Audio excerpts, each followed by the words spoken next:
app order and apply to the other area. Yeah, from the record. ก็คือของเขาบอกเขาสังเกตเรื่องตะไคร่ดำบางทีเนี่ยไม่ดีแล้วก็คือในเนี้ยมันจะบอกนะครับว่ามันแต่ไปอย่างเนี้ยมันก็ที่มันก็จะส่วนแต่ที่ว่างได้ถามผมว่าใช้ยังไงบ้างได้ปีเนี่ยเพราะปีเนี่ยเป็นความรู้ของก็คือ90%ในส่วนที่เป็นตะไคร่ Step towards change, the place of learning เอา opportunities ให้หมด and new experiences here at Ramphaipanni Rajapat University. This university gives you an experience full of joy and happiness. ผู้ร่วมประชุม40 เมตรนะ Hello I am Nick Bell from Thailand นะ The joy of the vibrant atmosphere and fresh air is not all. This campus includes areas to relax, enjoy, and experience nature. All facilities are updated with modern innovation and equipped for students to learn.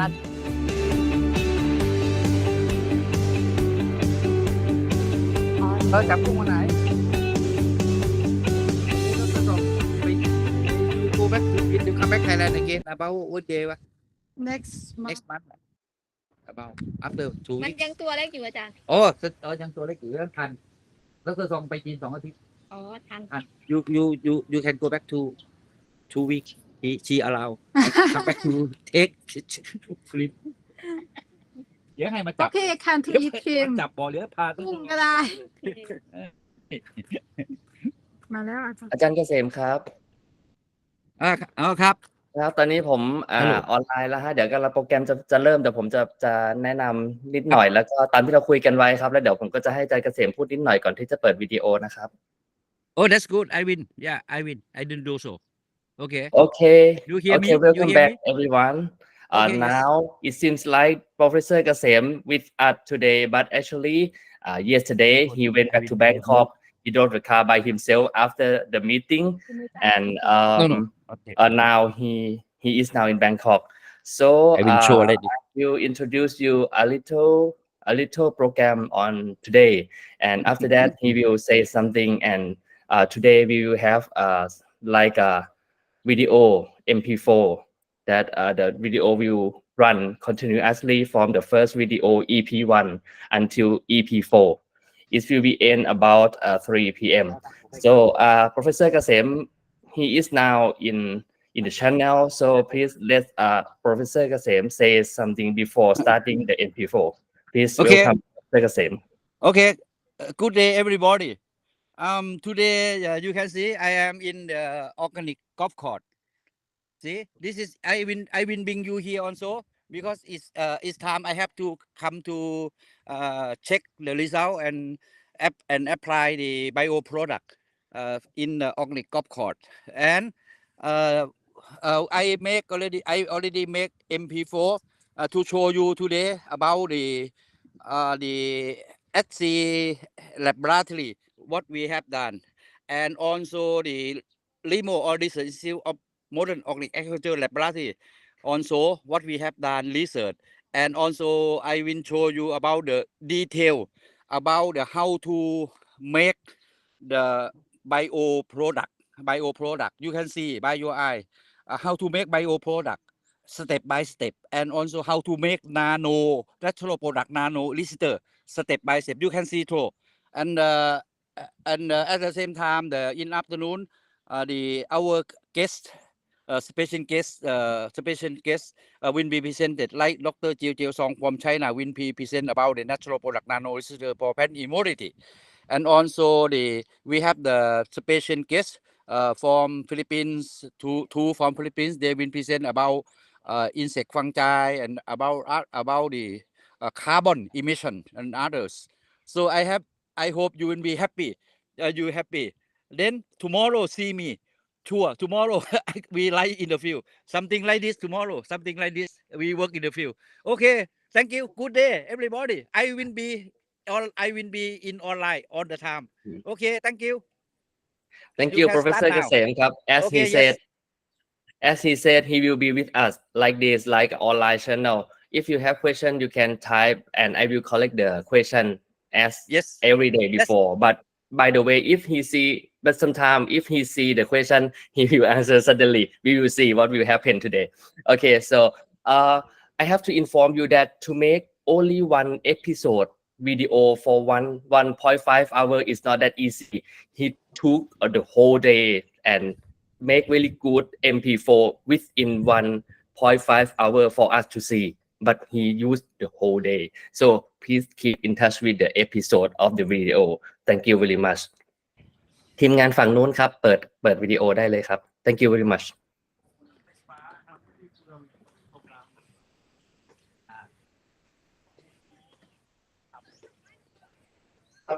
อาจารย์ครับขอเวลาสักครู่ได้ไหมครับครับเกิดอะไรขึ้นครับ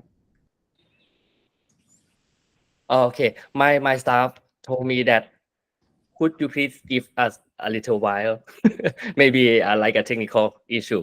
Please wait. You big open file to share screen. Yeah.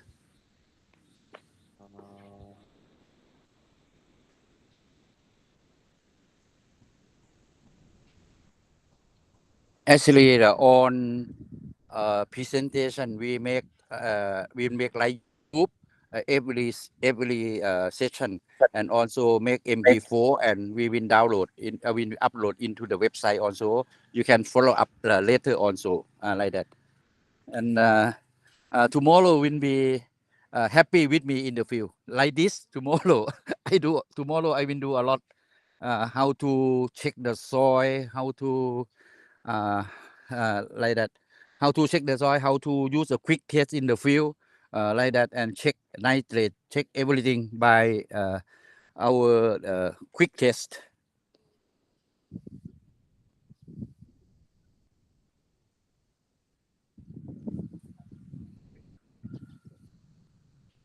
Yeah, this is green way. We have done organic crop cord. Now it's going to be third month. If it's the size supposed to be, we are start to be successful. We let's say 90% successful already. And the good thing now is what do you say, in the clean area, tee off and fairway now very low heavy metal after we apply the microorganism to negate heavy metal. And also now no detect nitrate anymore. The first time we detect nitrate a lot with all red color.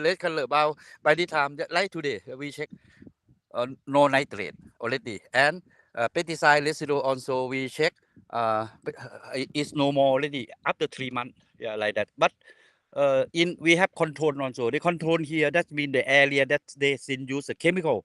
We still detect nitrate. We still detect more heavy metal, more pesticide residue, like that. That is in chemical one. But in physical observation, that means if we observe the color, the glowing of the glass, almost the same already.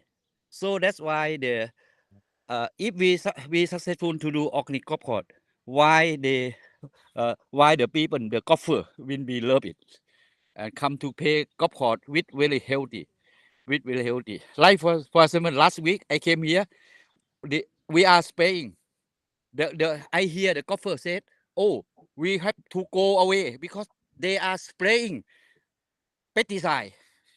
But after that I thought, sir, we are spraying now is bioproduct in this area. I do demonstration for the organic area. You can see the one my student from Philippines spraying now, no mask, because it's very safety. After the golfer here, oh, very good. After that he said, okay, we continue to play golf here, very safety. I like it. You see, the golfer like also. So that means I think in your country can be do this one also to promote to that I said if we can do, we can help a lot of the people. to be save the life like that. MP4 cannot open now, Dr. Chakapan. Yes, a little while because my staff have some technical issue. They are solving now. Professor, sorry about that. This It is will the be no first time problem. for us Okay. too. Sorry, because Okay. the MP4 store in another device and videos show the online Google Meet show in another device. So Okay. maybe it's a little mistake. Okay. Sorry. You hear me? I need the I will handle this. Sorry, Professor okay. Kasem. Sorry, but I'm here. That's good also because we are spraying. You can see, this is Okay. we spraying the bio product, and you see the no need to use mask. No need to use mask. I already checked last week. I already checked PM 2.5 is safety here. PM 2.5 also safety. I check also. Every time I check, I will check the soil pH, EC, and on essential nutrient here, and also take the sample now to check the pesticide residual nitrate residual also. Maybe you can try one to check. You can observe the photo. The Dr. Song check this morning in this green on clean color. That means no nitrate, safety nitrate. Okay, Dr. Song, now maybe here I come here going to see. You can see clean. You can see clean color.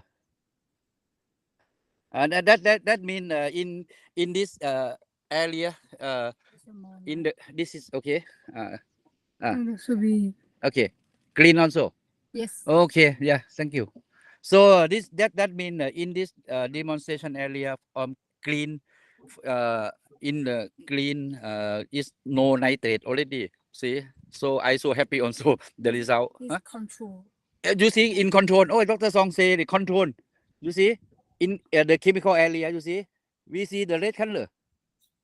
See, 8,300. 8,300 nitrate. You see, this is in the control because we are researcher, we are scientists, we have control. The control that means the area that they apply chemical. You see what is different?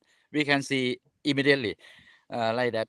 And now today the owner of golf course already appreciated, and then they talk with me that they like me to meeting, and they wish to expand to the whole area to stop the agrochemical on. Then we become a completely organic crop for here. This is Roden Golf Lajabang. If you come to meet me in Thailand, you come here. I will bring you because from here to the KMTL is about 2 kilometers. I will bring you here and work together here. Okay, if you visit me. He's being heavy metal treatment. This is a heavy metal treatment. We still treat heavy metal. I show you spray heavy metal. Yeah, see our the sprayer, the one who spray is my student from Philippines, Mr. Sernan. Yeah, this is from Philippines. See? Okay, that's good. Yeah. So you measure already nutrient, everything. Okay, good. Yeah, this is what we have done, and in the demonstration area, in we very big also. In the tee off, we have 4 tee off and 2 fairway. I will go right now. Okay, yeah, no problem. I will move. Now I will move to the another area for that we do organic. We do the organic golf course that I said. So darling, you wait the MP4. You talk with me first. Here, this car. Mấyคันนี้ my okay. I carry it. Okay, good. Professor Kasem, Yes. how's the weather at Bangkok today? In Chantaburi, Yeah. it's very hot and humid today. Oh yeah. Here hot also. I also measure the temperature also. Outside temperature is more than maybe Lalitha more than 30, 36, 37 like that. But At the same time, when I check, I measure the soil temperature also here. Use my technique. Soil temperature is lower than outside. In this golf course, I not only do the organic on the green or tee off or fairway. The area that I responsible, I also recover their own tree. The own tree, that means the tree that's a really the age is many years already, maybe 50 years, 100 years. I also recover because I came here, they have the problem of the twig die back and root rot. They use chemical before they could not. So when I come here, he know that I can recover the old tree. That's why he asked me also heal this one in golf court. And now until now 3 months, 3 months. In 3 months now, I recover 100% on own tree recover already. New leaf come out, twig not die back already. Several species, several kind of the own tree here. I recover on, no die at all, no not die, like that. But some own tree that I did not do it. They still use chemical. It die already. As far as in 2 months die 2, 3 already. They cut out, being out already. So that mean please listen me. This is my lean experience in the field. It's really lean experience in the field and really successful. And also what I said I will bring you here. You can see in detail again what I do in clean golf court, in clean way, in tee off way, and in tee off, and in fairway, and also in own tree. I will show you. I will bring you here. Don't worry. I make MP4 ready. Then after that, in this one, they also have the zero waste project. That means we use the food waste from restaurant, and together with they cut the weed or grass. I bring them. I make the compost house and composting. And today I will check also. They composting 1 month already, but today I will make organic fertilizer from the composting by mixing the ferment the compost that they are composting. I mix with water, and after mix with water, I will measure NPK other.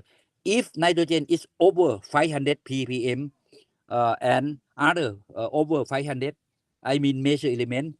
I will make it become organic fertilizer right away, and we can apply this organic fertilizer to spray to apply in the plant. This is zero waste project. And another thing is in this area, in golf court area, close to golf court, they have the land. They like me to do the organic. That is they have the mango. They planted mango, and in between mango, they like me to do organic vegetables. So we do a lot. We have sweet corn, super sweet corn. We have the watermelon, and pumpkin, and kangkong, and what else? Yard long bean, tomatoes. And that's why we harvest yield already, because 3 months already. They will happy. Because very good yield. And after that they serve the organic vegetable that I plant in golf court, serve to the restaurant. Professor So that Kasem, okay. Okay. the video is now ready. Okay, good. ครับ Okay. I see you. Yeah. Thank I you will very be much here. ครับ Okay. โอเค ทีมเปิดวิดีโอได้เลยครับ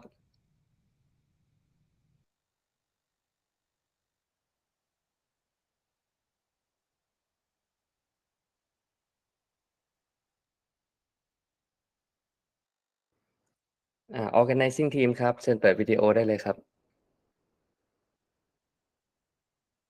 Everybody, I am Kasem Soytong, and today I'd like to introduce the Association of Agricultural Technology in South Asia, or AATSEA. And before that, actually the AATSEA, we have the laboratory here, then AATSEA office also here, and then we have our staff. That one, the first one is Dr. Song, you introduce yourself. Hello everyone, I'm Dr. Song from China. I'm senior scientist of AATSEA. Welcome to AATSEA and thank you.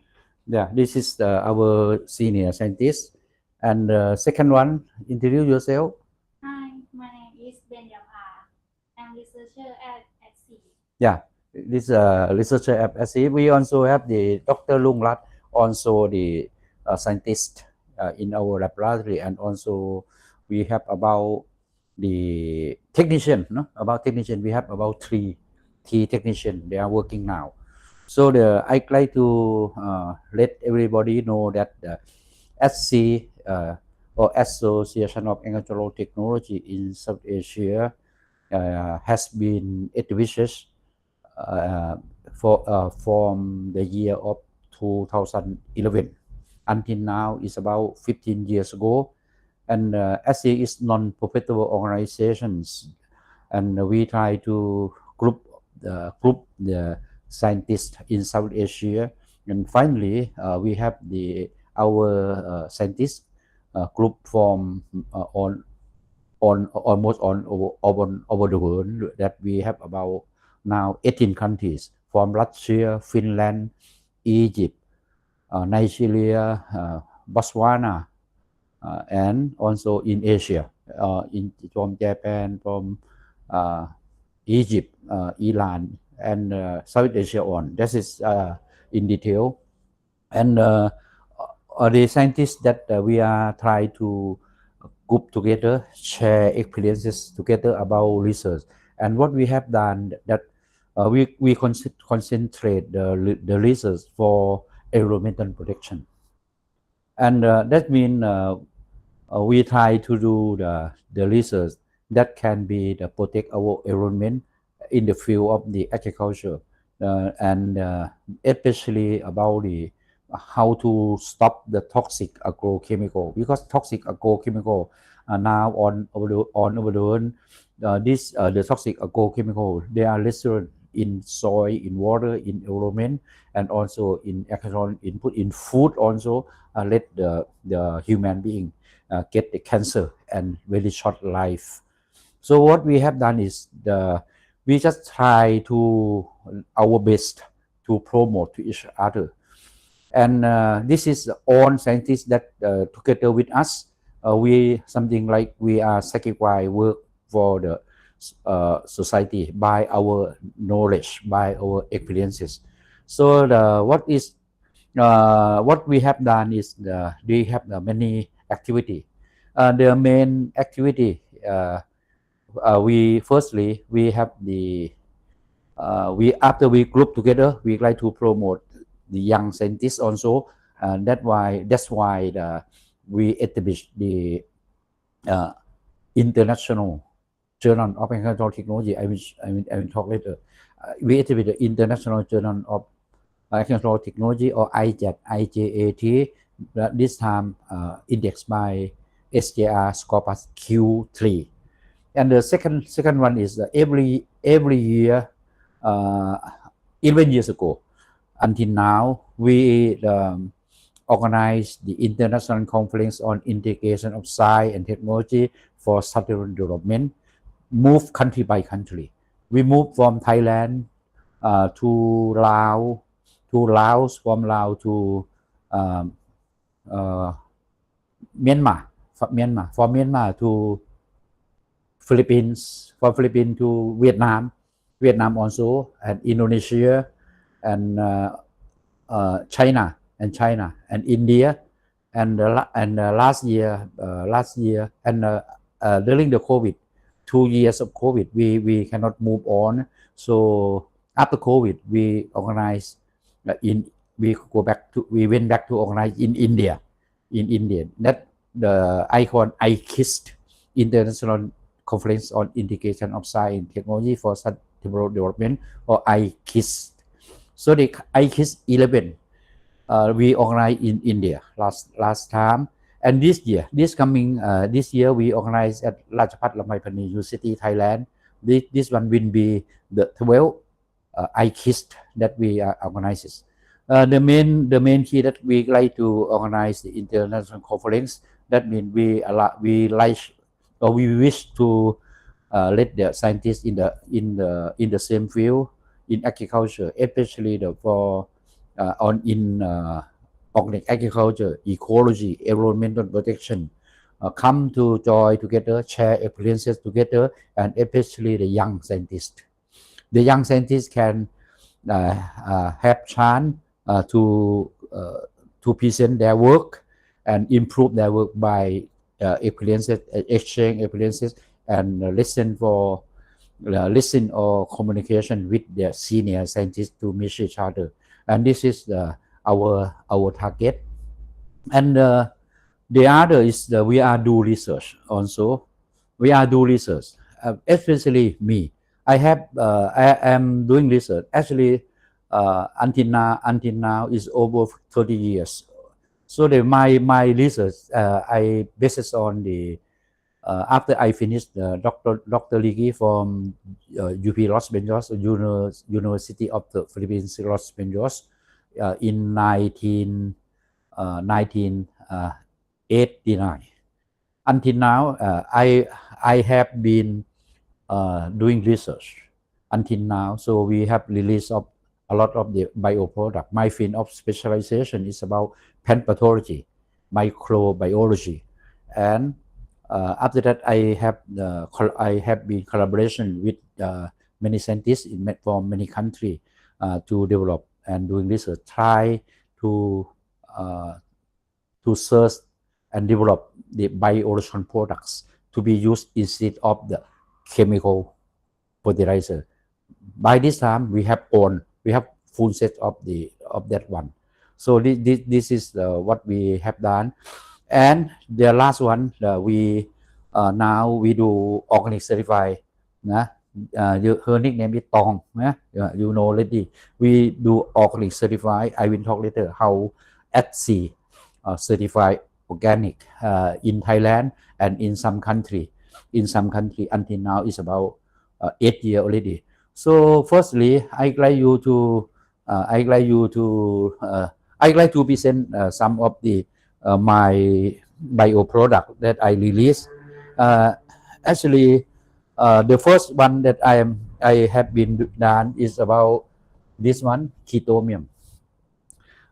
Chitomium is a fungus belonging to Ascomyces, and I have found many species like Chitomium globosum, Chitomium cupem, Chitomium coxoides, Chitomium elatum, Chitomium siamense, Chitomium lacnovense, and Chitomium elatum, and so on. On species of Chitomium that I mentioned, we also learning on about the active metabolites with Professor Somdet Kanok Methakul from Khon Kaen University and Professor Kwanchai Kanok Methakul from Khon Kaen University. They are chemists. So that means we publish the own species of Chitomium that we have found metabolized or new compounds, and a lot of new compounds we have found. Like for example, we found Chitogobosin C from Chitomium globosum and Chitomium elatum. We found roteolin from Chitomium cuprem and others. On species of Chitomium that release the new natural product or new compound that we already published, that already learn or know that they are not only inhibit human pathogens like anti-cancer, many cancer cell lines, and also anti-tuberculosis caused by mycobacterium tuberculosis, and anti-malaria caused by the Plasmodium falciparum, anti-Candida albicans, and so on. We published already, and but also not only human pathogen, that's it, but also phytopathogen as well, like Phytophthora, Pythium, Fusarium, Collectoricum, Magna Forte, Orice, Curvile lunata, Sclerotium lopsii, and so on. So after that, I'm actually based on plant pathology or plant pathologist. After that, I developed this Chitomium on the we screening this on strain to be resistant to chemical fungicide, resistant to chemical herbicide like paraquat alcohol, resistant to chemical insecticide like for example the chlorpyrifos, palathion, and other. I test a lot, screening a lot, and also resistant to chemical fungicide. That mean this chemical very durable when we release to the environment, because what I think is if we are going to apply ketonium into environment, into the soil to control soil-borne disease or root disease, and if the soil the accumulation with the toxic chemical, they will be not grow very well, or they might be die or something like that. That's why I do screen for resistant strain of those chemical fungicide, those agrochemical, and also the screening the all species they can grow together with the chemical fertilizer, like if some chemical fertilizer they remain or resident in the soil, like 4600, 15, 15, 15, 8, 25, 25, or on formulation, the our strain of quinoa not dry and grow normally grow if they have the chemical residue in the soil, no problem. So after that before we try we develop to be bio-oil products, and during the time that I have been thinking a lot and doing a lot, and after that how can I make the on ketonium species to be mixed together. So that means I take about 1 year to another year to talk to think to study about the synergistic effect.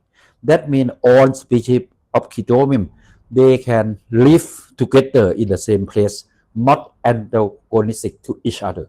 This is very important point. So I am so lucky. All species of ketonium is the synergistic effect and like symbiosis. So that means they can grow, they can live together. So that's why I developed the ketonium biofungicide to be a broad spectrum biofungicide for disease control. That means this formulation can control several kinds of disease because they have several species of ketonium like that. Actually, the ketonium, the basis on the ketonium species, I have been done. I start to research this one in 1986 when I conducted my PhD thesis in Philippines. I screening the ketonium species in Philippines and screening the good isolate to control light blast caused by particular or like say really successful. And at the same time, at that time I have been from Professor Comido from University of Minnesota in USA. He recommend me. He become my personal advisor. And what Professor Comido, he is the published a lot. He published some paper about he find the ketonium globosum to control the plant disease. This is Professor Comido to control the stock lot of corn in 1975. And before that, in 1968, Professor Tweed and Professor Moore from United States, he found the ketonium to control the Helminthosporium leaf blight. I also searched and read on, and I really good chance to meet Professor Comido. He suggested me on how to do it, and after that, in 1983, Professor Andrew from United States, he found the ketonium globosum control apple scab caused by venturi inequalities. And that's why I am so excited and so interesting. So I continue continue, and then I also have chance to meet the Professor Udagawa from Japan. He is a very good chemist, and he have published some metabolites from ketone also. I communication with them. And another one is Professor von Arx from Netherlands. I meet him also. I have a chance, very good chance during I study. Professor von Arx, he he's I believe that he's the father of the ketone species in the world, because he is the first one to make the ketone textbook with very good monograph, not only from light microscope but also scanning electron microscope also, Professor von Arx, and he is the one to confirm my identification, and then some culture of ketone I also deposit in CBS culture collection in Bern, Netherlands, and at the same period I also meet Professor Muller from Switzerland. He is also an expert on ketone also, and Professor Muller is also introduce suggest me or recommend me to how to going on about ketone research. That is, I'm very lucky. Then after I finished the doctor degree, I thinking about this species really interesting. I came back to Thailand, and before came back to Thailand, I write the research proposal, something like the isolation identification of ketone species in Thailand and screening for pen disease control. And this research project I submit to the International Foundation for Science IFS Sweden. I got the funding from IFS Sweden, and I start to do research going on. And at that time, I have the personal advisor according to the IFS suggestion. He is a Professor Alaborte from France. He also very good in working on the biological control of plant pathogen also. So I meet very good teacher. I think I never forget all of them. And after that, after I got the IFS research project to develop ketone, I continue renewal until the end. That's been about 8 years. About 8 years support me. During the time, I also have a grant from the Third World Academy of Science from Italy also. And after I worked for 10 years, the bioregion product of ketone become about spectrum biofungicide, and then I check toxicology, acute toxicology, dermal toxicology. This is very important. If we are going to release to the environment, must be check toxicology. So it safety. I have the documentation is safety. After I patent ketone as about spectrum biofungicide, and some countries the registration, like in Laos, in Vietnam, in China, registration as the bio fertilizer, and also by the time also registration in Cambodia also, and being registration in Myanmar and in Thailand. So that's mean it's about over 10 years already that some farmer in some country have chance to use this ketone for disease control and really successful. This is about the ketone species. So I have the liquid formulation, penlet formulation for slow releasing, and also and also the liquid formulation. That you see, this is liquid formulation of ketone. This is ketone. So, and after that, my research about 5 years ago, that I said we know about the metabolites, many metabolites, active metabolite from ketone species. So we use the crude extract, or sometimes we use the pure compounds of the ketone, and we put in electron spinning, and they split out, become nanoparticle.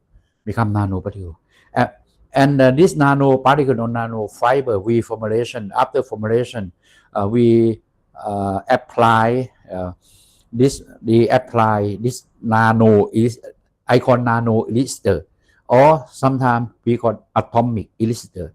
And this one, after if we apply to the infected plant, the plant will produce phytoalexin against the disease. Like for example, if we apply to the infected chili from anthracnose caused by Chloroticum capsicii, the chili will produce capsidol. It is a phytoalexin against anthracnose disease. And the others is if we apply this nano lister to tomato wilt caused by Fusarium oxysporum lycopesticide. So after that, tomato win immunity to Fusarium wilt. That mean tomato can produce the phytoalexin, namely alpha-turmalin. And also this nano also have been tested in durian, in citrus, in dragon fruit, in and other. And on their I published already. You can find my publication in ResearchGate, and they produce phytoalexin. Ketone elixir have been registration in many countries now. After I discover the registration in Laos, in Myanmar being registration, in Cambodia also, and in Vietnam also, like that. And now they are doing marketing already. This one, this is a nano lister, and it has been about 2 years ago, before COVID. I have been in Russia, in Sochi, in Russia, and Professor Oksana, she's collaboration with me about the citrus management or citrus disease, and she test a nano lister to the citrus in Russia, and this is very successful. We have publication paper on. So this is our nano lister. So what we have tried to develop the bioproduct. Another one I call BOT-F. BOT-F something like the crude extract, the crude extract of chitomaine and trichoderma and others mixed together and become liquid formulation. And this one we can apply for foliar spray for leaf disease of fruit rot or others. Very successful also. This is BOT-F icon. This is in terms of the disease. We use this, but at the same time is if you are in your country, you don't have my product, don't worry. If you are going to control the disease, if you are going to do organic, you cannot use chemical fungicide at all, and you can apply the bioproduct, other bioproduct like trichoderma, Bacillus Cleocadium, Bacillus subtilis, or others. But I should remind that those microorganisms or bioproduct must be the registered from the Department of Agriculture, Ministry of Agriculture in your country, to make sure that you get the good one. Because I know that many people in between, they don't know much. They do very wrong way. I can say it's a fake bioerosion fungicide. There are a lot. So this is can guarantee like this. So the other bioproduct that I have been developed is about. I have one. I have the Dr. Syrian from Myanmar many years ago, and she's worked on insect fungi, and after that I developed gathering, and also at that time Professor Columbia from Russia. I have been collaboration with her until here over 10 years.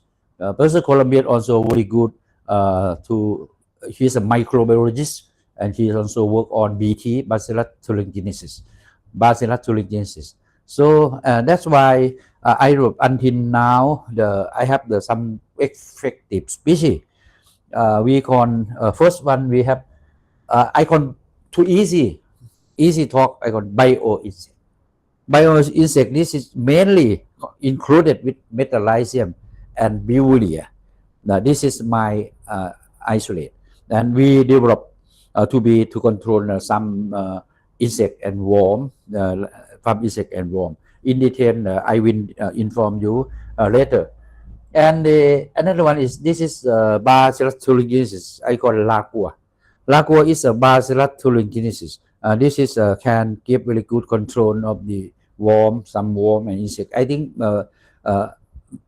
all of you know very well about BT or Bacillus thuringiensis. I'm sure that your country have Bacillus thuringiensis or BT, Metallizium Bewulia, but should be observe the good one.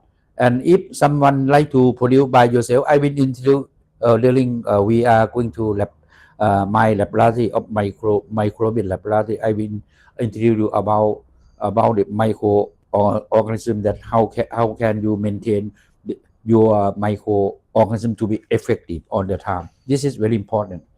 This is for insect control.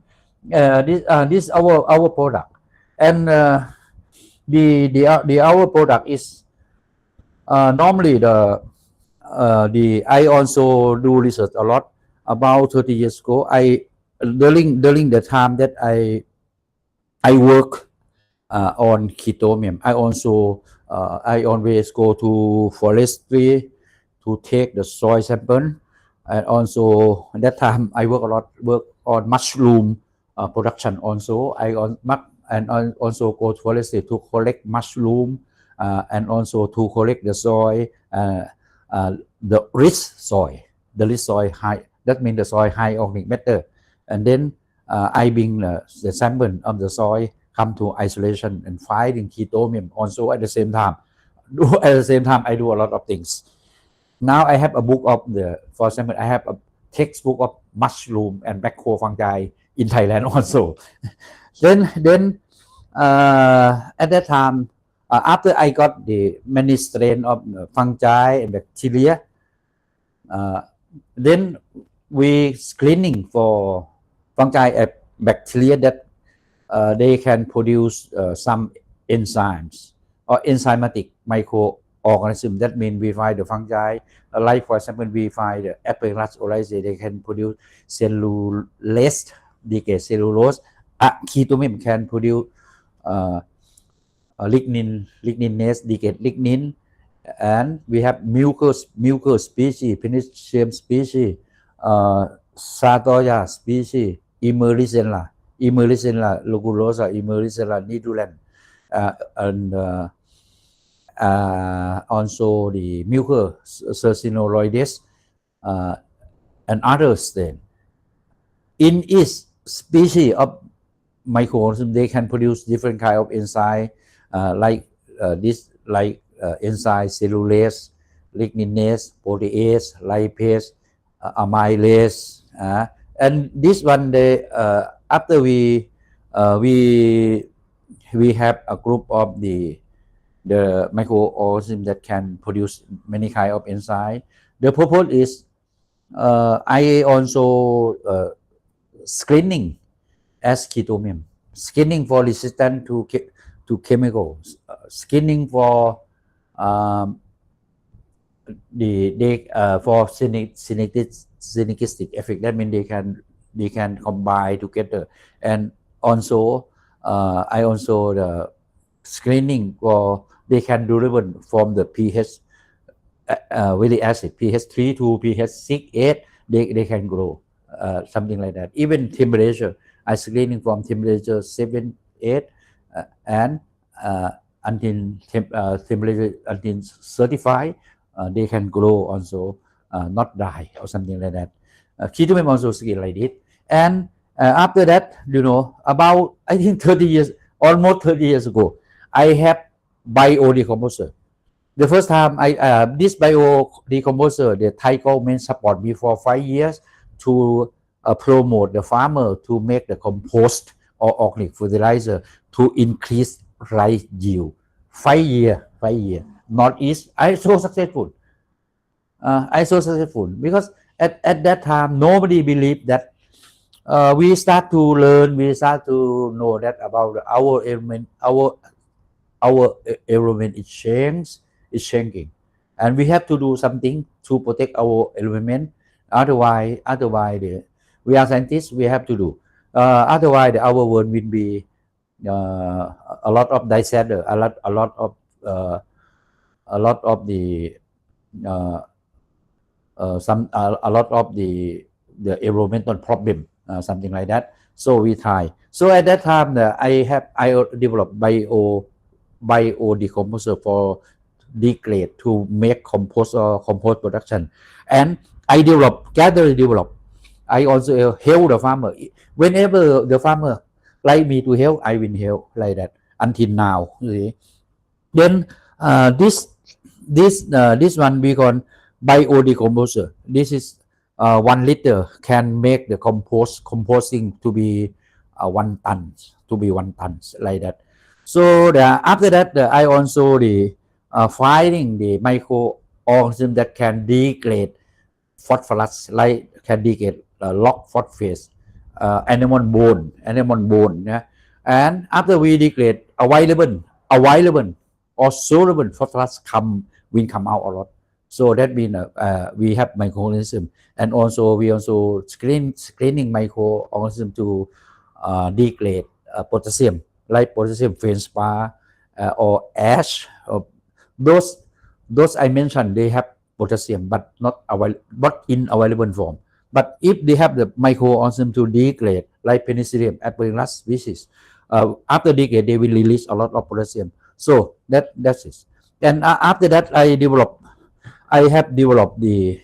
have microorganism to degrade different raw material to release different kind of plant nutrient, because we are learning in agriculture. We know the plant need 13 element, 13 nutrient, like that is nitrogen, phosphorus, potassium, calcium, sulfur, magnesium. This is major element. Minor element: copper, boron, zinc, iron, chlorine, and manganese. This is minor element. All necessary nutrient every morning know that the plant need to be growing. Cannot, if you lack of this kind of nutrient, the plant will be showing symptom of nutrient deficiency. We know very well. So this is very good way to do the organic fertilizer to be used at that time. Must be used together with chemical fertilizer, if not do organic. But most of the people, most of the growers still don't believe it. You see, if you apply only chemical fertilizer, only NPK, some trace element, you spray over that one, and that after for some time the soil will become bad soil, very acid, very bad air and water drainage or something like that. So that finally not good yield. The yield is low every year. So by this time, every country appear about this. But we are going to do organic. That means if we are going to do organic, the farmer will ask, how can we have the fertilizer to be used instead of chemical fertilizer? I said I have. So that's why I have the microorganism to degrade several kind of the raw material to release several kind of nutrients. That's why by this time I developed bio fertilizer with high nitrogen and high organic matter to be used instead of urea 4600. I have the microorganism that can degrade phosphorus to induce flower. We have the organic fertilizer with high potassium to let to increase yield.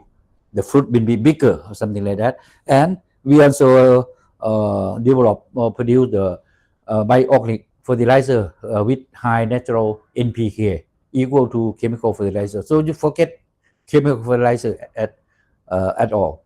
So that means this is we try to develop the biological product to be used instead of chemical, because we are promoting now organic agriculture. So after that, I developed the liquid formulation first. The liquid formulation, for example, this one NutriCrop. NutriCrop is a high amino acid and high nitrogen naturally, including microorganisms that can promoting plant growth, like Bacillus subtilis and others, and so on. Actinomyces, others, and so on, mixed in this one with icon NutriCrop, high nitrogen. And the second one, the NutriFood. NutriFood is a liquid fertilizer with high potassium, high humic acid, together with the microorganisms that can promote plant growth, and this can used to be increased yield. This is really successful also, and the other, we also have the liquid fertilizer with natural NPK equally.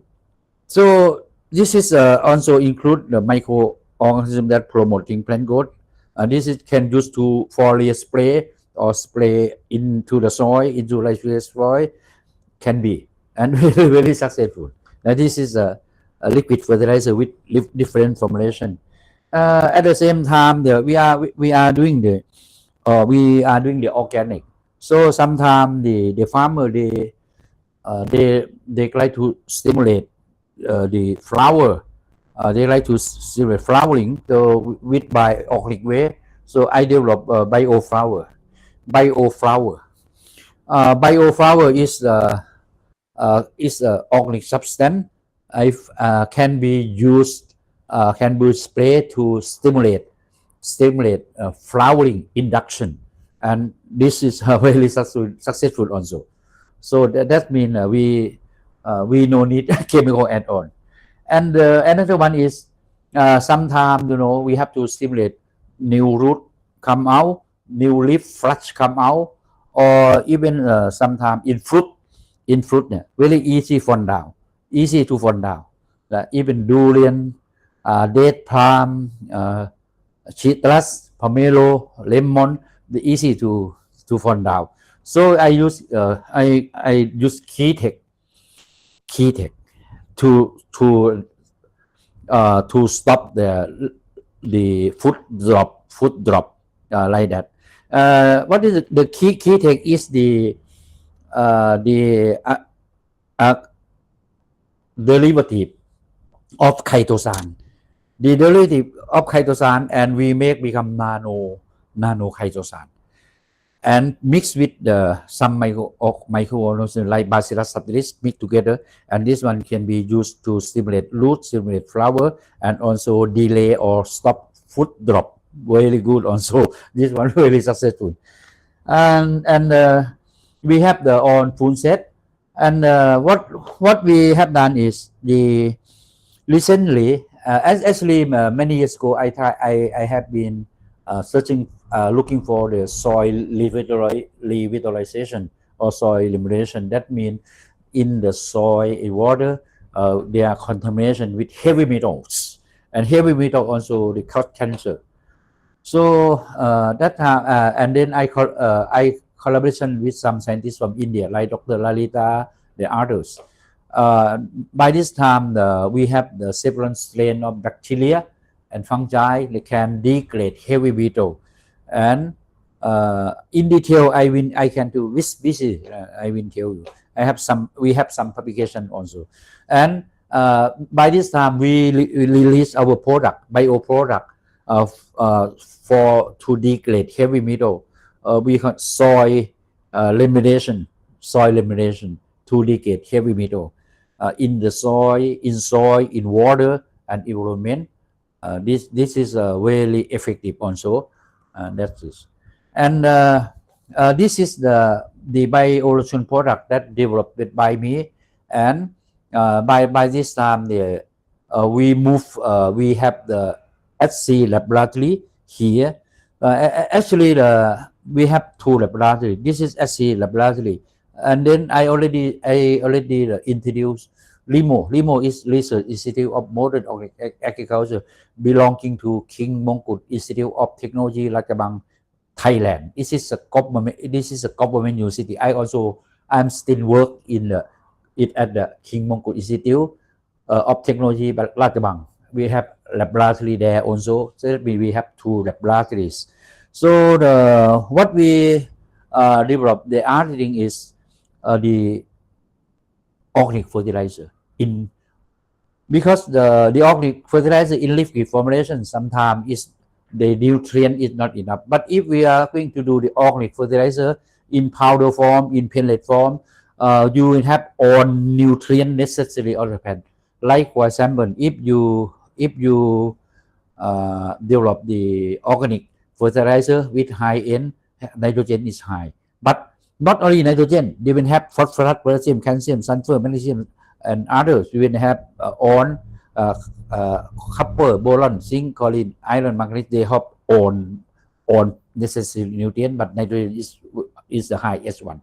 So this is very good even compare with chemical, with urea 46, only urea. We are better. You trust me. So that means about 1 year ago, after COVID, I'm in Thailand. Mostly, normally about 20 years ago, I on many people in other country invite me on the time to move around many countries every month 20 years ago. But during COVID, I cannot go, so I promote more in Thailand. And after that, the farmer, I teach the farmer to produce the organic fertilizer with different formulations. Sometimes the farmer cannot find raw materials, and if find, they not, production cost will be high. So they asked me to help. After that, I make the fertilizer for farmer. The first one, King Farmer. So King Farmer is registration at the organic fertilizer ready. And the King Farmer now I have many formulation. We have King Farmer with high nitrogen. We have King Farmer with high phosphorus, high P. We have King Farmer with high potassium, and also King Farmer NPK also. This is in you help me open. This is in powder formulation, and can be applied in different state of plant. This is NPK for general growth. This one powder. Yeah. No smell.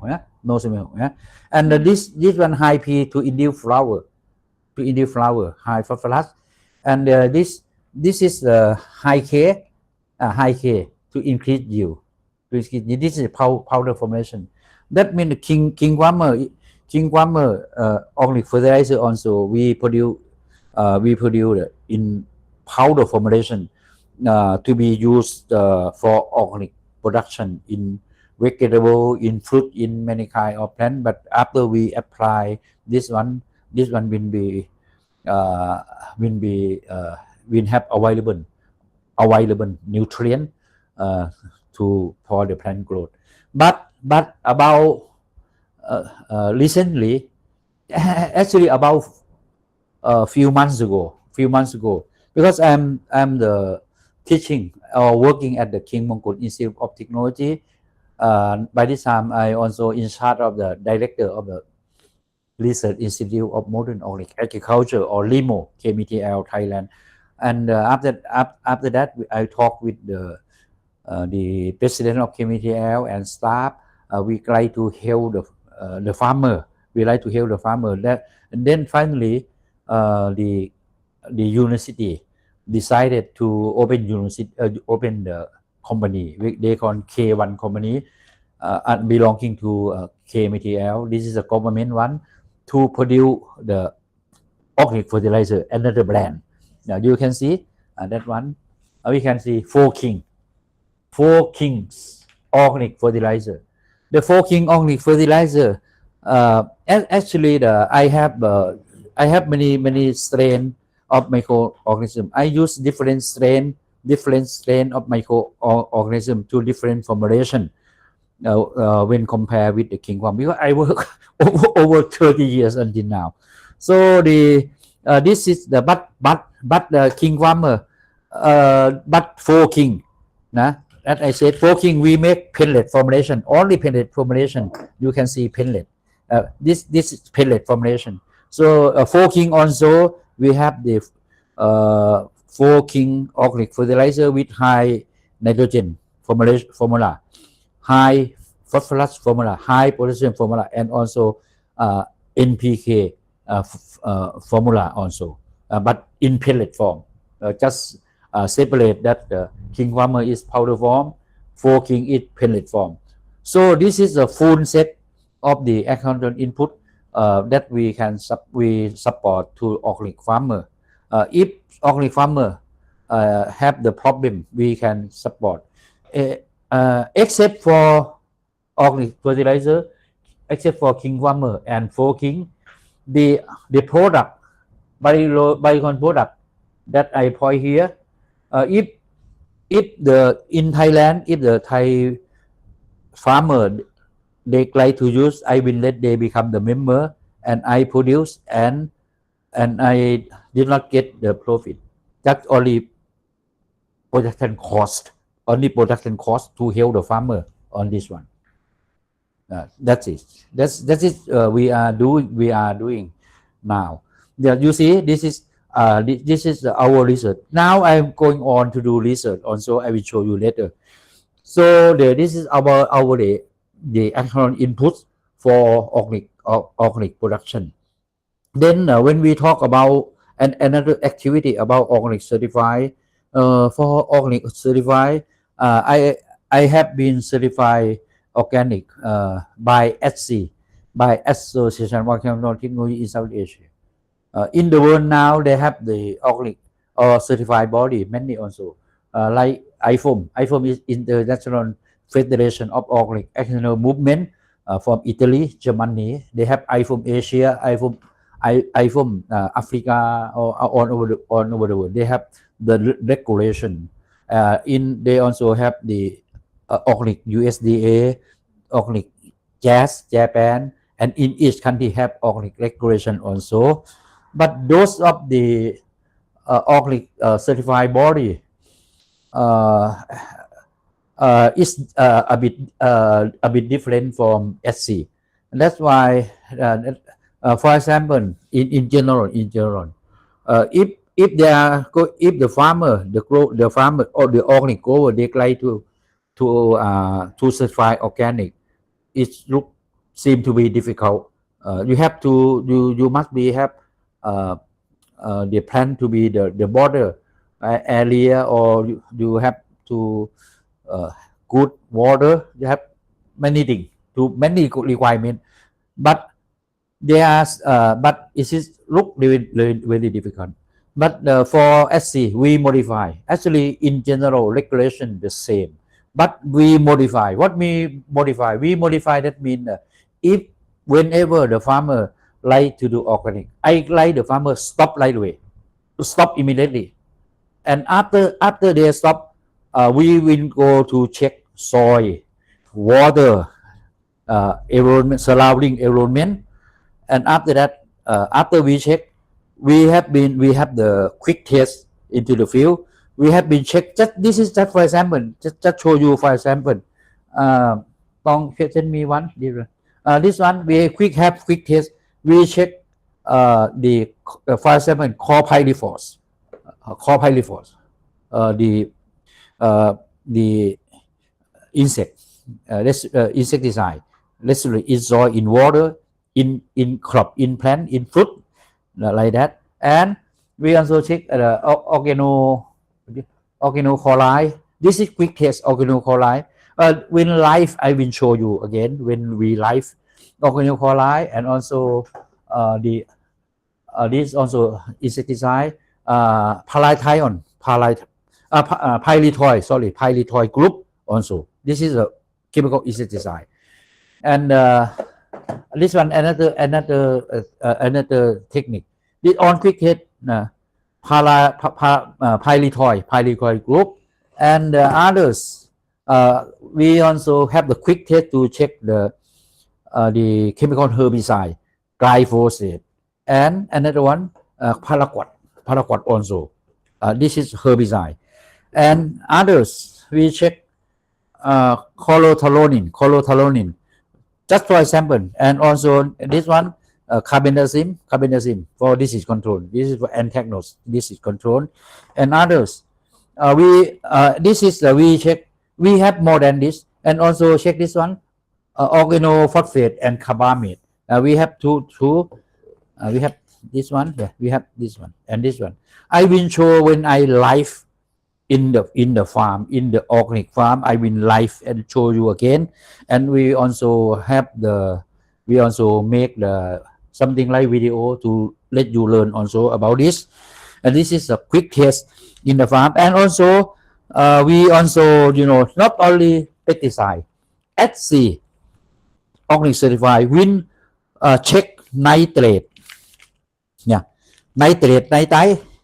This is nitrite. Yeah, nitrite also. This is nitrite. We check nitrite in water because nitrite is cause cancer also, and also sulfur dioxide. We check sulfur dioxide also. This is on dangerous chemical. And also we also check nitrate. We also check nitrate and formalin in the food processing. In food, I will show later. We also check formalin. Formalin also really dangerous. Some food processing they use formalin and other chemicals, other synthetic chemical. We also have the quick test. This one we check in water, in the field. After we check, if we found, we also check heavy metal. I will show later. Lanthanum, we know lanthanum, heavy metal. I have the machine.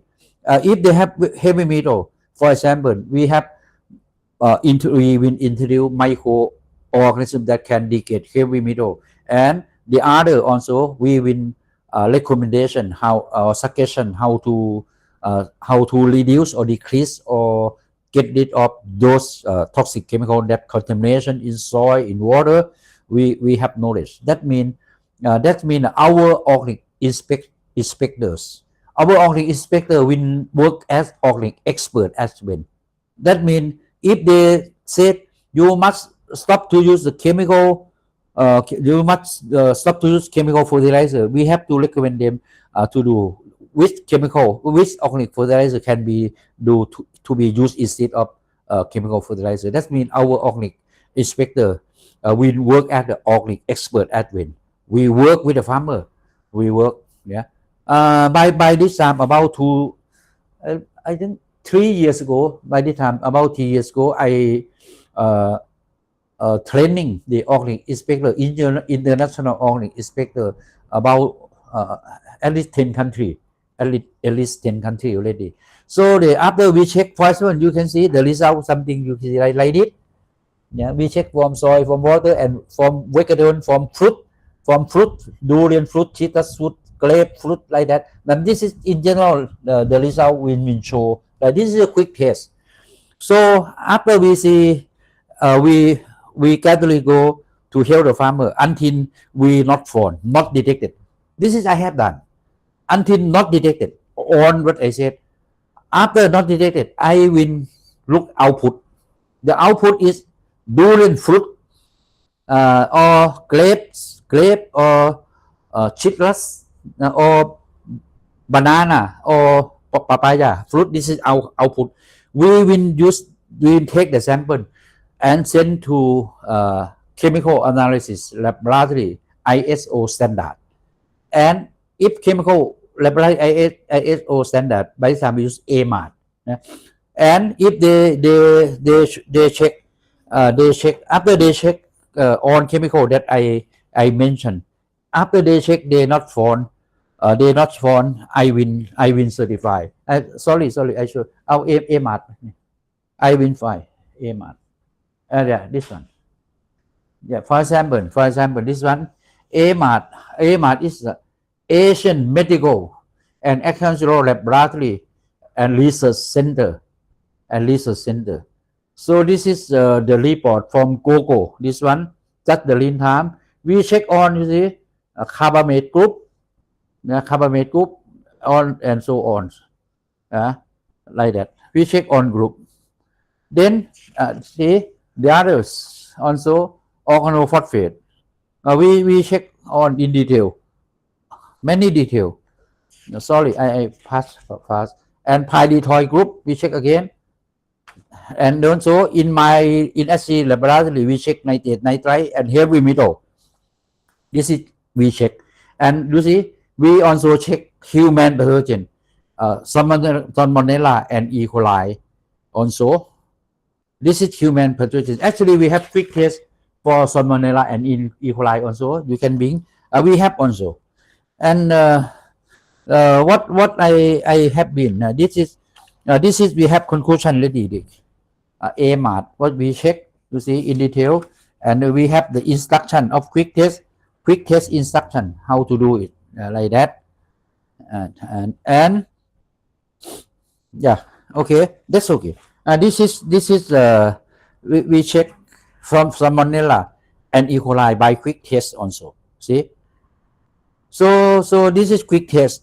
So after AMAT not detected, you see, ND not detected on SC Win certified organic, and it is very good chance about almost 2 years ago the owner of the sentence top supermarket, they have the AATSEA Foundation. AATSEA Foundation, that means this foundation try to help the farmer by organic way, and they have been talk with me and sign agreement, collaborative agreement with me that whenever we are going to do organic certified in vegetable, in fruits, and also in organic animal and food processing, for organic food processing, whenever we use our process to certify, this is the regulation of AATSEA to do organic certified like it. We will after I certify, the farmer can sell fruits, vegetable in supermarket, top supermarket all over the country. Good, man? Good. That's it. That's it. Just in Thailand. Maybe other country, maybe you can follow what my idea, what I have done, my way, what I have done. So that means I start a lot of work. I always said I have 2 hands. I need more collaboration, more hand. What we work is mostly we work for sacrifice, work for the society. We work without salary for the organic certified. I tell so many the scientists allow me, or in SC everybody know we work for the society, because we like the farmer to be better life, long life, and also consumer can take safety food without toxic chemical.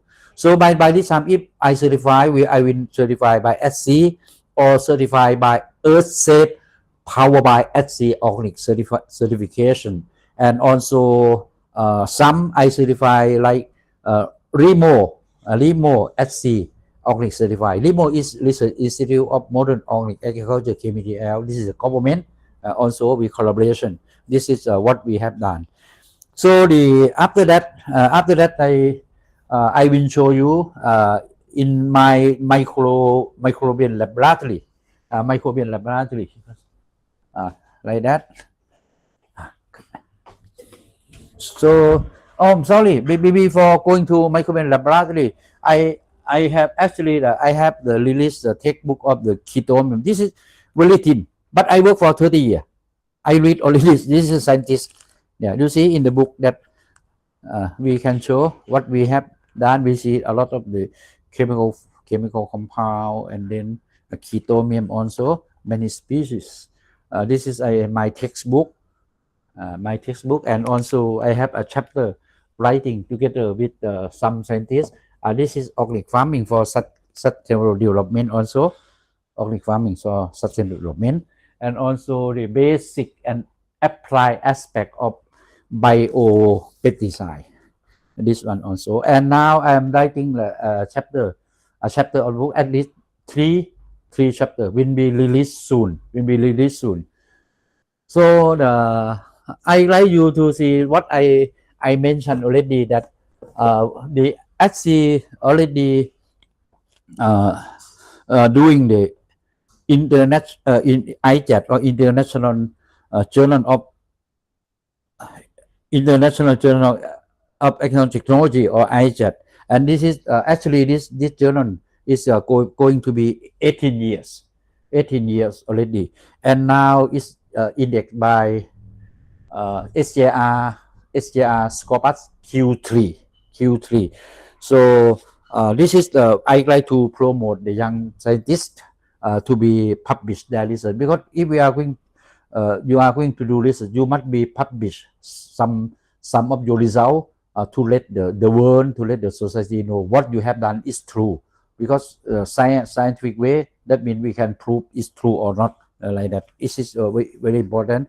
Every 2 months we have one year we have 6 issue. We have 6, if you interesting, you can, some researcher interesting, you can submit to our journal, this one. And so now we go to the room บอกให้ขึ้นข้างบนเลยยังไม่เสร็จนะครับไปใส่เสื้อขาวเลยบอกเลย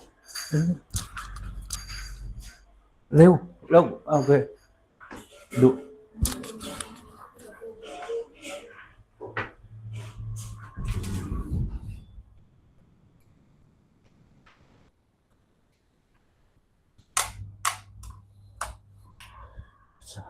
and this is the AATSEA Research Laboratory,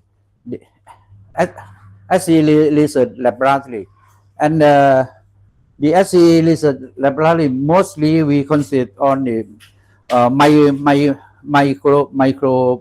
biotechnology research, and what I said, this is I will show you, and before that.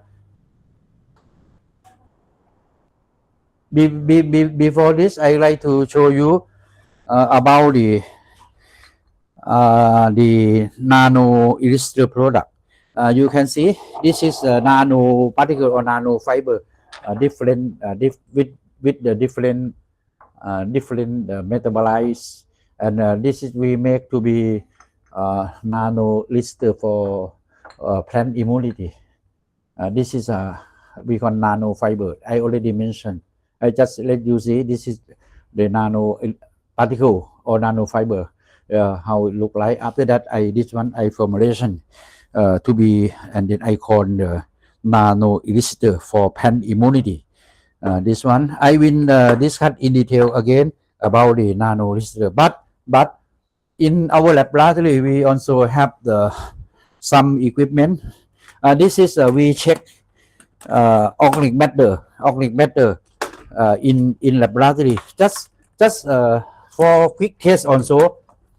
Well, actually not just quick test, for to help the farmer. This is solution, and like that. This is we check the organic matter and nutrient, the plant nutrient also, and heavy metal we can check from this one also. That's it. But when I went to the field, when I go to the field, when I go to the field, that I said we have the quick test. When I go to the field, we have quick test. We being in the field, not only the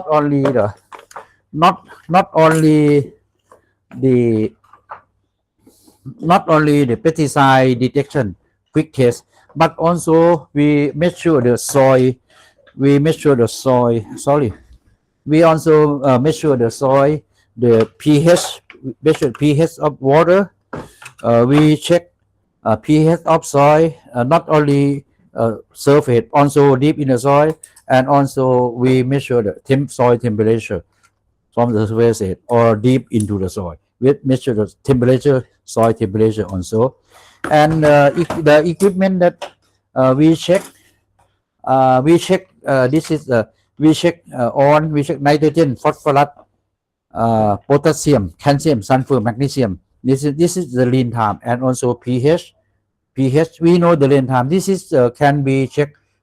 We call available nutrient. That means a nutrient that can dissolve in water and plant can uptake immediately. We can check that one in the soil in the lean time in the field to suggest how to manage nutritional management for the crop growth, especially organic fruit production, really important. And also we also measure also the minor element, copper, molybdenum, iron, choline, manganese. Also we have on zincs. Also we have on, this is the on necessary nutrient or event. We have the lean time. We check when I check, not only check the surface, also check in the deep also, like pH also. Not only check in the surface, we also dig the soil until 1 meter and check also, especially for the fruit, for the fruit tea, because the fruit is so big and the root system also deep in the soil, in the lysosphere soil. So we have to check, random check on. And our requirement that I said, we have to check heavy metal. So this is a quick test also, heavy metal.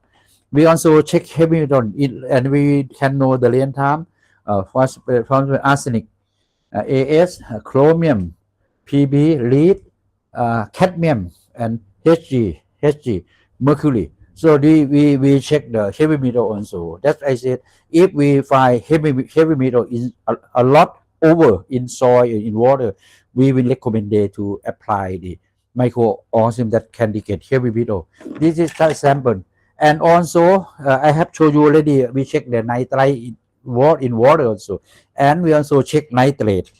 We also check nitrate. This is for check nitrate in soil, in water, and also in the organic products, like in organic, in vegetable or in fruit. In the fruits also we can put. I will show you during highlight. This is check nitrate, because as nitrate, heavy metal, nitrite is cause cancer. You can find that this is so dangerous. So this is what we have done. For this is for so when I go to the field, Tong must be hold this one.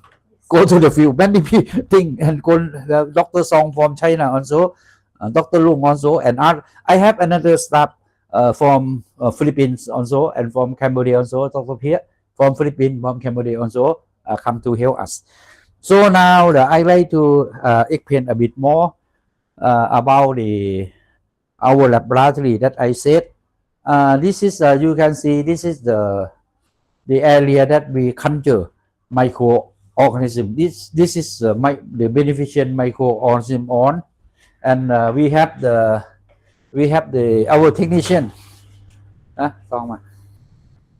We have our technician. Hello, สวัสดี Hello, the first one. Manager, you introduce yourself. What is your name? My name is Lalitha. Nickname. Mốt đầm, black ant. Second one ma. What's your name? My name is Kumar Hatasa. Nickname สุค่ะ So this technician. Last one. สวัสดีค่ะ name รุ่งฤทัยกันนิยมค่ะ nickname รุ่งค่ะ รุ่ง Okay, thank you, ขอบคุณมาก แล้วก็ this is our technician. So now I like to see they are working to transfer the microorganism, both fungi and bacteria. Now we like to see chitomium. For example, this is chitomium, what is that? Chitomium basilense. You see what look like? หยิบมา second one อะไร อ่านดิ chitomium coccoides. You must remember. Next one, chitomium elatum. Chitomium globosum. Next one, chitomium lacnovense. Then chitomium อะไร What? Chitomium cuprem. Then chitomium Siamense, Siamense. So actually we have more. This is different set of ketamine that I said, and for the this is the we culture, and for the we also have the microorganism that can degrade or make a bio decomposer. You can see from here. Yeah, for me this is acetomium. This is Eurodium, yeah, Eurodium. This is Trichoderma. I have the Trichoderma hascianum and Trichoderma hamatum, yeah, and this is Immolescent, and this is the Apelus japonicus, and then En. What En? Immolescent nudulant, Apelus acetomium televopsis. And this two is the metallizium, and Buillia for insect control, and just for example, Bong show the bacteria, some bacteria, some bacteria. This is BS Bacillus subtilis, and this is the bacteria for degrade heavy metal on bacteria. This will be from degrade heavy metal, and we have Saccharomyces fungi also. This one and this one, yeah. About lead bacteria, lead me this one, no, this lead bacteria, Pseudomonas, orange bacteria, Salatia. We have, you can see this is one beautiful. Yeah, some is look beautiful, some look beautiful. This is orange bacteria. This is Salatia. Mersasin. This is also very good strain of bacteria, and this is the we call red bacteria, Lodos pneumonia. Also, you see red and pink. Red and pink. You can see very clear. Yeah.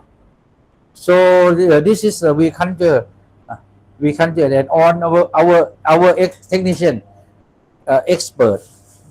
Don't get my technician to your country. They work with me. They work with me. เขาซื้อตัวไม่ขายนะเว้ย so this one you can visit our laboratory to training anytime. Just contact me. That is what you see. What is our work, and I will call it. So and today okay. This is I just make introduce about AATSEA, what AATSEA do. In conclusion, that AATSEA we have done many things that I already discussed, already explained to you, and the most important is we do research. We never stop to do research. We never stop to find the new one, the new one. We have to find something new. So we work every day. We work every day, not no holiday. ทำงานทุกวันไม่มีวันหยุด work, especially we work every day. So this is our staff, our technician. I hope to meet you if you like to come to visit us also. Okay, this is what we do in AATSEA laboratory. Okay, thank you very much. Dr. Song, thank you everybody. สวัสดีครับ สวัสดีครับ สวัสดีครับ Okay.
Video tương laiเลยอ่ะ Hello, Dr. Jakpan. I think we just run MP2 directly. No need for coffee break because nobody break in different country, different time.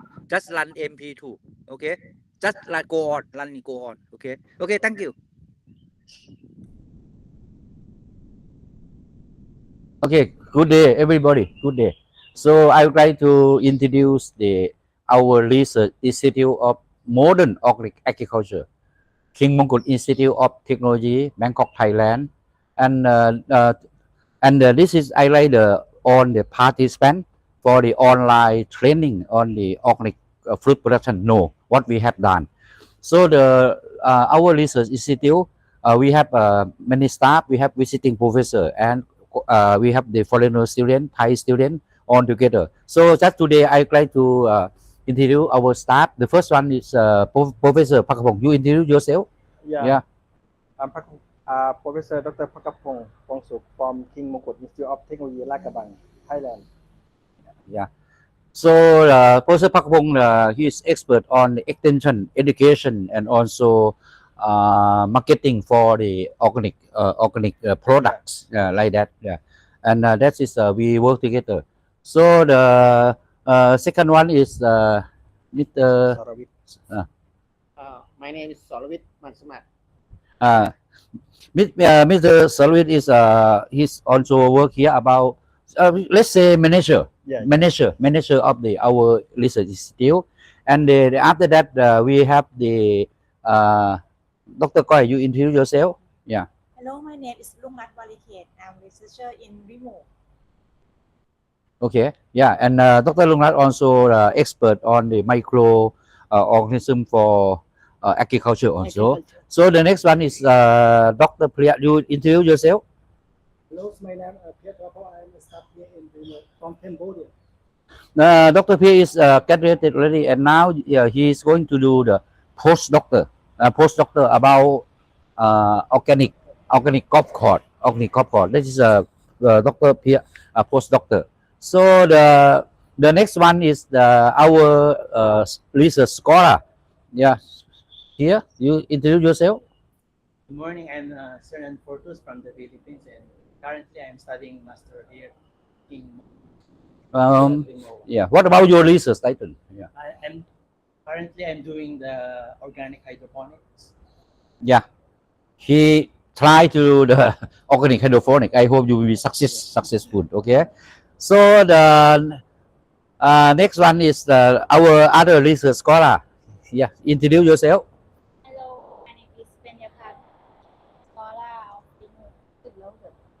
Yeah. So your research title is about heavy metal. Use the microorganism for heavy metal. So the other staff is Dr. Chiu Song from China. You can upside down. Introduce yourself. Introduce yourself also. Hello everyone, I'm here. I'm Dr. Song. Nice to meet you. I'm the researcher of RIMOA. Thank you. Okay, thank you. So the most important one, our visiting professor, and we have the collaboration also. You introduce. Hello, Namaskar. This is Dr. Lalitha from India, Periyar University, Salem, Tamil Nadu. I'm a specialization in agriculture microbiologist. We have associated as AATSEA since 2007. I can proudly say me and Dr. Kasem Soytong, we are doing the collaboration research work on organic agriculture. Now we are doing on heavy metal remediation also. Thank you. Yeah, that's just nice. Dr. Lalitha will come here at usual also because we collaboration to do research. Not only Professor Lalitha, we have the other professor from other country also. Yeah. We have Professor Peter from Germany, and other country. Several, yeah, many. Finland, Japan, yeah. And Iran, Iraq, yeah, and almost all over the globe, our AATSEA family is associated and do and promote the organic agriculture. Yeah. That is our logo and motto. So Okay, now let's see what going on about our actually our abbreviation name we call LIMO. LIMO is the Research Institute of Modern Organic Agriculture. So now I will show you why we call modern organic agriculture, not traditional organic agriculture, modern. Because we working on basis on the scientific research, investigation. Okay, okay, going on. Yeah. Please. And now what did this is the our we have collaboration on now about 20 countries collaboration with us on over the world, and this is the mostly now we try to promote organic agriculture. Okay, and you can see some of the our work. Some of our work now we do the organic crop court or non-agrochemical production. The organic crop court is we have this is the second crop course that we have done in Thailand, and what we have done that we also they don't stop to apply on agrochemical. Then after they stop to apply, we have the bio fertilizer to be used instead of chemical fertilizer. We have bio organic fertilizer, high nitrogen, high phosphorus, high potassium, and also they have heavy metal also. So we use our microorganism to reduce heavy metal. We call for soil remediation. And you see, after use the heavy metal, right now you can see the heavy metal is decreases. See, after we apply, they are decreases because heavy metal is also cause cancer. There are contamination in soil, in water, in air, and other. We have to reduce it. Where? Why? The heavy metal come from where? They come from industry, come from the agrochemical, agrotoxic chemical, and after that they residual in soil. That's why we have to get it off. This is one of our requirement for the organic certified. And another thing is we also doing the organic certified in China. In China also, and it is now we have already do organic certified in green. We can say green eco villa resort in China. This is in Alo Valley, Jiangxi province in China. So everyone been there, and in this one in detail I will talk later. Okay, and what our research. What is our research? Microbial products as agricultural inputs for organic agriculture. That's why we have a full set of our research product to be used instead of the chemical. So this is a king grammar product.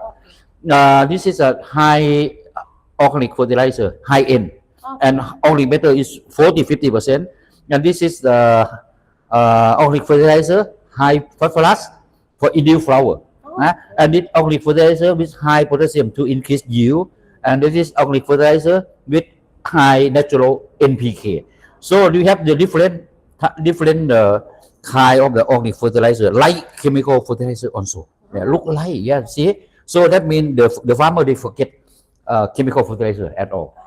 And they are not only on formulation have also the necessary plant nutrient.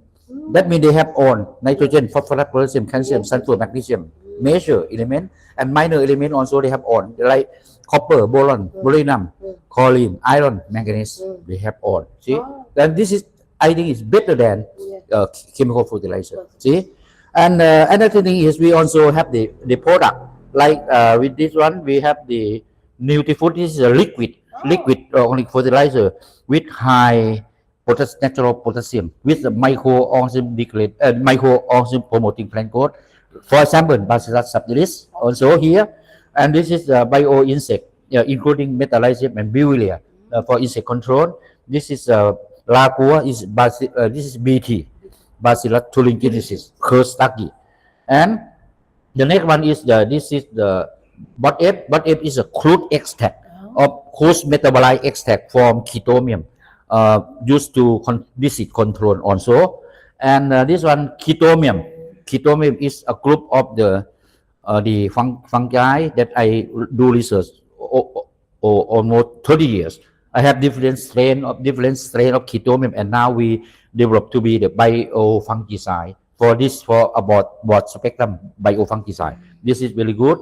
And this one is a nano elicitor. It's a natural product, nano elicitor. That means we put the active metabolite of chitomium, put in electron spinning, and they split out, become nanoparticle. And this nanoparticle, when we publish many papers also. If after we apply to the infected plant, for example, if we apply to the infected tomato wilt caused by fusarium, they will induce phytoalexin. In tomato wilt, that they call alpha-turmalin. If we apply in the infected chili with the anthracnose, collectively capsicum, so they will the chili plant will induce the phytoalexin, namely capsidiol, to against the disease. So really successful. We also do in citrus also, in durian also. Yeah, and in citrus, this one we not only test in Thailand. We have already done testing and successful in Sochi in Russia. Yeah, and also in South Asia, like in Laos, in Vietnam, in Cambodia, in Myanmar, also sure, in Thailand, also, even in China, maybe India we introduce also soon. So this is the organic fertilizer with natural NPK with Bacillus subtilis, that one, and this is organic fertilizer with high nitrogen with Bacillus subtilis also, and this is Keytech. Keytech is the nano chitosan. You know, chitosan is they naturally extract from shell, from shrimp, from others, and then we get chitosan, and after that we make to become nano. And then this can be stimulate root growth, and also stimulate flower, and also if we apply in the soil, they will unlock the chemical fertilizer in available form to be viable form. Yeah. That means we can get rid of the chemical fertilizer residue is in the soil for fast, for the organic way. And lately, I and Dr. Lalitha, we have developed another product, important one. Yeah. That is the bioproduct to decrease or to negate heavy metal. Great. This is a new one, the new one. And because by the time I know that every country, at Thailand also, a lot of heavy metal, and everybody know that heavy metal is cause cancer. Yeah. So this is we have the bioproduct to negate heavy metal already. You can introduce some in our product. Have some microorganisms you can introduce. Yeah. And that heavy metal, our new product. Yeah. It degrade the chromium, lead, arsenic, cadmium. and cadmium. Okay. Cadmium. So this will be, you can see the lead, arsenic, cadmium everywhere present because that emitting the automobiles. Yeah. So emitting automobile, you may have easily get to the lead. So it pollutants in the air, land, and water. So through that, our new product developed by Dr. Kasem, thus heavy metal remediation, will give the remedy either in the foliar or in the soil to reduce the heavy metal easily. It may be degraded complex into the simpler one, which is in the available form. It will evaporate through the foliar.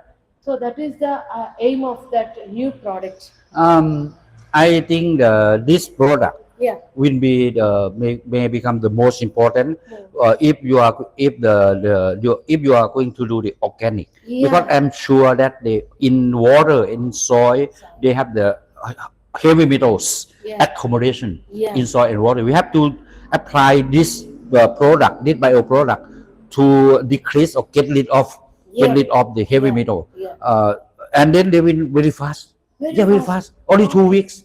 They start to decrease already.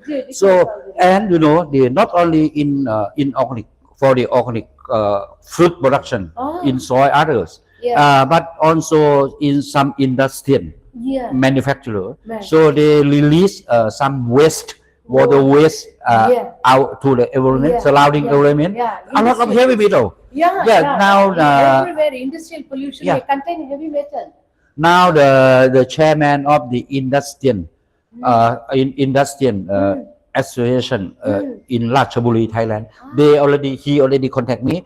He interesting because they said many factories, many manufacturer, they release the waste and on waste. They check already a lot of heavy metal, but they don't know how to get it off. So they interesting to test this one. I will give them to test this one also in industrial. Before they have to leak out, Yeah. they need to check the pollutants. If it is more than the limit, they cannot permit to in the form of sewage. So for that, we need to reduce through our bioproducts. So it will degrade within 2 weeks. That is the main important factor. That's it. Not to take too much of time to degrade. Within the 2 weeks, it will degrade the pollutants. So now we start. I hope the participant will start to understand what I call modern organic agriculture. Yeah, correct. That means the modern organic agriculture. Which kind of agricultural input we are going to introduce the farmer to apply in the field must be come from scientific basis. Yeah, that is very important. Very important, and when the farmer can get yield in quality and quantity. When compare according to my experience about promoting organic agriculture, I can guarantee over 70 years already. I promote in many countries in South Asia and other countries. I can guarantee that the production cost for the organic crop production is 50% decrease when compared to chemical. Oh, exactly. And the soil is better and better every year. That means yield increase every year. Especially in fruit like in durian. In durian, I have done on almost 10 years, about 100 acres with the farmer. Every year yield increasing. And production cost now really, when compared to chemical, 50% already. So not only get very good product, good durian, very healthy. You eat with our water, but also the production cost is low. So the farmer get more profit. And after we certify. I have one doubt, Professor. For this information, I want to certify my farm. How do I contact you? Please tell me the details. So if we are going to go to the to do organic certified in other country, if you invite me, I will go there. Because I have to go. After I go, I will check soil, water, and other check pesticide by quick test. By quick test, we check pesticide detection on. We have the quick test for chemical herbicide, chemical insecticide, chemical fungicide, and also we check nitrate, also cause cancer. See, and heavy metal, we check also heavy metal, and in some case we also check human pathogen, Salmonella and E. coli. And if we found if we do the quick test, we found it, we will let the farmer stop and we will introduce the farmer. First one, if we said, oh, you cannot use chemical fertilizer anymore, what chemical, what fertilizer I should be used? This is our organic fertilizer, have different formulation. I can recommend them in each country how to do it. Like that. They can do by themselves also. But in Thailand, some farm, very big farm, they really lazy or very difficult to find raw material to do organic. That's why they ask me to produce organic fertilizer. King farmer that I have. Another one also I have too. Like that to help the farmer mainly. That's it. And for the organic certified, every country like in China also, I go to certify already. In China, Dr. Kasem Soytong already certified the organic tea. In Songyang, you visit already, there. And another one is we certify the organic resort in Jian. See, we do the same. Then the certification period is about 1 year. It's about 1 year to be renewal. And certification, this one for organic certified, this is we not charge free. We help the farmer. But the other certified body, they charge 1 year. You have how many acres? You pay. But our institute, we like to promote organic agriculture, so free. But when I go there, when I go to each place, you must be the farmer must pay me for travel grants, including hotel accommodation and other, because we are non-profitable organization, non-profitable organization, like that. And finally, what we let they stop, we introduce them by scientific way to make until the output come out. The important output, for example, durian, we will look at durian fruit. Durian fruit must not detected on pesticide. No nitrate, no nitrate. Low heavy metal should be really low, and no Salmonella E. coli, no formalin and other, and so on. And after we check, we check by quick test in laboratory, but we will send this product, the durian fruit, for example, to the chemical analysis laboratory by ISO standard to check in detail, to check in big equipment in HPLC, GSMS, and other. After they check what I mentioned, but not detected.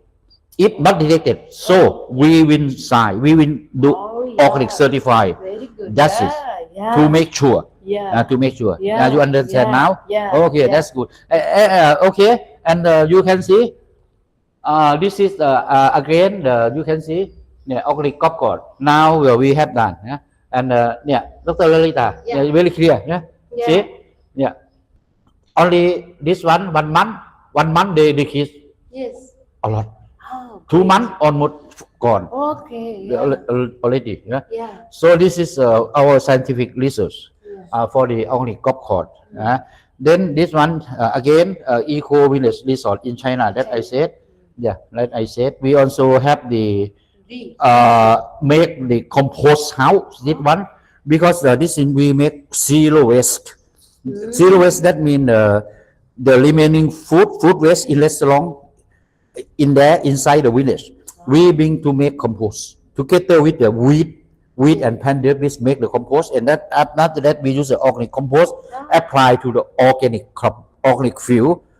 In organic field they have vegetable, they have many kind of fruit trees. We apply back like that. So this is zero waste strategy. That is very good also. You are right. That's So now the another one a bit highlight. This is the icon KS biodecomposer. This one, this formulation is a high organic fertilizer.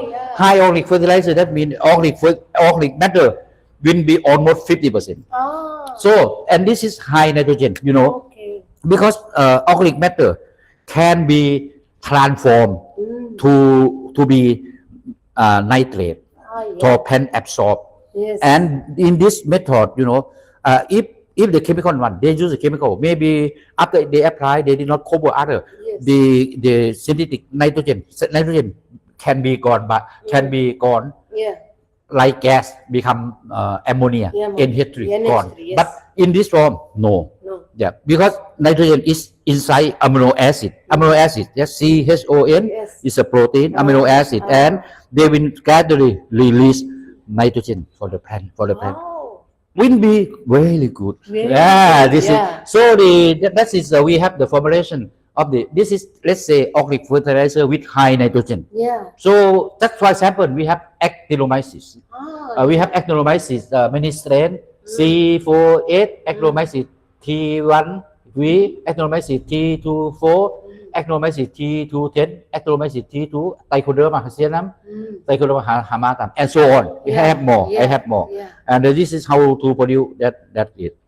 See, the composition. I have many composition, many raw material. But in this formulation, we can do that also. Use the plant debris in leguminose, because they have high nitrogen. Leguminose, maybe 800 kilogram, and some animal dung 200 kilogram, and KS biodecomposer 1 liter. Mix together. Just only not more than 2 months. We get the fertilizer already. Oh, we call it as effective Not, microorganisms. yeah, because microorganisms work to degrade very well. Yes. Actually, 1 month.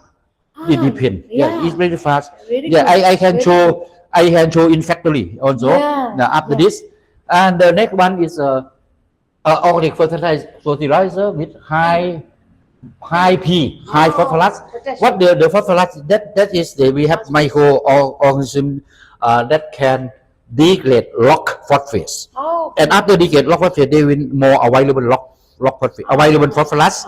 Plant can absorb, and this phosphorus then can be the plant uptake and can be induce flower during induce flower because it depends on C/N ratio. Yes. We just less nitrogen Yes. like that. So what we have done is we use the composition or raw material, the ground rock phosphate powder or animal bone, high phosphorus, 800 kilo, and animal dung 200 kilo, and 1 liter of the KF bio decomposer. And in the future on formulation, I will adjust. You know what I will adjust?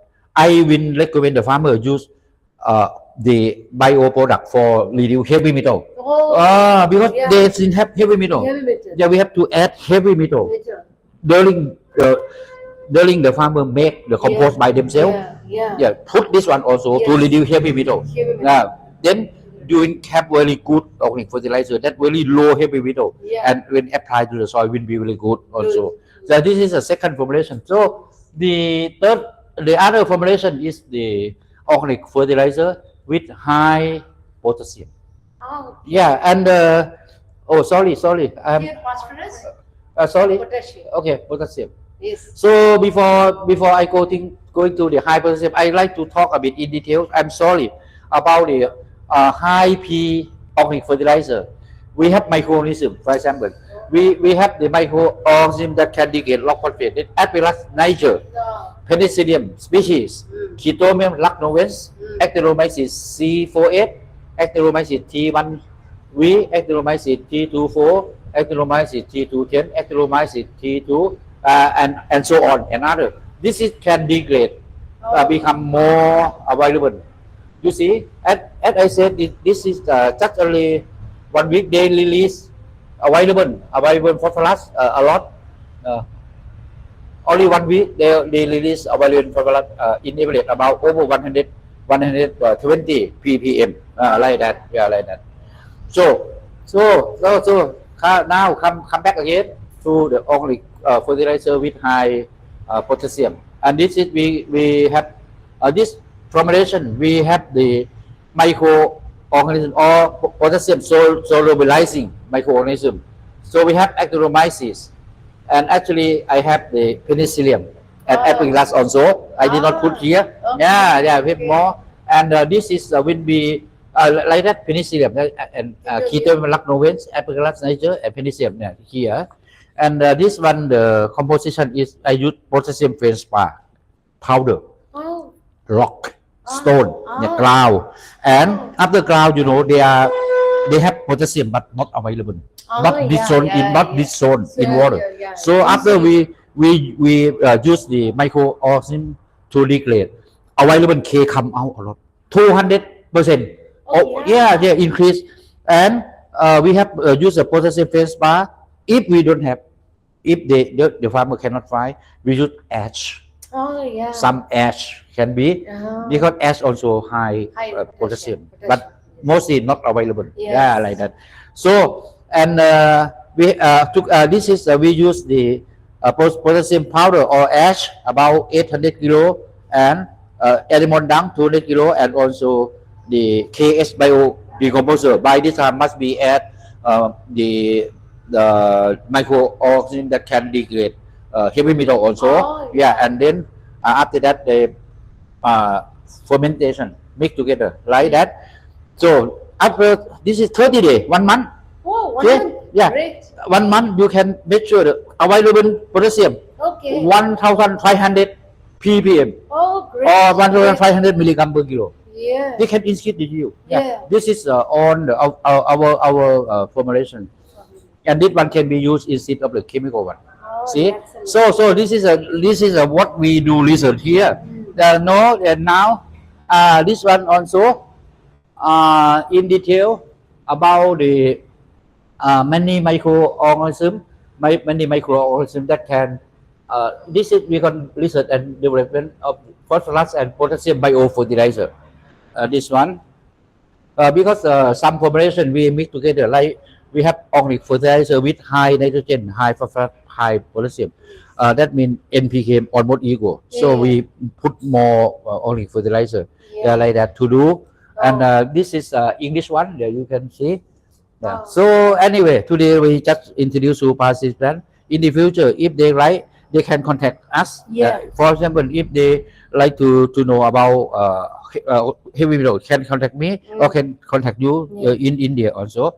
That is no problem. And other one, this is another research here, and another research here from our staff, Dr. Lung. He also do the organic hydroponic. But this one they conjure this kind of shell, edible one, and after they conjure the water from this one can flow to apply to plant the organic. This one, see, this is the shell, and they apply this water come to the organic vegetables. Yeah, we will do here. The Chinese student will do repeat experiment here also. Yeah, you see, and this is very successful. And you can have many menu of the organic, organic menu like that. Yeah. So this is a lot we have done. The other is this is highlight research innovation about not more than 5 years ago. I have developed this one. Natural product nano resistor for plant immunity. For example, that we have chitomium species here, and the chitomium we extract. We have a lot of pure compound like ketocomposite C, low-theorenone, and others. I have a lot, and in this pure compound we put in electron spinning and become nano particle. They put together. We can call nano fiber. This is nano. Nano is about 190, 150 nanometers. And after that we develop different kind of nano. You see, different color. And after we test this nano to control the disease, they can give very good control the disease also. That's why I have different nano particle, different target with disease like that. Not only one, many. Yes. And after we develop to be nano, I call nano elicitor. Elicitor, that means any alien substance, naturally or synthetic. If we apply to the plant, they will induce the plant to immune to the disease. We got Itself. You like Innate immunity. Like that. That's why that I said when we put in chili, infection this is caused by Collectotrichum capsicum. This one after we apply to infect one, they will produce capsidiol. Capsidiol. This is capsidiol is the phytoalexin substance produced by chili against anthracnose disease. And this one we also work on in induction immunity in this one in rice. In rice also. In rice, Dr. Jiu Song from China. She also do this one. Put the nano lister to the live blast infection, and after that they in the rice plant will produce phytoalexin, namely saculanidin against live blast caused by Magna-Forte oligase, or the former name is Palicaria oligase, like that. And also we also do this one in fruit tea also, in citrus, in durian, and in others. I have publication. If you interesting, you can ask me later. Okay. This is the something like what I have done. This is about chitomium biofungicide. I have been talked already, and this is what about the microorganism that we are expert on microorganisms. So we can isolation. After isolation, you can see the the microorganism sometimes is good beneficial to human being, to plant. So the some microorganism is pathogenic to human being, to animal and to plant disease. But some is benefit to human, to plant, to animal also. There are two group. Like that. So we work on the phytopathogen. Like that. And also we find microorganism that against the disease, and or microorganism to resist to the environment, like you are work on the microorganism that can degrade heavy metal, or some this is beneficial. And we release a lot of the bio product already, right? And this is about the microorganism can use for insect control. This is a Beauveria bassiana can control some worm. They can kill the worm. This is insect fungi. Not only Beauveria bassiana, we also have metallasium also. And another one I also have Pisciromyces. Pisciromyces to control nematode. We have a lot also. This is that let you get the idea how to do research on this, and how to do the organic farming. Generally, we can call it as modern agriculture. So and this is our demonstration room and meeting room. So you can see this is I start from here. Now this is the highlight research on a nanoparticle. You see, this is a scanning electron microscope. We are really do research, and now this nanoparticle leakage station already. In Cambodia, in Vietnam also leakage station. That means do marketing already. This one we sell in those countries, and also China is being leakage station. And China also we have this one. We introduce the Chinese farmer. This is our highlight now. Then this one you see, this is nano fiber. Here the different kind. This one the pure compound, and after become nano, you can see the green color. This is and another highlight. You see there, chitomium. Chitomium as about spectrum biofungicide, including the different species of chitomium, like chitomium cuprem, chitomium globosum, chitomium coccoides, chitomium elatum, chitomium basilense, chitomium siamense, and so on. I have many species. It's all published in Natural Product, in Panta Medica. And almost mostly Q1, Q2. Mostly. And this one, they produce a lot of new compounds. And the new compound not only inhibit phytopathogen. The mainly phytopathogen is Phytophthora, Fusarium, Paraculaticum, Paliculare Olaceae, other. But not only inhibit phytopathogen, but also they can inhibit human pathogen. We publish like anti-cancer, cellulite, and anti-tuberculosis caused by Mycobacterium tuberculosis, anti-candida on Bicam, and so on. This is we publish. We really do research, okay? And but we are in the side of plant pathology. We develop this one to be used for disease control. So that's why now all species of chitomium I mix together. Before mix together, I study on synergistic effect. That means just don't think, if we like to mix, just put. No, because some they can antagonistic to each other. Not good.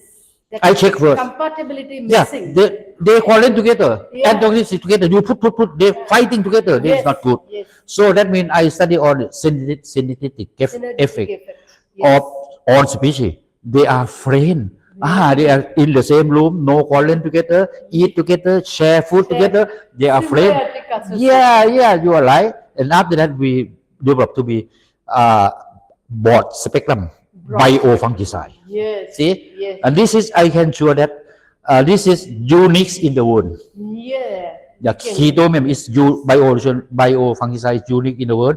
and also natural product nano is also now unique in the world. Very good. Yeah, Excellent. sure. Excellent. Yeah, that's it. Yes. And another thing is what I talk is I already showed many bio product, and you know some farmer they lazy to do. So that's why I have to develop the bio fertilizer. This one, King Farmer. Okay. So the King Farmer also have different formulation. King Farmer with high nitrogen to promote plant growth. King Farmer with high phosphorus to induce flower. King Farmer high K to increase yield, and King Farmer NPK equal NPK. All multi-nutrition. Yeah. In one. Yeah, like that. I Yeah, think this like is that. the first product in the world. I think. I think so. Yeah. Nobody do this one in the world. How? Yeah. Need not to search N, P, or K, Yeah. or micronutrients. Yeah. All in one product. Yeah. It's a great feeling. So now we have the knowledge to produce organic fertilizer with different formulation to be used instead of chemical fertilizer. Yes, See, yes. and we have rich and more nutrient than chemical fertilizer. Chemical fertilizer normally NPK. Yes. Urea 4600 only nitrogen. Yeah. The other not have. Yeah. The phosphorus, no, they have also 0050, 60 or 82424 other. This is all mainly on NPK. Yeah. But the plant they eat not only NPK. They take a lot of the nutrient necessary to grow. So that means our organic fertilizer is unique in the world. No country do now. But by this time, we have participants now for the organic food production. They need a lot because the organic food production they have to manage nutritional management. Yes. At different time, what nutrition they like. Yes. I can recommendation. Yeah. Yeah, like that. So if they manage nutritional management very well, the durian or fruit tree will grow very well. So this is, don't worry, we can recommendation to do that one. Yes. Yeah, that's it. And this is a King Farmer organic fertilizer. Then another one. Okay. The King Mongkut Institute of Technology, Research Institute of Modern Organic Agriculture. They asked me, Dr. Kasem, can you help? Can you make the organic fertilizer with my know-how? And then I apply patent also to make another brand of the organic fertilizer for the organic fertilizer for sale to the farmer, easy for with reasonable price. But this is university product. Okay. All income will be give to university. I work here for a long time. I must be I must be here. So now this is we do in the KMTL, RIMO KMTL. That means Research Institute of Modern Organic Agriculture, King Mongkut Institute of Technology already register new brand 4 Kings organic fertilizer. And 4 King organic fertilizer we have same. We have 4 King organic fertilizer with high nitrogen. Another high P, high K, NPK also. This one. This is the income this to university. That means for the society. For the society. Yes. That's it. And this is the AATSEA in general. AATSEA in general about what we work in China and India also. We go to certify the liquid organic fertilizer in India. Here, this one. You see? This is an organic fertilizer. Liquid one. By AATSEA. By AATSEA, only certified by AATSEA. AATSEA is Association of Agricultural Technology in South Asia. Yes. Okay, and also Dr. Song also going to Dr. Song is the organic inspector in China. Okay. Yeah, then she also working this one, and finally we do organic certified. Oh. Yeah, organic certified the tea. Yeah. Organic tea is already in China. In China also, and what is it? Just up. This is the Research Institute of Modern Organic Agriculture. What we have done our activity. We have research. The research we have collaboration with many countries. Like I collaboration with you from India, And we have consortium, MOU consortium with Finland, Indonesia, Philippines, Indonesia, Bangladesh, Thailand. Okay, yes. Good day. I like to continue about our research institute of modern organic agriculture, King Mongkut Institute of Technology, Batabang, Bangkok, Thailand. And by this time, the Professor Lalitha from India also visit us, the visiting professor. Namaskar. Okay, so the Research Institute of Modern Organic Agriculture, we have many collaboration, many duty and responsibility. What we have done is, firstly, we also have the research and education, research collaboration. Also, we concentrate with Finland, Indonesia, Philippines, India, Bangladesh, Thailand, and also other countries like Iran, Egypt, and Japan, also Japan and USA also, and other countries as well. Yes. So this is we concentrate on doing research on the organic agriculture, and also we can offer the undergraduate and graduate course, like for instance the graduate course or master and doctoral degree for in organic agriculture also. Yeah, like that. Yeah, can be. And if the student come, you can come to teach. But we have many professors for many countries to join together. Yeah, like that. And the other is we have the international collaboration with AATSEA. AATSEA, because LIMO is government, the government university. So we collaboration with AATSEA also. And this is we also doing the journal IJAT, International Journal of Agricultural Technology, that by the indexed by SJR Scopus Q3 already. And this journal we try to try to keep deep level QT, Q4, QT, Q4. You know why? Because we like to support or promote young scientists young scientists or young graduate students to have a chance for publication. Yes. Yeah, like that. Yes. Yeah. That is very important. Very important. Yeah, Very that's we work for to help the young scientists, help the people. We not work for money. That I always talk like that. Okay. And the other is we also have the extension and training program. So we have the Chemical Organic Farm, we have AATSEA Organic Farm, and we have Pathom Vivek Temple Organic Farm. Yeah, that tomorrow we will go there. And also we try to open now the Limo is already collaboration with AATSEA and also Senton supermarket. Top supermarket. So now whenever I certify signature, I certify organic in Thailand, the organic farmer can deliver the organic product to top supermarket. Very good. All over the country. Excellent. And excellent. get very good price. Very good. Also, I think maybe in other country when we do something like this also, we contact with supermarket. If we certify, then supermarket accept like that. So the other is you can see this is on what we have done, and also what we have done is in conclusion that's why I said AATSEA organic certified by now we do organic certify not only AATSEA. We collaboration with Senton Top. They call Earth Safe Foundation because Earth Safe Foundation did belonging to Senton. So they like to help the people also. So that means sometimes we got Earth Safe powered by AATSEA organic certified, and also Limo and AATSEA organic certified also, something like that. Then for the organic certified, we certify fruits, vegetable, organic green resort, organic golf course, packing house, food processing, coffee, tea, other, and ornament also, prawn, shrimp, fish, pork, others.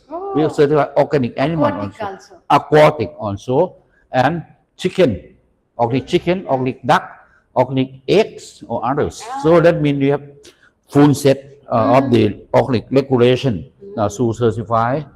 And this time that means this is that I said our network, AATSEA network. So AATSEA network we have AATSEA mostly do organic certified. We are collaboration with AATSEA that I said. That means we promote organic from farm to table, organic market, and also we do IATSEA International of Agricultural Technology, and also every year we have the IKIS conference, International Conference on Integration of Science and Technology. Now this year to be 12 years. Last year in India, but this year will be in Thailand. Yeah, in Thailand. Yeah, Rajamangala. Yeah, Rajapat Lampai Panni. Yeah, and this is international collaboration. International collaboration for I can say that for something like for business or consultant for organic. So we have the consultant of the organic coffee in Laos, and then sometime this organic coffee in Laos we certify the export to South Korea, and also we also have the collaboration with China, Myanmar, Cambodia, Vietnam, and other countries to promote our bio product in those countries also. And then this is just only our network of AATSEA. So the next one maybe you can see, for example here is Pathom Vivek Temple Organic Farm. This one in High Solid. This is our president. Our president very young. Our president here, and then this is the monk, the famous monk in the Pathom Vivek Temple. We do the organic model here. And sometimes we also training in the temple for the organic agriculture training in the temple. And we also go to the field to do organic certify or teach the farmer. This is in the high mountain, and in that area they use a lot of chemical. We call Putabberg, about 1,600 meters above sea level. Next time you come, say more, go there. And this time we very successful to promote organic, for example, organic cabbage, and also by this time in fruit, organic macadamia. Also we certify there also, and another one organic macadamia and organic coffee and organic cocoa also in this is fruit tea. We certify there also. Yeah, this is organic like that. And other thing is this is the other promotion to the organic farmer. This is in durian, organic durian. We go to the farm, we check the soil, and we introduce the farmer. This is durian. This is durian. Candy, because Licopo already. You see the lesion. Now dry lesion already. After apply ketone. This one. Yeah, and this one. Yeah. Also, you can see when we go to organic inspection. What we do. That's why every year I been training and appointed the organic inspector. So now we have in Thailand we have organic inspector approved by AATSEA, and also every year we also training and appointed international organic inspector. You are the one. So now the international organic inspector, now we have about I think 15 countries. 15 countries. They are trying to start work. Some countries working already. Like Dr. Song from China, she's work already. Yeah, the organic inspector in China, something like that. Then, so about you India, you must be start soon. After go back, go to do organic certified in India. This is also we go to promote the farmer. Like that. This is that I said we also certify aquatic, organic. They already certified. That this one, and this is a kind of fruit, anona. Yeah, tomorrow we will visit organic anona farm, and I starting from teach them how to improve the soil to be organic soil, to be organic soil and high rich of nutrient other, and this is about 2 years ago, until now, and we tomorrow we much concerning about heavy metal in this soil also. If they still have level of heavy metal a lot, we will recommend them to apply the microorganism for reduce heavy metal also. Tomorrow. Now this is organic anona. See, this is organic anona. This one you can see. This is I recommend how to do organic anona, how to apply the organic fertilizer with different formulation, something like that. And in down, you see this is the organic anona. Very sweet and then safety. This one, this is organic anona. This one, you see. Rich in nutrition also. See, so now I like you to see the other corner of our research institute. This rooms have to be meeting room also, meeting room also, and this one, this one something like the. I'm sorry, it's in Thai, but I have English one. So that means whenever the farmer they try to do organic, during conversion period to the organic, we call NAP. NAP that means non-agrochemical production in conversion period to organic agriculture. That means if the farmer they like to do organic, they have to stop chemical now right away. Stop right away by yield and other, not destroy.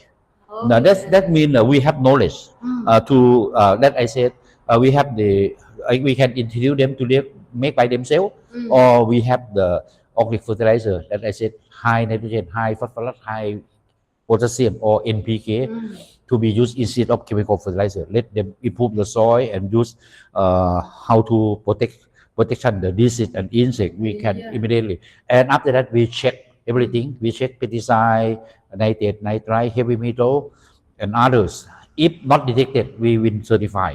So the way the time to certify, it depends. You know, the other certified body they said annual crop like vegetable at least 1 year.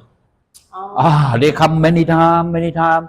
This one cannot, this one cannot, but they and then they don't know how. They said cannot, but they don't know how to recommend the farmer to solve the problem. They just talk the problem, but no recommendation. And after certify, they said certificate for vegetable at least 1 year. For fruit tree like organic fruit production, they said 3 years. For recommend for organic certified, this is different from us. From AATSEA organic certified, the time is not concerned. For example, if we go to any farm in organic fruit production, we check everything. Or if they have heavy metal over, we recommend them to apply microorganisms to negate or decrease heavy metal until lower standard. You are giving the solution. Maybe 2 months finish. Solution and a remedy to them. And then you promote. And also pesticide detection, we also check soil, water, air, and the fruit, organic product. We check everything that I mentioned. And we have the quick test. Until we don't detect it by quick test, then we will submit, we will send the output. The output, for example, if we certify organic anona or organic citrus or organic durian, we bring the fruit, random collect, and then we deliver. We send to the chemical laboratory ISO standard to check on with the good machine like HPLC, GSMS, and others. And they will check what we said. If MD not detected on after 4 months, we have this document. We certify immediately. No need to wait for 3 months, 3 years. Wait for what? If Yeah. the grower can do already, and the product really no toxic chemical, wait Then for why what? wait for? Wait for what? No use. No reason. Yes. But for us, we certify immediately. And in Thailand case, after certify, they can sell in supermarket already as the organic product. Oh, yeah. This Great. is this is our, and another one is when we certify free of charge, because we like to promote more and more. Like that. This is our certify, and by this time that I said, we collaboration with AATSEA Foundation. AATSEA Foundation, the owner is a Senton top supermarket. Then they try to help the people also to organize. This is the from Senton AATSEA power by AATSEA. That's it. This is in general on what the Research Institute of Modern Organic Agriculture we have done, and also we collaboration with laboratory of AATSEA. AATSEA laboratory you visit already. We have AATSEA laboratory, Association of Agricultural Technology in South Asia laboratory. We have another laboratory when we collaboration with RIMO also. And by this time nearby here, some I like you to see allow, and you just see allow the Limo Institute, which is a clean building. Clean building. Yeah. So this is the research on the citrus. This explain something what you do this one for the citrus. This citrus. That one. Yeah. We will study about the phytoalexin. After we spray the inoculate by the pathogen, and we will spray the antagonism like chitomium, and we will check the phytoalexin. In the citrus, after the application of the chitomium, in the treatment of the chitomium, we found that the citrus induce the phytoalexin. Nanolysator. Yeah, nanolysator from a chitomium. Okay. Found that to induce the phytoalexin named scopolamine. Oh. And when we compare to the control without inoculation, the citrus already die. On within 4 months. When compared to the inoculant by the nanolysator from chitomium. Just like that. So the citrus, this is a kind of the tangerine, tangerine. We also test the nanolysator in mandarin also, and another kind of citrus like pomelo and lemon also, and the nanolysator used to test in Sochi, in Russia. In Russia also, we get the same result. The same result. So this is if you are going to do the organic citrus. That means we have the product to induce immunity in citrus fruit also. This is will be no problem. Then other thing that's actually I will let you see the. I just say that they someone they plant durian, but I never concerned. They use chemical. They plant durian about until now 5 years ago. You see, the durian still too small. Inside here. Then today I try to demonstration how to recover this durian. So we go there. See that now we go there. We come here. You see.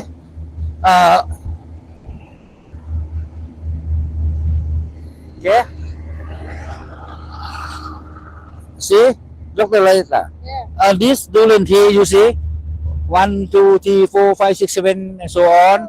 They plant this durian 5 years ago, and they are not die. Not grow. Actually, 5 years is fruiting already. Should be already on. So that is not die. And then I have been checked. This is called the root rot. Root gradually rotting by Phytophthora. And the leaf sometimes they leave that this is anthracnose. Anthracnose. This is caused by Chlorothericum.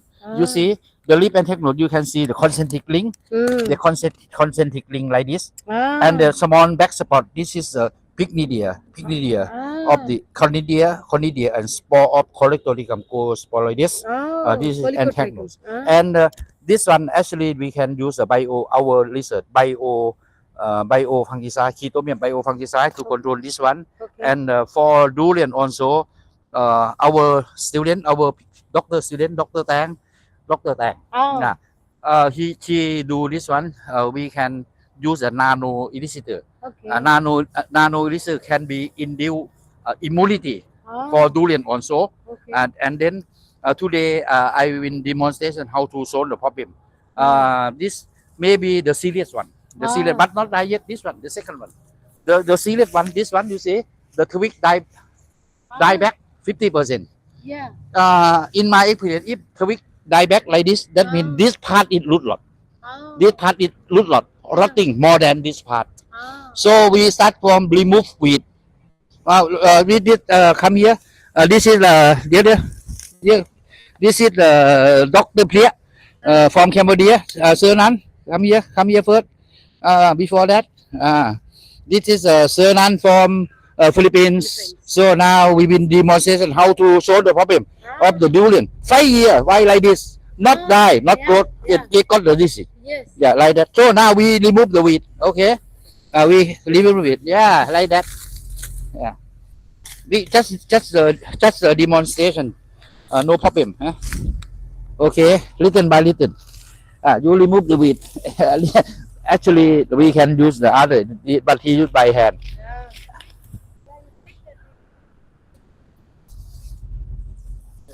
I can do so. No problem. Yeah, but should not in the surface, not deep, because we don't like to destroy the root. Like that. This is the real lab to lab concept. Yeah, this is a practical training. What I said, this is a practical training. Yeah, let I say it. Yeah. Be careful of your hand. Okay, we remove the weed. Easily removed within a minute. Oh, great. Maybe can be let Dr. Koi ไปเอาเครื่องวัดมา pH ป่ะ you can go to I like to measure the nutrient also and heavy metal also. Okay. Okay. You move because normally we move the weed in the under canopy. Yeah, remove the weed, and this is the in this part. Sir Nan, you dig the soil to see the root. This part. Yeah, dig the soil. Be careful. Be careful. You see, root is rotting. It's rotting. Okay. Do gentle. Okay. More.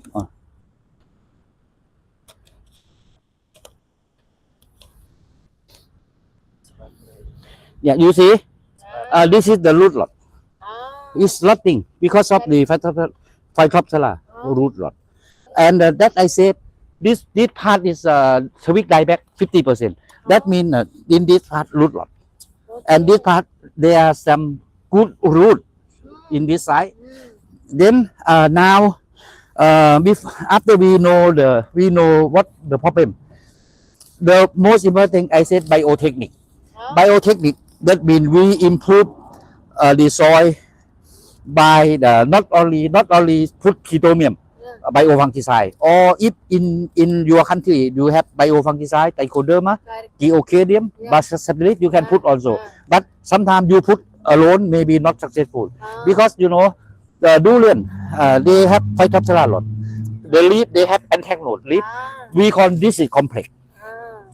One tree, at least 2 diseases, like human being. Yes, multiple. Multiple disease. Oh, you come to doctor, human being. Your heart disease, but not only heart disease, but pressure also. Sugar. Sugar, high sugar. You see, so durian same. We call this is complex or this is interaction. So when we solve the problem, we must consider a biotic factor and biotic factor. Biotic factor is Phytophthora and Collectoricum. abiotic factor. We concern about the soil environment. Dr. Pierre, you being to measure. So that means now I will check abiotic factor. What about the nutrient? They lack of nutrient or not? Or how about soil pH, for example,เอามาเลยดิทั้งหมด Okay, so now I will check the soil nutrient. This is that I said abiotic factor, and we check all necessary nutrient, all necessary.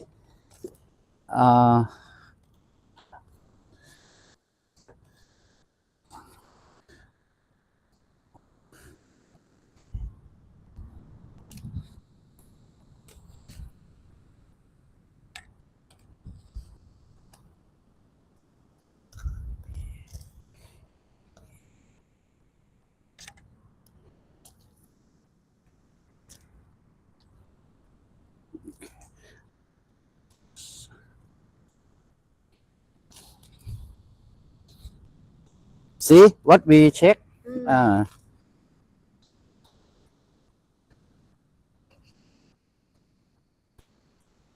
Heavy metal also on. Dr. Lalitha, you here? You here?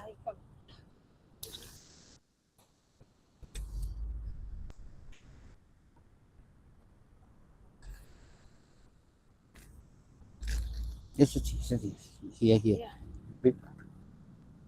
You can stand, no problem.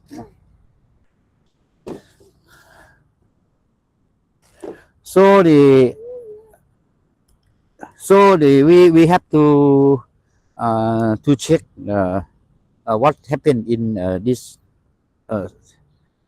one. Yeah. So our is can be sorry,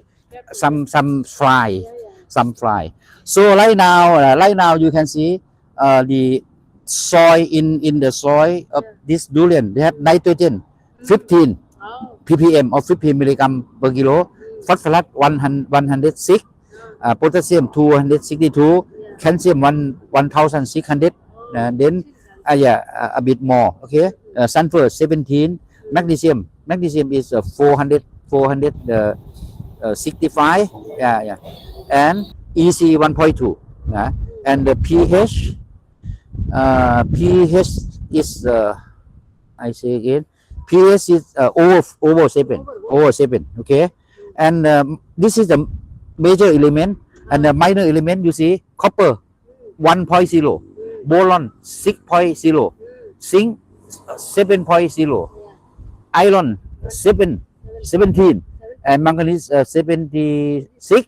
Yeah, you can cross up here, little by little. There can be cross up here, and you see this is all necessary nutrient, plant nutrient, and the next one I will heavy metal. Measure heavy metal. You know, yeah, Dr. Lalitha. You see, heavy metal is really high, 49. Arsenic, Pb lead 126, Hg 0.27, chromium high 141, and cadmium 0.5. See, so that is your work. Sometimes if the soil is more heavy metal, they affect to the plant growth also.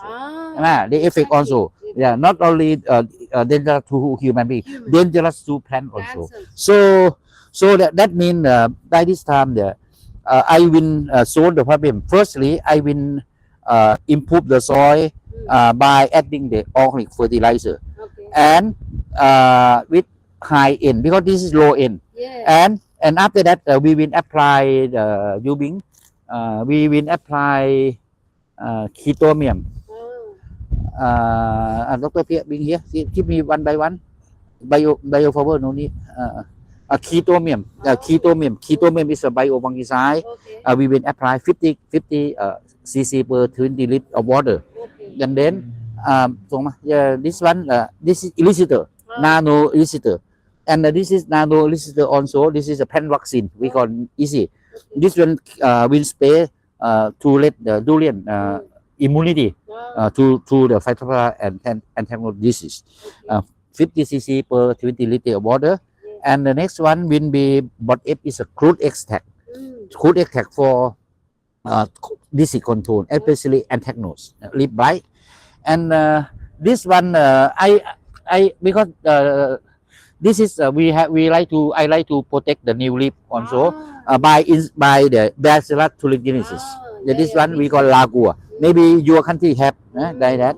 And another one, bioinsect is beta-lacinium and Buvilia. This one for protect insect. This is for protection. And we will apply the liquid fertilizer with high end, we call NutriCrop, with the Bacillus subtilis. This one to promote the growth, and NutriFood high K also. This is liquid fertilizer we will apply. Maybe I apply only one, and this is naturally NPK. Maybe we apply only this, or did it? No, that one no need. And the soil revitalization, and also you go to get the the for heavy metal also. ใจเย็นแปลมาsoil decomposer. And this one is also important. This is KS biodecompose. They can degrade. This one become more organic better. This one we apply also. On this one we will put in the same tank, and then you can bring that one to put 50 cc per 20 liter of water together. And after that, I will tell you how to apply. That is important. Now you mix this one. You have water already. You go to bring water first. You will go. Yeah. So in the topic content is a bit hot. I like to move my shirt. Dr. Lalitha will help me. Okay. Then this one. Because that I said here now in the soil very high heavy metal. So Dr. we use this one. Okay. Soil like soil remediation to reduce heavy metal also. So we will this one we will mix together, and in the same tank. You bring the water and you put here. Okay. And this is the what we do is, after finish, we will start to apply. Firstly, we improve the soil. The soil, we will not improve the soil only not only surface, because the soil is hard soil. When I dig the soil very hard, that means we will improve the soil, not only surface of the soil, but also we will improve the soil in lysosphere soil. Lysosphere soil, that means the root underground on system. How can we improve that one? That means I will make hole.เอาไม้ไผ่มาเจาะรู I will make hole, allow the stem, allow, and and after that we will apply the nutrition, bio fertilizer, and also our bio product, especially chitomium for root rot.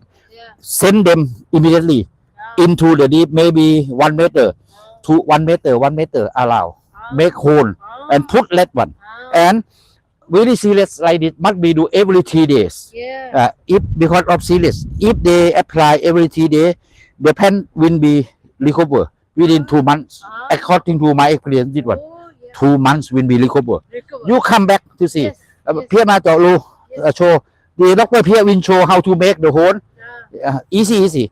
But if you have the high pressure, you can use high pressure, put direct in the soil also. Okay, and make make the hole like that, and then more. Okay, this is the technique. If you, this is easy way and cheaper way. You can use the bamboo and make the hole too deep, maybe 1 meter. Allow, like that. Okay, more. Okay, allow the stem. That's it. Yes, even more, no problem. This technique, that means I call biotechnics. That means we improve the soil, not only surface but also lysosphere soil. That I said. That is more important. More important. So now, the Sernan start to use to prepare the bioproduct. To prepare bioproduct. Yeah, like that. Yeah. Yeah. Yeah. Yeah. One by one. Yeah. You can put like that. Yeah. So we work at the same time. Now Sernan is prepare bioproduct. The bioproduct I mentioned already can mix together, no problem. Yeah, like that.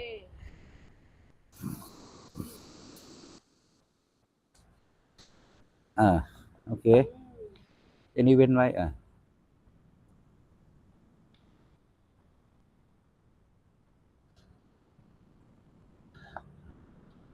So this technique not only this one 5 year not grow. You see, I saw a lot of problem. This one, many farmer they plant durian 1 year 2 year not grow, not die. Why like that? Yeah. โอเคแล้วเดี๋ยวเอาข้างในอีกชั้นหนึ่งดูราวโอเคเนี่ยโอเคเจาะตรงนี้ข้างในชั้นสลับโอเค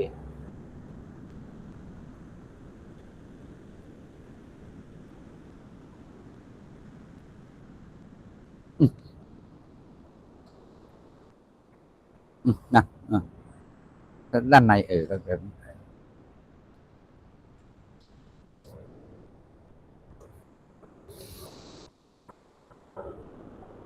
This is we prepare before we apply the organic fertilizer and also the bioproduct that I already explained like that. Yeah, and this is I guarantee it will be recoverable within 2 months like that. So now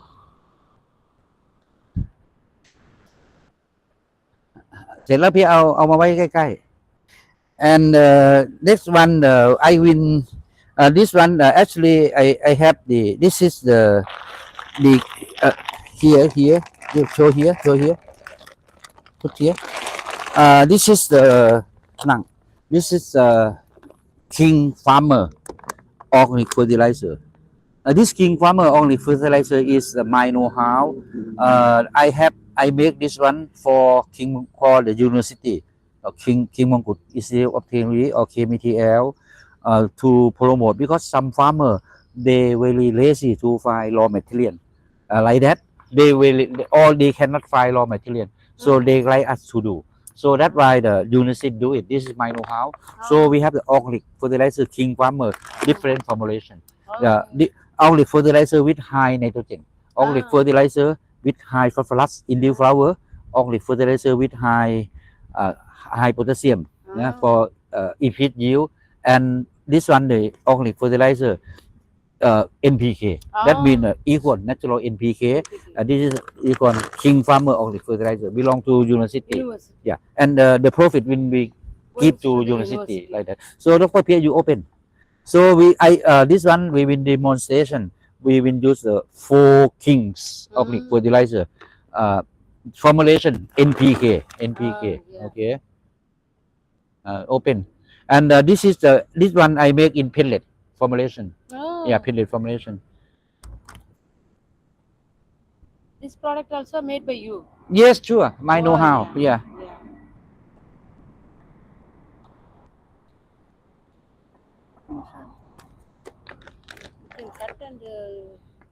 Yeah, we open. ใจเย็น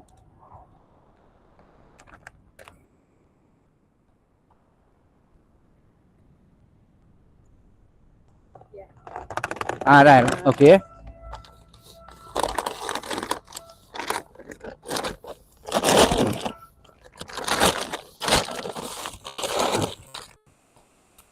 เปิด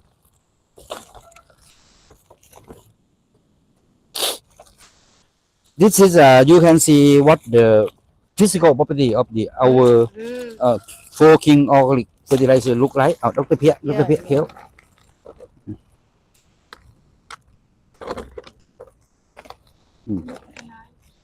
No need.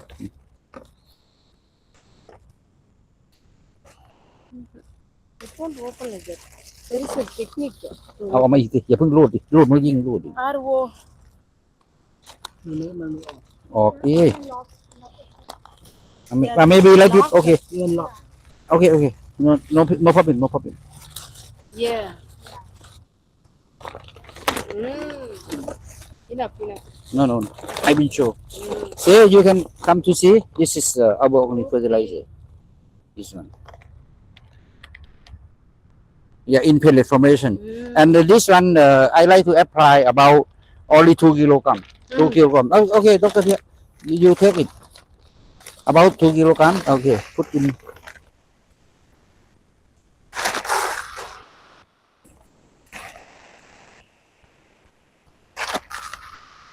Okay, one more, I think. Yeah. Okay. Okay, that's enough, I think. Okay. Let the sleep first. And you sleep. Take a rest. Then now, Doctor, where you apply around under canopy and see apply into hole also, you see ไม่ต้องเยอะผ่านรอบๆเลยเดี๋ยวไม่พอ so now we apply the forking the formulation is NPK forking yeah and this fertilizer not only surface they put get into the hole also you see get into the hole also เดี๋ยวโอเค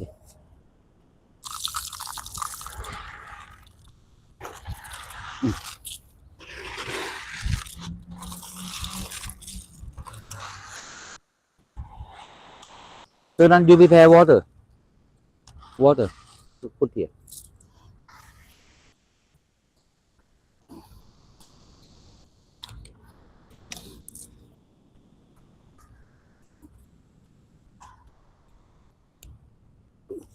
Actually, the only fertilizer that we have done, we measure the available or soluble nutrient.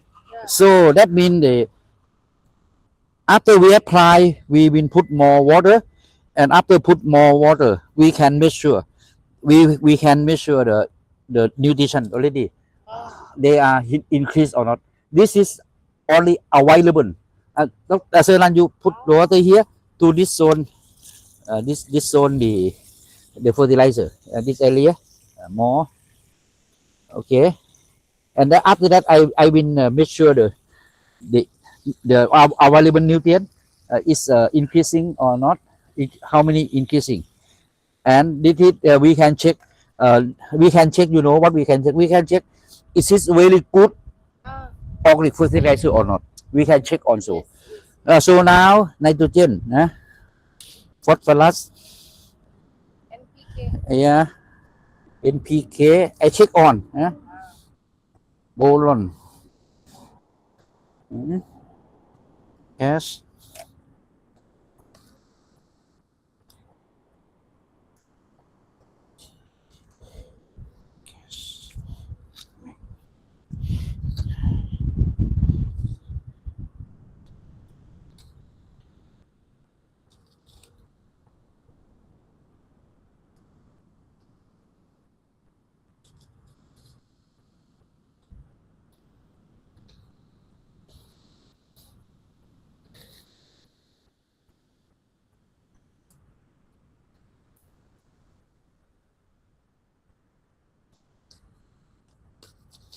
Actually, we have to wait for the nutrient dilution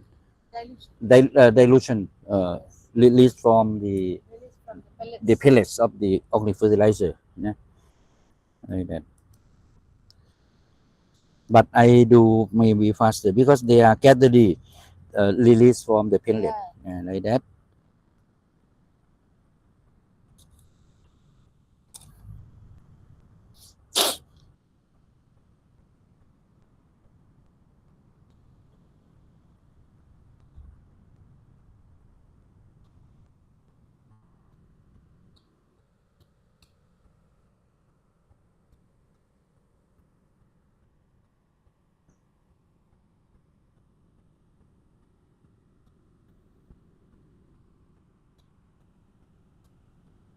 So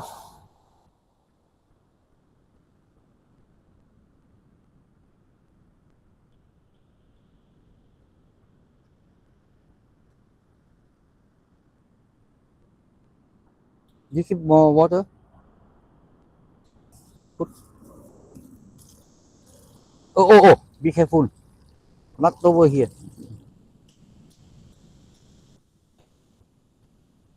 Okay lah. We like this one release. Okay. So now you now the as I remember before we measure and now you know what happened. Nitrogen now increase immediately. Nitrogen now 152. Dr. Song, you can cost up. Nitrogen one increase to be 154. Phosphorus 86. Potassium 311. Calcium 710. Sulfur 47. Magnesium 590. And the minor element also increase. Copper 2.2, boron 6.2, 6.0, iron 22. The increase, you see. Zinc 7.8 also increase, and manganese 107 also increase. So now the available nutrient increase on. Then that mean that mean the after we apply the bioproduct chitomium, normally about 2 weeks, the root, some part of the root will stop rotting, and after stop rotting, the new root will come out. After the new root come out, the new leaf come out. Follow up also, but like human being, after they recover from fever, they like to eat. During they are fever, they get sick. They don't like to eat like human being. When human being sick, got the disease, you lie down in the hospital. You don't like to eat anything. But if they start to recover, new root come out, they like to eat. That's why the organic fertilizer will improve already. Rich of nutrient already. So after they start recover, they need food. They will uptake a lot. So then we recover soon. This is my technique. See? And this is the how to apply.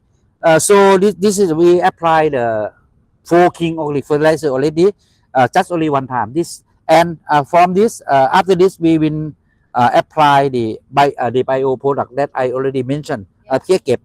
You can collect now. Then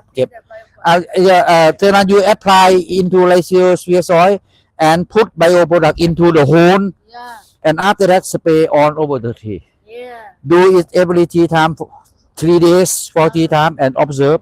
If getting better, we will apply every 5 days or 7 days, another 3 times. And if they recover well, we can apply every 15 days until they recover well. And this one I have done a lot, and I'm sure within 2 months it will be recovered. This is the technique. We call biotechnics, how to solve the problem of the durian disease. Like that. Okay, you apply now. So now we are starting to apply. Maybe go a bit far. Okay, you take photo to apply.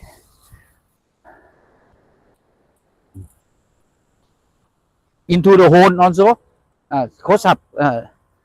Now the bio product we apply into the hole also, because sometimes root rot is in the deep, like that. And at the same time, when we make the hole, we will make the hole. Another technique, indirect way. That means we make the hole. That means we make, because soil is hard. When soil is hard, in deep soil it really less oxygen. So we make the hole. We let the root have chance to get in oxygen, get into the soil, and the ratio of the oxygen and carbon dioxide is balanced. The root uptake really well. Like that. Yeah, relation like that. In compact soil, in hard soil, you see, in upper have more oxygen. After 1 meter or 50 centimeter, less oxygen and more carbon dioxide. And and this technique will be helpful technique also. So now the Sir Nan already applying the bioproduct into the hole, and after that under canopy, and after under canopy they will spray all over the tree, spray all over the tree.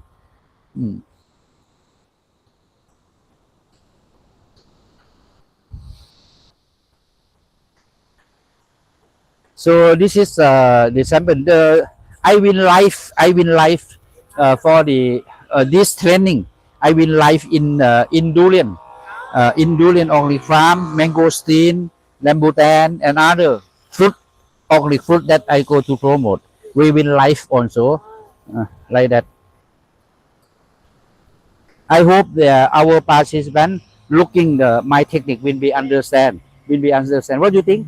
More understand because practice practical. How to do like that. Okay, and then spray over. Spray over. Live practical demonstration. Yeah, there. How to recommend. Yeah, you are right. Yeah, yeah. Spray over. You turn back for a while for a bit little. Yeah, and then spray over on the twig, on the tree, on the leaf, on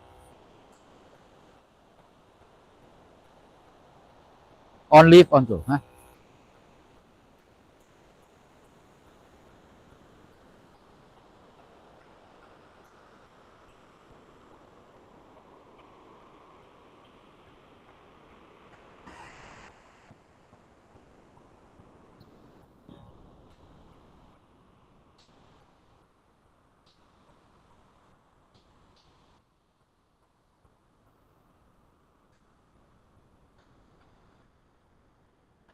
This tea not too, just not too big.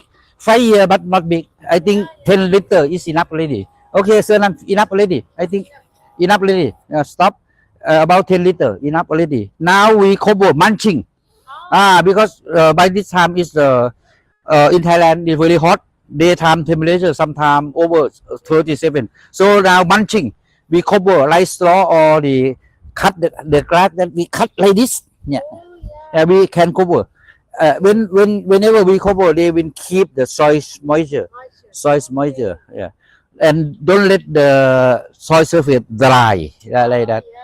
So now we munching. So even the Allow. Yeah. Yes. More. Okay.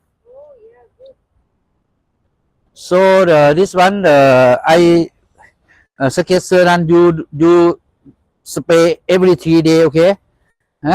Every 3 days, and also if someday it's dry, you water this tree. Okay.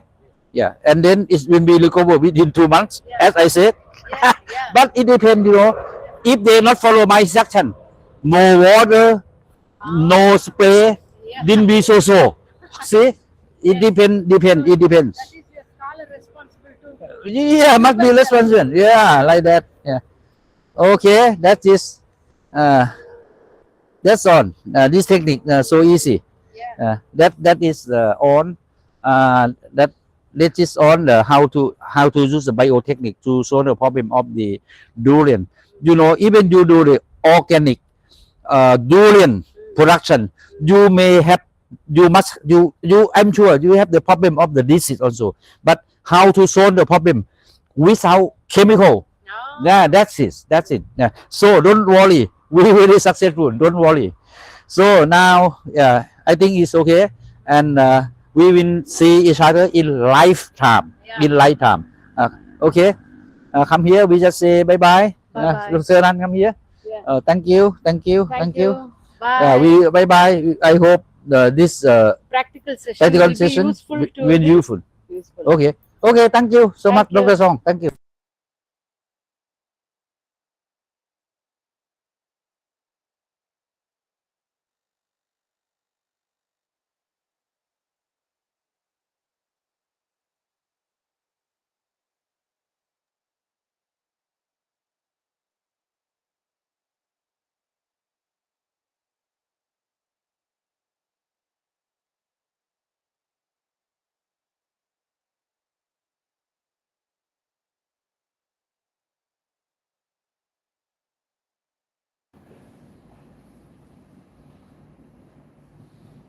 Good day, everybody. So today is one of our important day.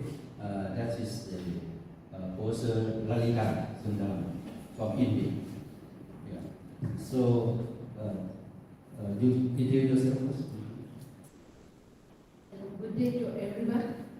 This is Dr. Lalitha, Assistant Professor, Department of Botany and Soil Biology at the PGPR Lab from India.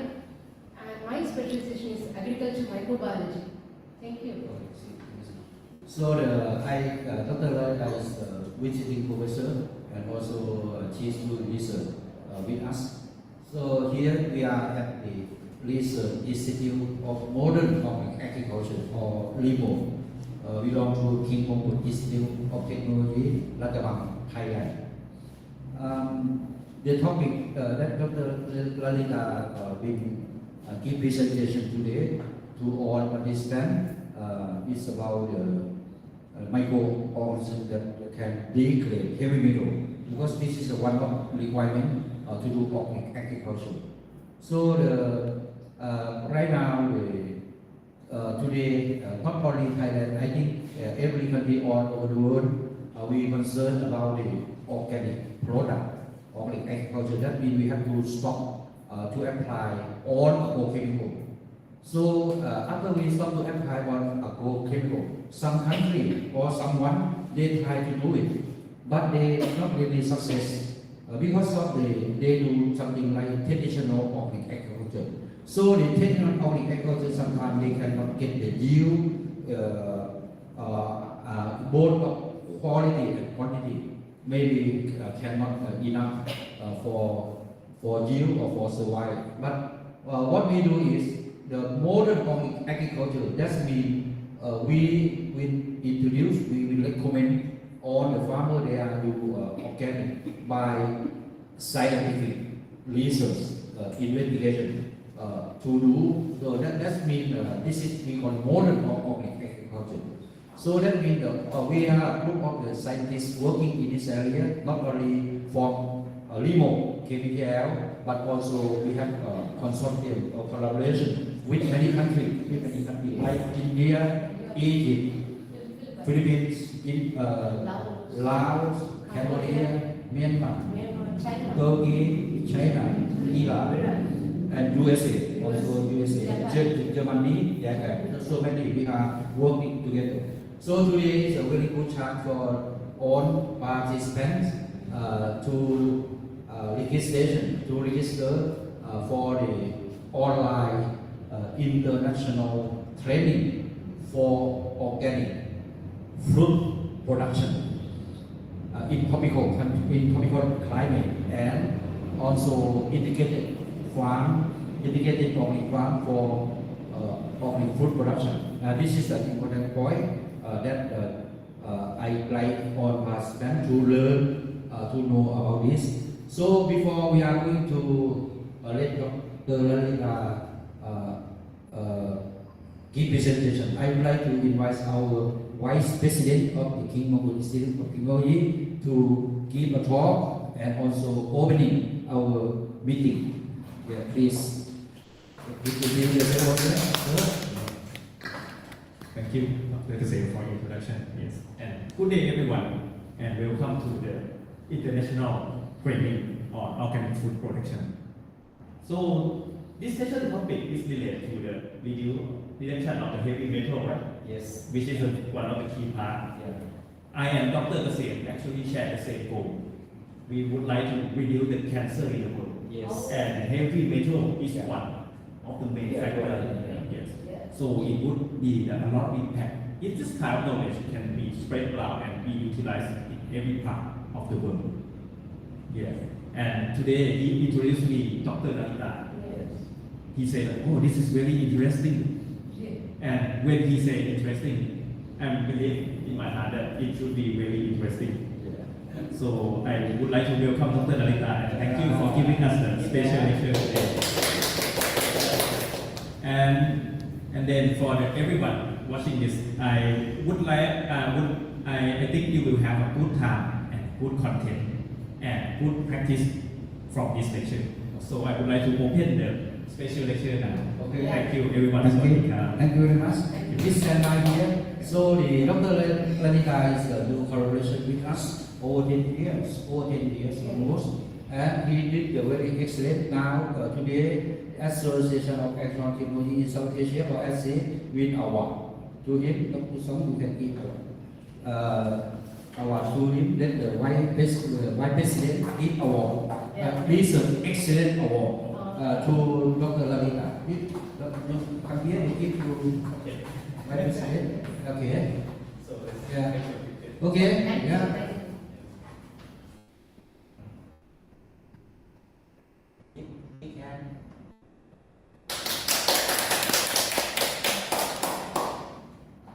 Congratulations. Congratulations. Thank you.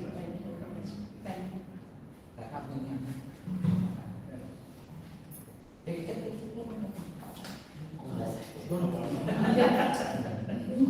Important. Yeah. You did it, Yeah, because yeah.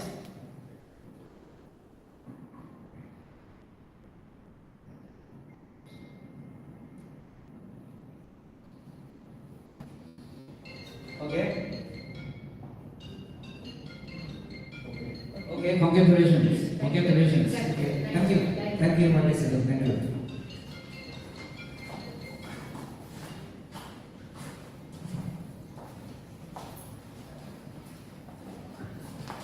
Okay. You can start.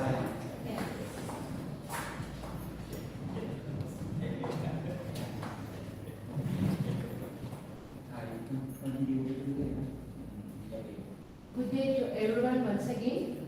And today I'm going to discuss about the innovation on soil remediation and reduction of heavy metals by potent microorganisms. And myself, Dr. Lalitha from Department of Botany, Soil Biology and PGPR Lab, Periyar University, Tamil Nadu, India. Hope another 1.5 hours you may be explore on heavy metal toxicity, how it is going to impact our plants, animals, as well as in the human, what is going to give the remedy. And first, we have to think about what are the main sources of heavy metals in agricultural soils. So if you think where the heavy metals are coming from, so you have to think about how it will deposit on the environment. So if you take the environment either in the soil or in the air or in the water. So where is the heavy metal may come from? So before that, what are the heavy metals? How we have to say what are the heavy metals? The heavy metals like cadmium, lead, arsenic, chromium, and mercury, copper, zinc, and nickel. So these are all the heavy metals. I think you may be aware of these heavy metals. You can see every day using the automobiles or anything in the transportation. You may excellently explore the lead and cadmium, which is emitted by the automobiles. Okay, and apart from that, vehicles, you may get this heavy metals from mineral fertilizer, which way you have to apply on the surface of the field. Any field, if you take this mineral fertilizers, if you are applying, definitely you will get a chance of these heavy metals and it will deposit on the atmospheric deposition. So if you have the chance of atmospheric deposition, already the molecular nitrogen is also there, and along with this mineral fertilization, fertilizer explore on that field, it will deposit on the atmospheric deposition. And then another one, it is a very deadly, dangerous sewage sludge. This is the main reservoir of the heavy metals in the pollution. One of the major reservoirs is sewage sludge. You will get all kinds of that is microbes and heavy metals and whatnot. Because this sewage sludge not only from the domestic as well as also the industry. You can have it either the paper industry, leather industry, or in the cattle farm, in any way, even dyeing industry. Dyeing industry is the worst one, where you could see the all kind of heavy metals. And another one is the pesticide spray. So if you have the pesticide spraying in the field, either in nowadays we are talking about more about the drone or in the spraying in the foliar application. Every day we are improving in the that is the sophistication of life, but we forget what is the impact on the sophistication life. So drone spraying or any method of spraying in the chemical way of pesticide, which will give the highly impact on the, that is the high impact on the heavy metals which is deposit on environment. And then sewage irrigation. We are talking about the sewage irrigation by means of, you can that is purified, and you have to clean up the sewage and give it to the field. It's a no problem. It's appreciable one. But what about the heavy metal degradation on the after replantation, after treating the sewage water? Have we checked out? Not yet. So that after cleanup, after treatment of the sewage water irrigation to the field, it will pollute the soil as well as in the aquatic environment. And then the major thing, if we start to organic agriculture, first in our mind, are we in the rural background, first in our mind, what do you think? We can apply the menu. Oh, manure is good for organic agriculture, yes, of course. But the source of manure, the plants may eat the fodder or any other greens which may contain the heavy metals, cannot degrade by the cattle. So that deposition, where it goes into the manure only. So in that manure, have we ever checked the manure may contain the heavy metals? No, not yet. But we are recommending the manure, it's a good for the organic way of agriculture. Yes, absolutely true. When it is the organic cultivation field, that fodder given to the cattle, it is a good for health as well as in the healthy manure free of heavy metals. So nowadays, even the scientific growth, it is going up. We have to think about these things, how the heavy metal is polluted. Now in my session, I have segregated in 3 parts. One is what are the sources of these heavy metals are from, and then how the plants may affect these heavy metals, and how to give the remedy through the microbes, and what are the impacts on the human, and finally what is the solution we are going to give, and how to rid off the heavy metal from the environment. So we can go by the segregation. And then next we can see here, first topic, that heavy metal stress response to the plants. This is the most important. We never think about the plant and its growth. We have to concentrate our own growth, because we know if we don't like the food, we can refuse. We can say it by the language. So in plants, what it do? Only thing is it won't grow. If there is a not in favorable environment, the plant won't grow. So that is the response by the plants. So we should understand that the plants may not have the good environment which cannot be grow in the particular soil or in the water. So for that, what are the indicators how the plant responds to the heavy metals or undesirable environment?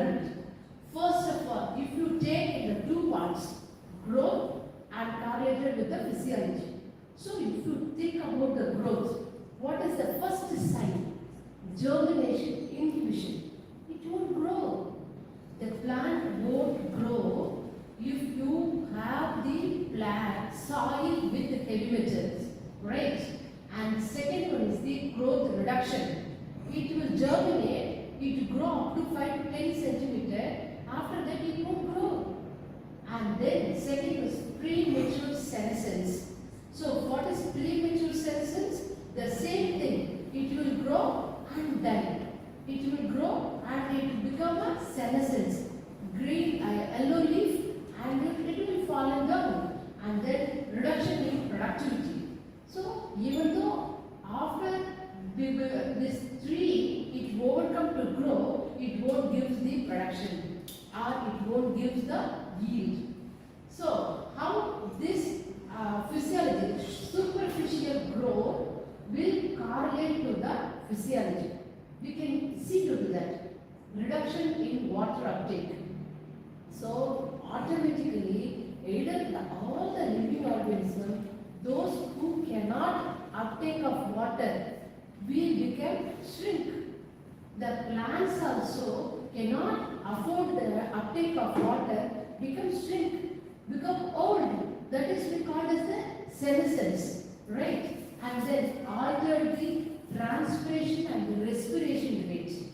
So the plants, the vital part is the transpiration and the respiration. If it is transpire and respire, the plants can survive. So for the plant's survivability, the both are very important, but it will stuck by the heavy metal induction. And then it will affect the metabolic toxicity. So what is metabolic toxicity? Metabolism meant by both the catabolism and anabolism. That is the breaking down the molecules and you have to combine the molecules. So you have to generate the food and transport the food into the root to top leaf. If it fails to do that, the plants cannot grow. And the accumulation of growth inhibitors. This is the vital, important, important factors. If the growth inhibitors stuck, the plant will grow. So what are the growth inhibitors? I will detail in the later slides. Because if you want to grow the plants, we grow upward and downward, both the aerial part and the below ground part. In that, what will happen? It stops the auxin production. So it won't produce the auxin. Auxin, invariably, you can talk about the IAA, indole acetic acid. So if you cannot produce the indole acetic acid or by means of the auxin production stop, the plant cannot grow. So that is where now you can correlate that physiology and the growth. So the physiology, reduction in water uptake is directly related to the germination of inhibition. Growth, germination, inhibition. So that it won't be grow. The seed, if you sow the seed, it won't be germinate. We have to wait a month together. It won't be germinate because of the heavy metal deposition on the soil. Okay. And second, alter the transpiration rate and the respiration. So growth reduction. So you cannot get the right growth at the right time because you may not have the transpiration and the respiration rate. Again, it's stuck by the heavy metal. And then metabolic toxicity. So if you cannot have the metabolism occur, so what will happen? Automatically it will affect the premature senescence. So premature senescence will happen only of the metabolic toxicity. And then finally accumulation of the growth inhibitors, reduction in productivity. So you can correlate with the growth and physiology is both is directly connected and you can cross the plant, what is going to inside the plant. This physiology may occur due to the over accumulation of the heavy metals. That's what that heavy metal stress responds to the plants. You cannot get the proper germination, growth, and it goes to the premature cells. Okay, and then next coming to the previous slide we discussed about that is the physiology and growth. So what will happen to the inner part, that is the internal? What will happen to the proteins and gene, that is the omics? We are dealing about the omics, proteomics and genomics. What will happen to the plant? It affects the proteins associated with the cell wall growth. So if without the protein is the building block of the entire life system. So if you don't have the proper protein development, that cell wall growth won't be happen. Okay, and then next, decreased expression of cyclin dependent kinase. What it does mean? Kinase, if you have that kinase, you can directly correlate it with the ATP synthase. So ATP synthesis won't be happen. You cannot get any energy. So the plant will die automatically. So the decreased expression of the cyclin dependent kinase will affect that is due to the heavy metal impact. And next one is the affects both elongation of meristem zones by altering the auxin distribution through the pivot N1 protein. So already I told you about the previous slide. So growth inhibitors. So what are the growth inhibitors? In meristem you have the auxin. In root the meristem you have the gibberellin. So if these two may stop, the plant won't grow. So directly it is related to the auxin production. So in all meristematic cells, either in the nodal part or in the upper aerial part, wherever the tip of the plant system which is responsible for the growth by the sideway or the upright, you can have the auxin. So this auxin production abruptly stopped by the heavy metal. So what is the P1 N1 protein? I will give you later. And then targets of transcription factors and sulfate transporters. So here transcription factors, if you fail to do the transcription, you cannot get the gene transfer, that is translation won't be occurred. There won't be transfer the genetic material from one to another, F1 generation to F2 generation. You cannot transport the genes, that is the genomics. It heavy metal drastically affect in human as well as the plants, drastically affected the genomic level. That is primary, it will target the transcription factors. We knew about what is transcription and translation. It won't be transcript, you cannot get the genetic material transfer from F1 to F2, and then sulfate. It is another genomic important factor, chemical, and which may not be transport. It will be stuck by the heavy metal, then altering expression of microRNAs. You know mRNA. mRNA is the major RNA which will transport again genetic material. You want to transport the genetic material, you need these things. So you need to protein to transcribe and the gene material has to transport. Then only you will get the second generation. Otherwise you cannot get it. So these major impact will happen by the heavy metal. That is the major impact will happen to the heavy metal deposition in the soil, air or in the aquatic system. So we have to keep it in your mind. We just ignored the heavy metal impact on the environment. So nowadays, every day we are growing. In scientific way we are growing. Advanced technique in modernization due to the hidden prices of the heavy metal increasing every day. So we are ignoring. We are talking about the pesticide, herbicide, everything in the broad spectrum. But what about the heavy metals? These heavy metals, why it is very dangerous? In the low amount, in microgram amount per liter, it will cause the deadly dangerous effects. So there is no remedy at all. That's what we have to be awakened. So what is that? Another, are we going to give this one for the chemical source? No, because already using of more and more chemical only, we are in the position to increasing the heavy metal in the environment. So in that continuation of the previous slide, you have to that response of mechanism rhizobacteria in the heavy metal impact. What we going to do? So what is the impact?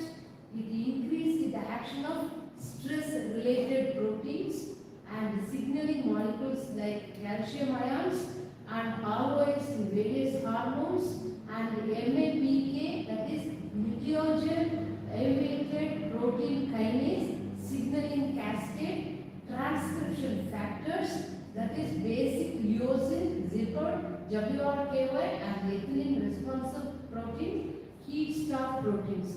So what are they? So in previous slide we saw the impact of the heavy metals on the plant. So if you are giving some rhizobacteria on working on the heavy metals, what will give the impact? For example, Bacillus subtilis, Pseudomonas, Citrobacter, Bacillus and Pseudomonas acarifa and Pseudomonas aeruginosa. These are some of the microbes, bacteria, which we worked on the lab and tested, and these are some of the bacteria which act upon the heavy metal and give the stress related protein, that is induced to the plants, act against the heavy metal impact, and it gives the signaling molecules like calcium ion. It stimulates, it induces, that is the calcium ion, you know very well, in human system as well as the animal system or in the plant, calcium and sodium and potassium. These are all the stimulators. You can transport these three ions only. So you have to transport. You need these ions. So gives the signal to the calcium ions. Yeah, you have to awake, the heavy metal is coming, and the molecules, microbes will awaken, give response immediate to the plants. And then mitigation, aviated protein kinase signaling. These are all some of the secondary alerting green, red signal to the give to the plants. Then the plants is alerted and it escape the heavy metal impacts. And what will we do?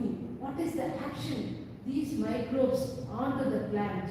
It gives the low molecular weight organic acids. Example, glucamic, oxalic acid, citric acids, which play positive roles in the mobilization and solubility of heavy metals. Okay, and then biosurfactants form complex with heavy metals in the soil surface, dissolving metals from soil matrix, and siderophore are the siderophores which are able to bind metals and thus enhance their bioavailability in the rhizosphere to a complex reaction. So these 3 points we go one by one. How the low molecular weight of organic acids will produce. These microbes will produce the glucamic acids or citric acids, which will turn, or you may think that is heavy metals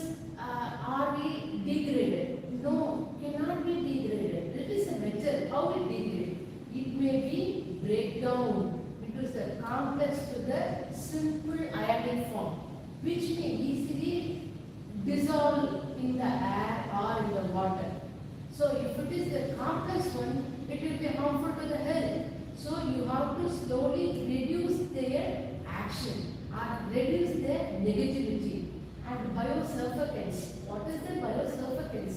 This biosurfactants is nothing but it form a balloon-like structure. So it gives the elasticity, it gives the balloon-like structure, and it acts upon the ions, and it bind with the microorganisms, produce the biosurfactants on the surface of the heavy metals, and it protects the plants. The heavy metal won't bind or won't go into the inside the plant through in the rhizosphere. Okay, I will give you the detail later. And the siderophore.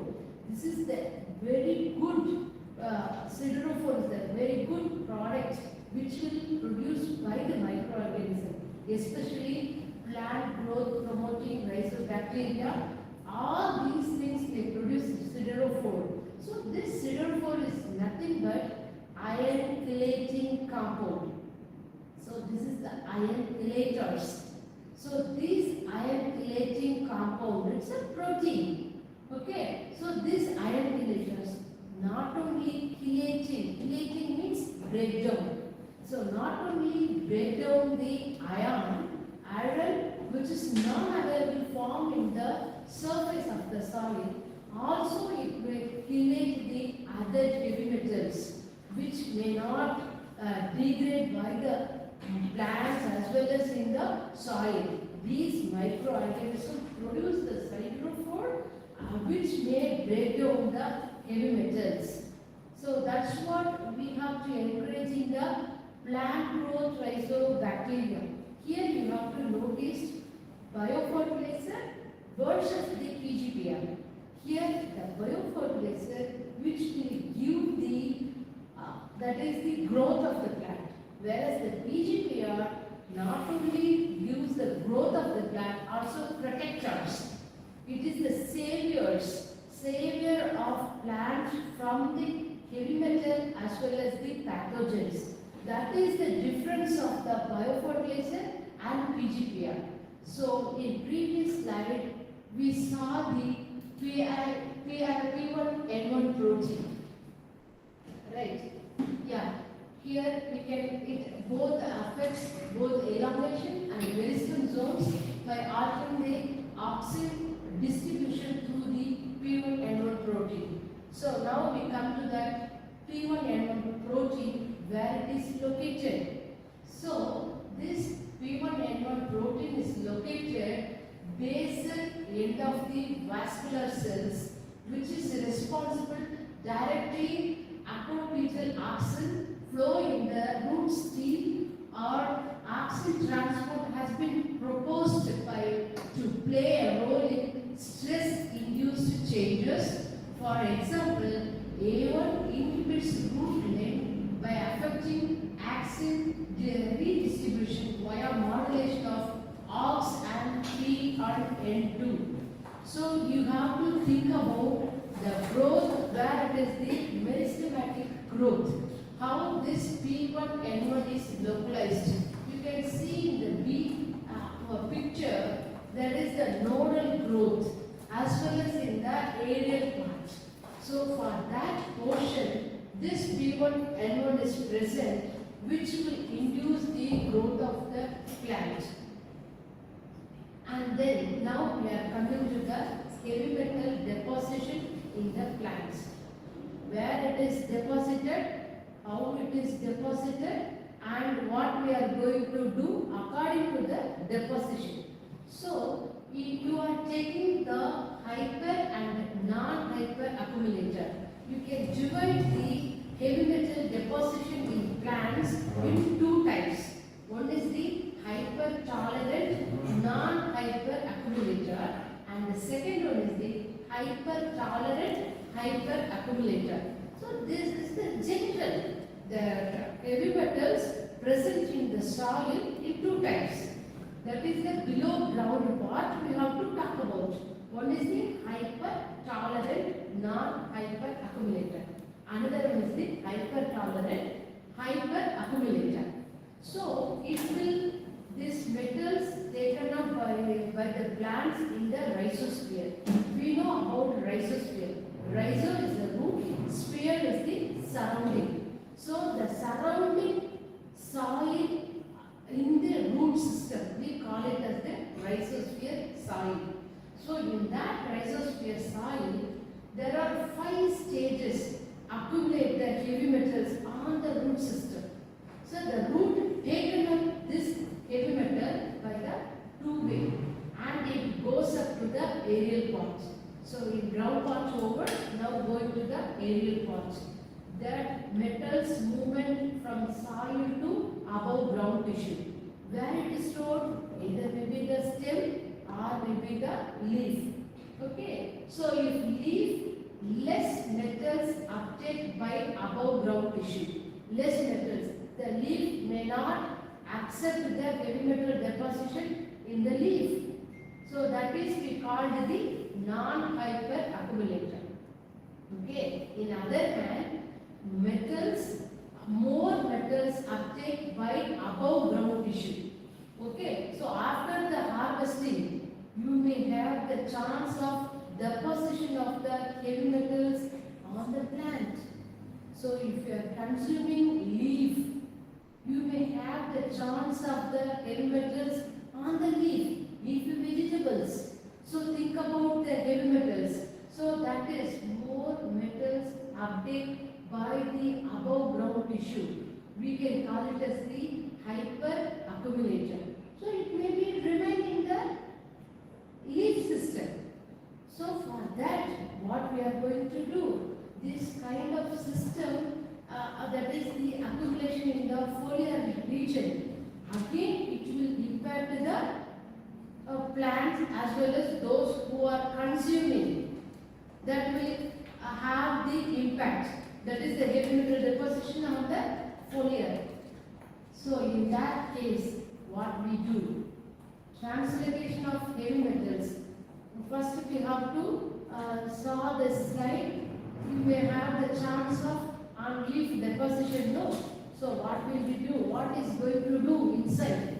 So the root system may uptake metals, heavy metals. Whether you can take it as the nickel or copper, that is the cadmium, that is the lead, chromium, zinc, arsenic, everything.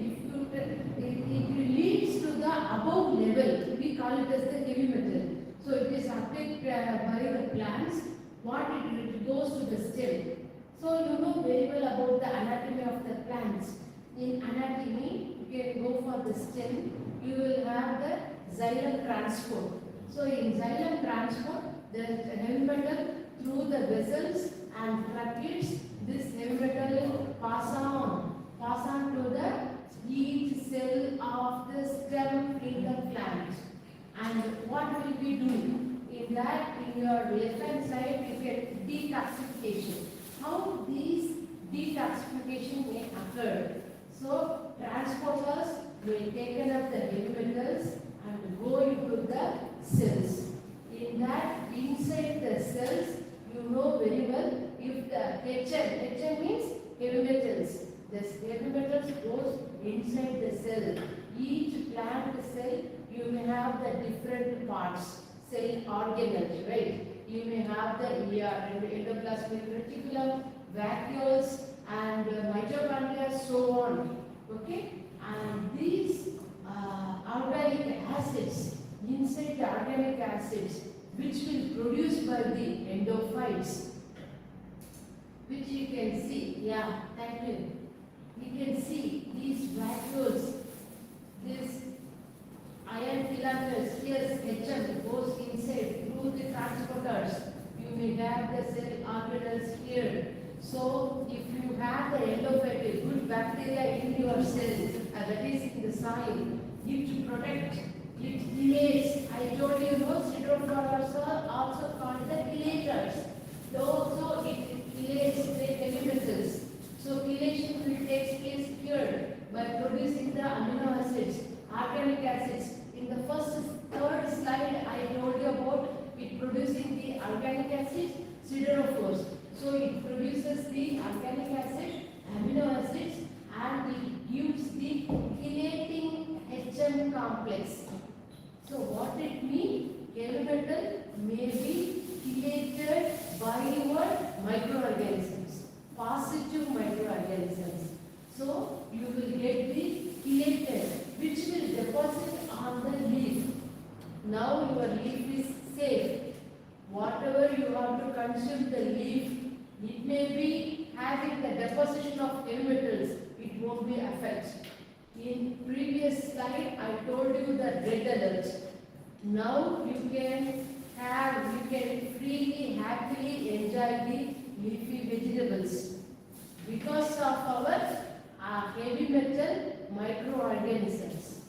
So the impact of the heavy metal microorganisms, what I told you in the previous slide, bacillus and pseudomonas, which you will help us to chelate the HM, even though it deposited on the leaf, stem, root. Because we know many of the rooty vegetables, that is rooty vegetables like beetroot, radish, carrot, everything, that is also deposition of heavy metals, right? Here the major source, then it transport less.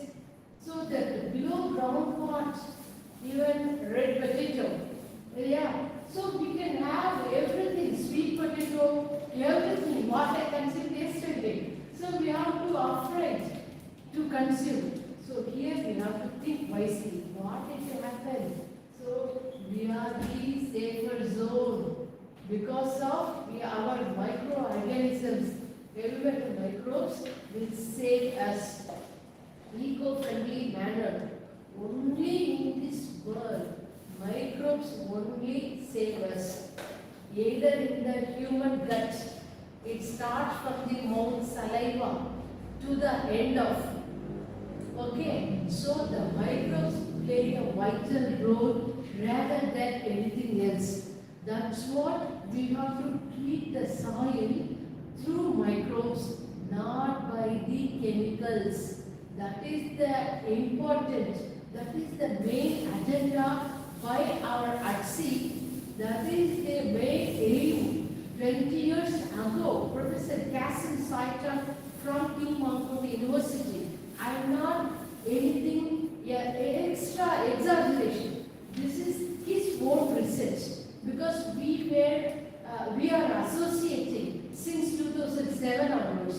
That time I was a student like Song. I just interacted with the Professor Kasem. So that time he taught me how to isolate the fungus, how to isolate the bacteria, and what are the positive and the negative, which is beneficial, which is harmful. He taught me. Whenever I come and associate, he taught only about the organic way of agriculture. He 100% hate against the chemicals. Don't talk chemicals. He always insisting on, I don't bother about the huge production through the chemical. I want the human in live smiley way. So you should go with the organic way. That is what his motto. So that he started the association, AATSEA Association. And then it is joined by the KYGL. So that we are so happy that young generation, now he brought many young generation across the globe. Chinese, we have Song is there, Philippines is there, Japan is there, and Cambodia, Vietnam, all Asian people. He sowed the good seeds of young scientists, budding young scientists. In our India, we were the President of India, Dr. Abdul Kalam. I think he knows everyone. He usually give talk to the school children because the young mind will stimulate in a positive way. The rest of the people, that generation will grow in the positive attitude. We need not to teach about the aged people. We can talk, no issue. But the young people, that germinating seeds only gives the fruits and the trees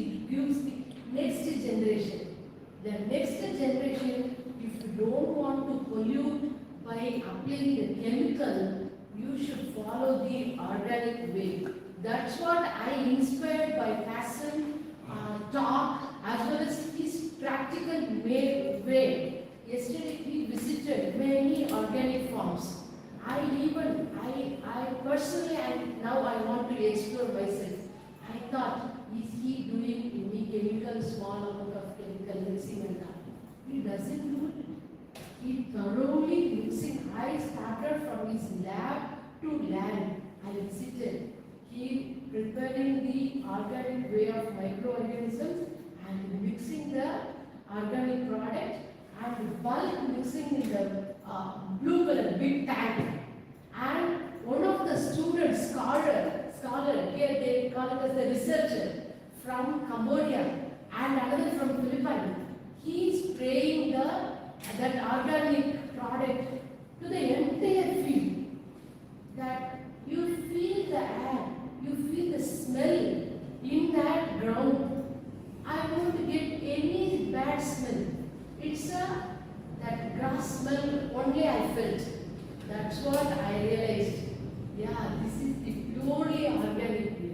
And soon after spraying, usually whatever we spray, even we are using the antiseptic now, in that after COVID we are using the hand sanitizer. After that we won't get any that is mites or housefly. But soon after we spray the entire field in his organic product, the birds are happily sitting on the ground. We saw nakedly and it enjoying that moisture and environment. That's what I felt Professor Kasem is doing, not only the human, also in the other living organisms, living things like birds, animals, cattle, because the cattle may eat the grass. Wow, how? It won't say, I am eating chemical. Okay, so it will pityingly, it may cry inside the intestine of the cow or whatever you take. So after using the organic way, it happily giving the milk, organic milk, it happily given the egg, organic egg. His intestine will bless us. Really, these are all I want to tell. This is not at all a promoting. This is since I have associated with 2007 onwards. So I am seeing every stage. We have traveled more than 13 countries. Wherever we go, he used to say, see, this is organic way, this is chemical. Which party would you like? Chemical or organic? Oh yeah, that's what. He stick on that. Nowadays, everyone is growing by inclusion of the chemicals. They become a millionaire, but he doesn't want. He used to say non-profit organization. I don't want to money. How you people are saying like that? I amazed because I need money. He said, no, don't go behind the money. You serve to the human. You serve to the living organism. Oh, that's what I realized. That's what he has a student of many countries. I think in this forum, in this audience, many of them admire Dr. Kasem. Then only you have to register. More than 60 countries people, now you are watching, and you people also agree with my statement. So now come to the point. So here, this heavy metals may translocate and it will detoxify on the leaf. So you can have the leafy vegetables with the peaceful manner. And next, heavy metal remediation. This heavy metal remediation, if you go to the heavy metal remediation, what are the ways you have to remedy? One is the phytovolatilization. You know volatile. Volatile means evaporation, right? And then phyto-evaporation. Then rhizome degradation. Then phyto-desalinization. Then phyto-extraction. And phyto-stabilization. Rhizome filtration. These phytoremediation. These things, first in that phytoremediation, you have to see the phytovolatilization. What it is? It is uptake,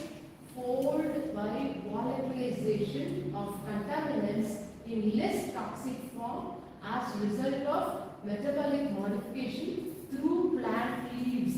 So through plant leaves, the phytovolatilization will occur. In previous slide, I show you it will be deposited on the leaf. So it will be volatile and it goes off. I will tell you one by one. And then phytoevaporation, uptake of contaminants from soil by the plant roots converted into volatile form. It will evaporate and subsequent release into the atmosphere. And then degradation.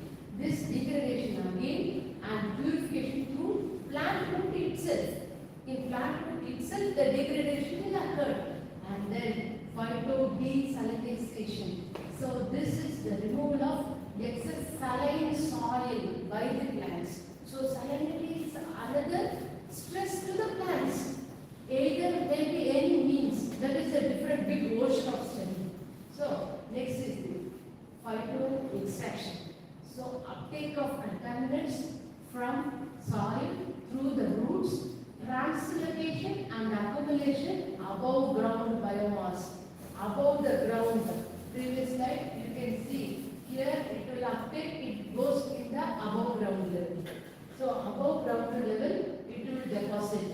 And the phytostabilization is above ground level part depositing on the heavy metals. And rhizofiltration, it filter itself in the root system itself. There will be uptake by the roots. Okay, and then first phytovolatilization. So in phytovolatilization, below the ground part, best example is the phytovolatilization, arsenic and selenium. This is I am giving the two examples, not exactly all the heavy metals or any other heavy metal. Maybe you may search and you can do it, right? I am just giving the example. In below the ground soil part, the gas exchange will be taking place and uptake of pollutants by the roots. Okay, by the roots, and indirect phytovolatilization will be occurred, and in the above parts, the air and phytoevaporation will be taken place, and this heavy metals may mixed with the air.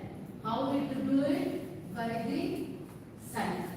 So when heated, the foliar region, the direct phytovolatilization will be taken place. The heavy metals may be mixed in the air. That is also pollutants. We cannot get rid of the pollutants. We keep it in our mind. The arsenic and selenium in the soil, it goes up and deposits on the foliar region. Through the sun, heat up, the phytoevaporation will be taken place and it mixed in the soil. Next, phytoextraction. So these are all the remediation. And again, this soil being remediated, plant uptake by the contaminant. What are the contaminants here? That phytoextraction, the heavy metals like cadmium, arsenic, chromium, copper, lead and nickel. So these are all the chunks of heavy metals through the phytoextraction. You can remove heavy metal through the phytoextraction of these heavy metals. How? This contaminated in the soil, plant may uptake and the soil being remediated. How? That harvest, in short, contaminated taken up by the plant tissues. These plant tissues, once deposited in the soil, the translocation in shoots, you have the biomass can be reduced by which? By means of compaction, composting, thermal transfers. For deposit, use the metals recovery. It is a phytomining. This is also doing. This kind of research is now booming in the scientific forum. So biomining, you have to harvest the plant which may have the heavy metal. You do the biomining. Here you can have the gold, mercury, expensive metals. You can have it through the phytomining.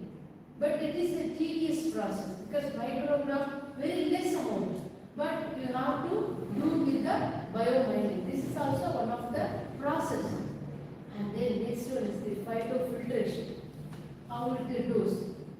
I think one of the research scholars is doing here, that is the hydroponic work.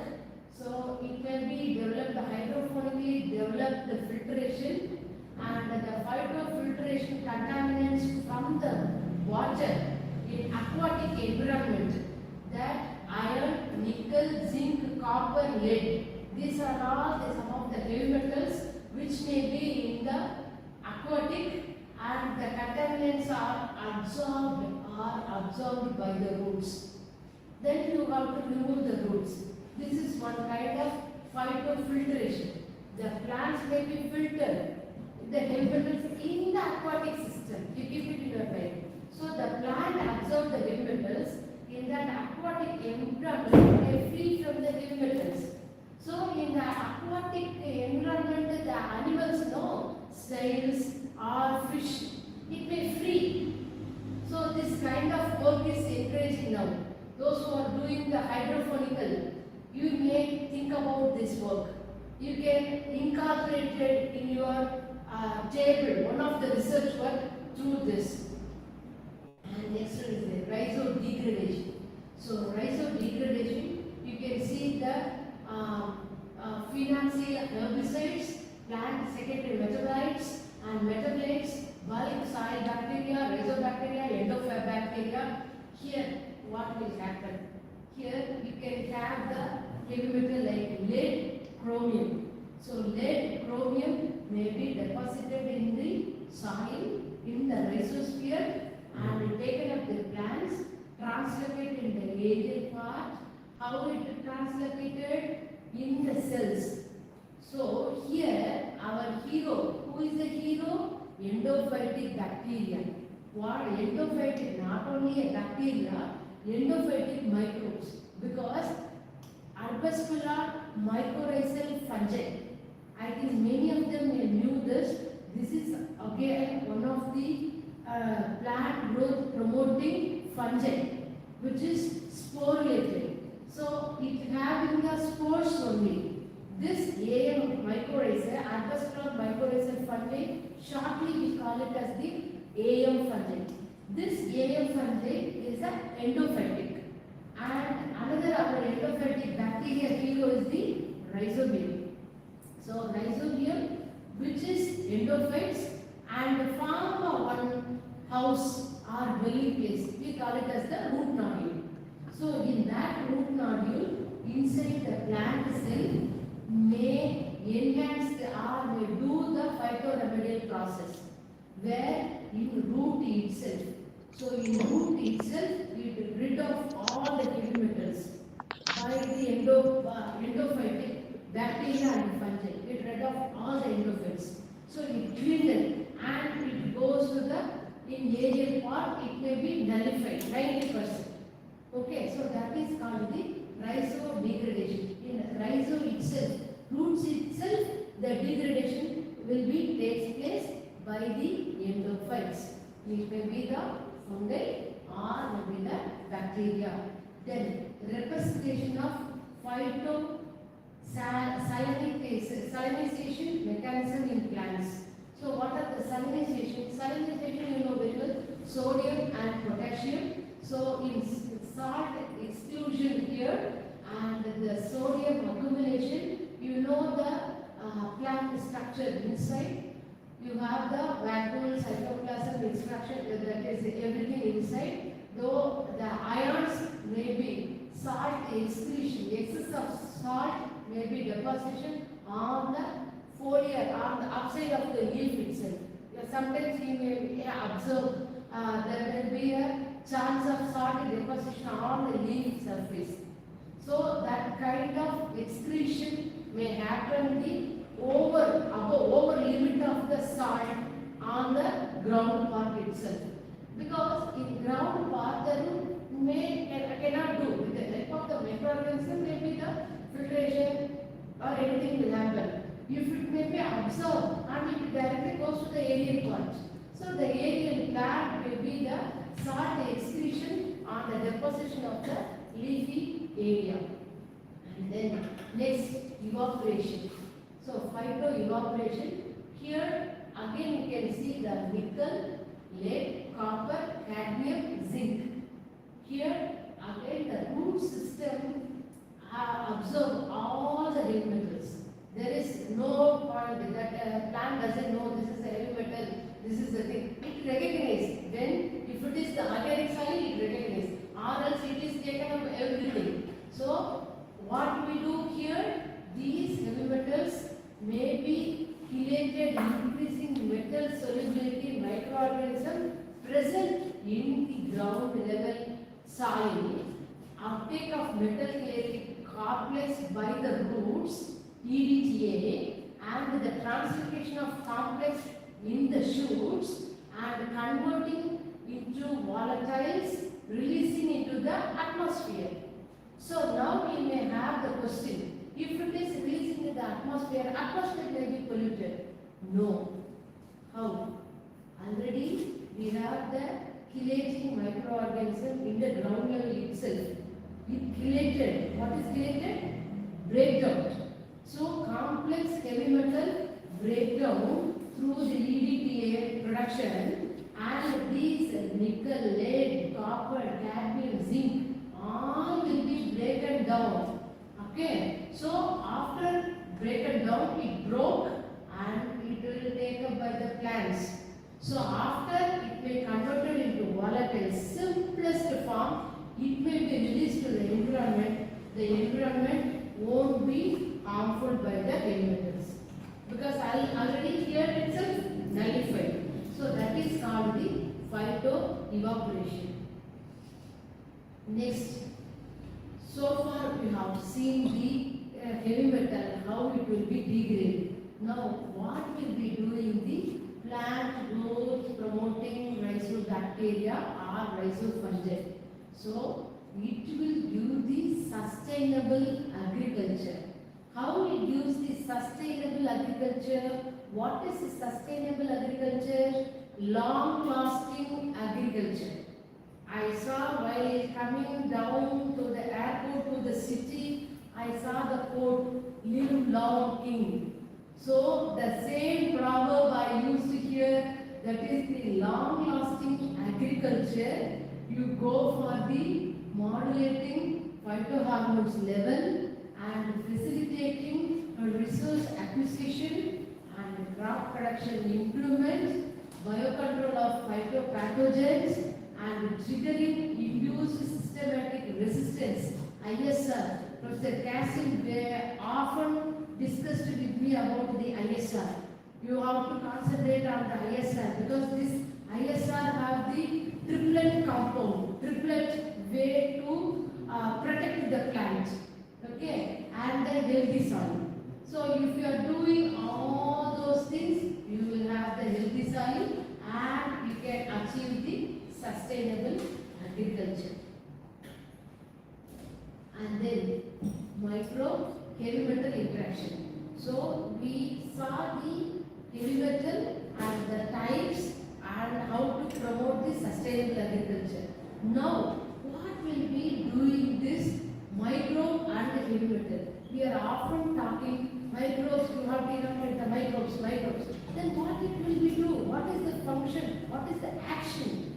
Here you can see the entire about that. I have given the detail about the phytovolatilization, rhizodegradation, rhizoevaporation. Everything here you can see the entire thing as a nutshell. So what it will do? The microbes, heavy metal interactions. First, what will be here you can see biopsy. Biopsy, what it means biopsy? Chelation, that is the breakdown.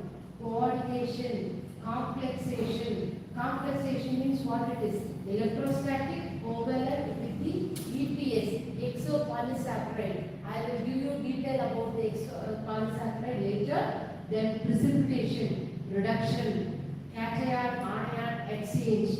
So these are all the points will do by the microbes before the bioption. Bioption means bioabsorption, which is simply called as the bioption. Bioption means what? Here, this is the heavy metal. So this heavy metal, before taking up this is the plant cell. You imagine this is the plant cell. So here, the heavy metal is there. So this heavy metal, before taken up by the plant or enter into the plant, this microbes, our heavy metal microbes will do action, the chelation work, complexation work. Complexation work means electrostatic. That is the binding of positive and negative anions interactions. Okay, catch hold are biosurfactants, and you may have the precipitation. It will deposit. It won't go into the plant. And the reduction and cation anion exchange. So after these process and enter into the heavy metal into the simplest form into the plant cell. Another what it will do? Bioassimilation. Bioassimilation means what? Bioassimilating. It itself degrade the heavy metal. So what it will do? It produce the siderophore or siderophore. So it produces the siderophore and it goes into the intracellular. Intracellular means within the cells.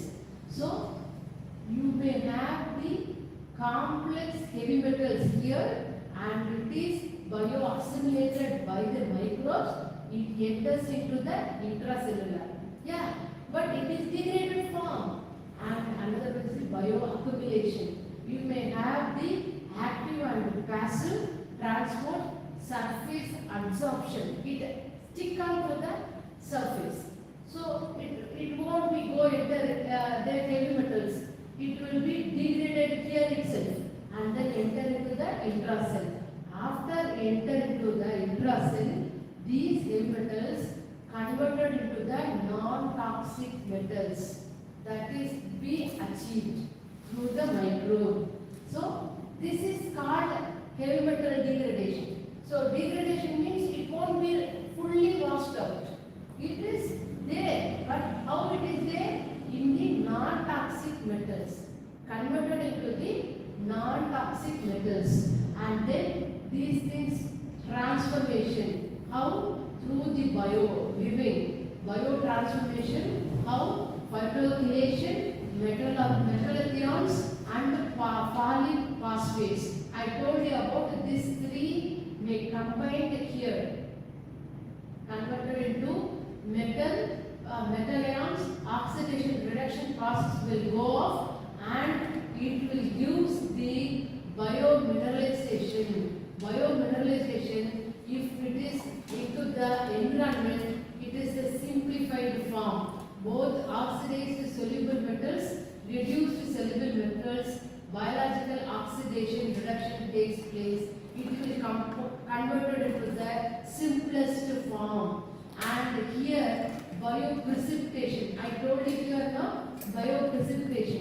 So this bioprecipitation may converted into the organic acid, insoluble metals into the metal chelators, phosphate, metal carbonate, hydroxide, sulfate, which is available form to the plants. It's a good thing now. And here bio-leaching. So you have to leach out the complex form, SO4 into simplest sulfate. So it is it needed to the plants.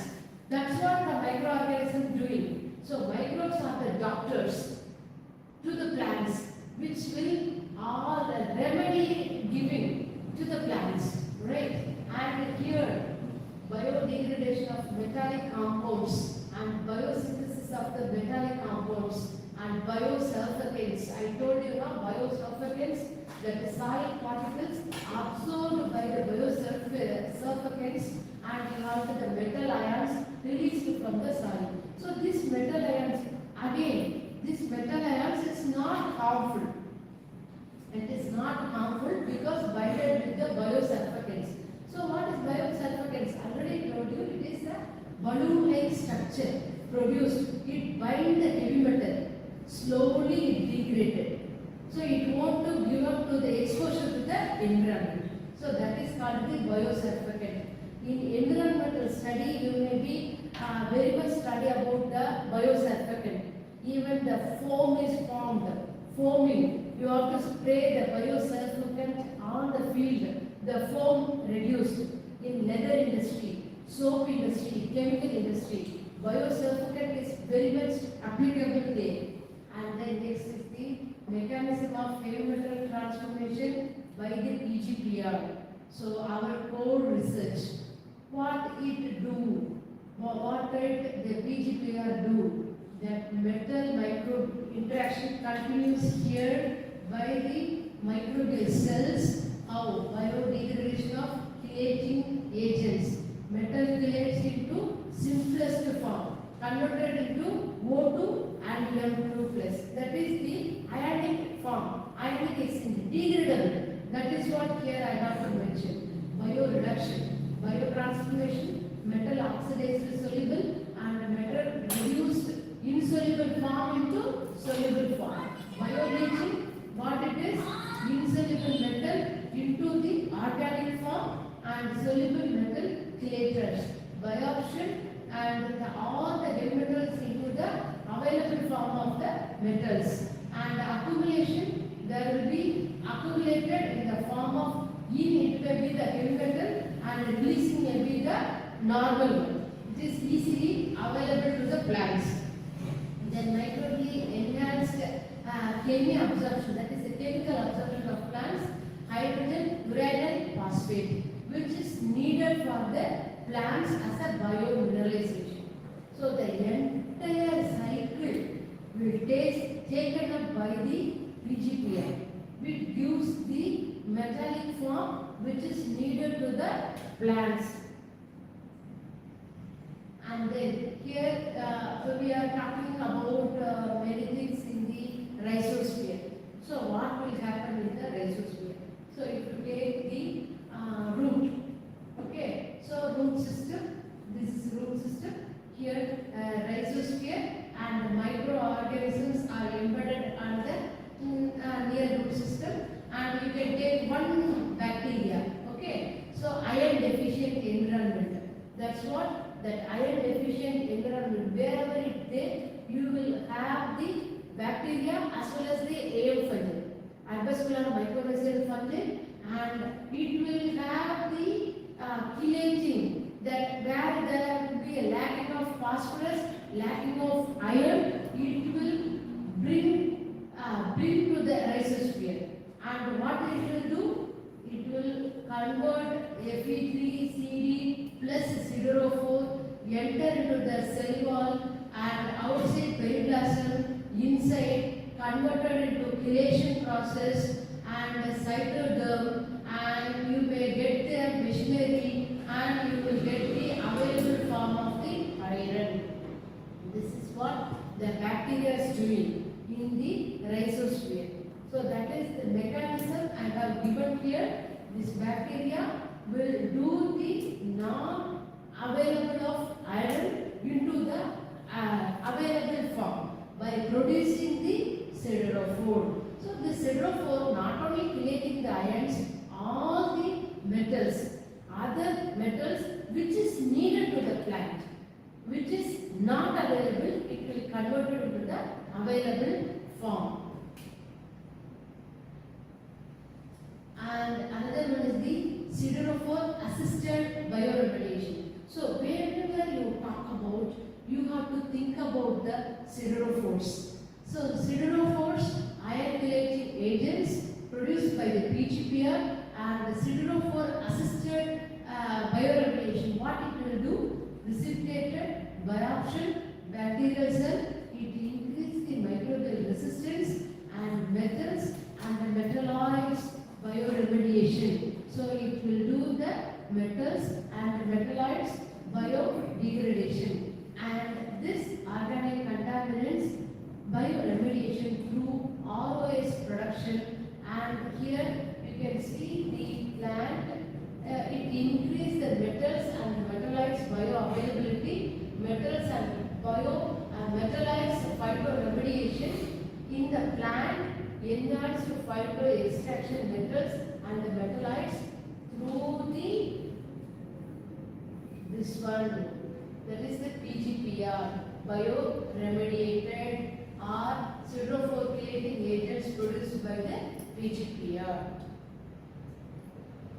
Now, what will do the siderophore mediator? We are talking about siderophore and many pronounced in many parts. What will do? What is the function of the siderophore or siderophore? So, if you take the gram-positive bacterium, okay, in that bacterium, if uptake of protein, cytoplasmic membrane, and the peptidoglycan layer. Generally, you can name it as the positive and the that is the preliminary work, gram-positive and gram-negative. So, peptidoglycan layer. This is the structure of the bacterium, and here this uptake of protein in this layer, you can see here, this is the complex, this siderophore may act upon the complex metal into the simplified form. So that is the covalent. This is the complex material which is here, uptake of protein may converted into the simplest form. So that is the work of the siderophore. And again, first one we discuss about the siderophore. Now we are going to discuss about the EPS. What is EPS? Extra polysaccharide. Many of the bacteria, those who are beneficial bacteria, may produce EPS. So if you want to do the work, first of all, one of the biochemical character, we have to see whether the bacteria may produce EPS or not.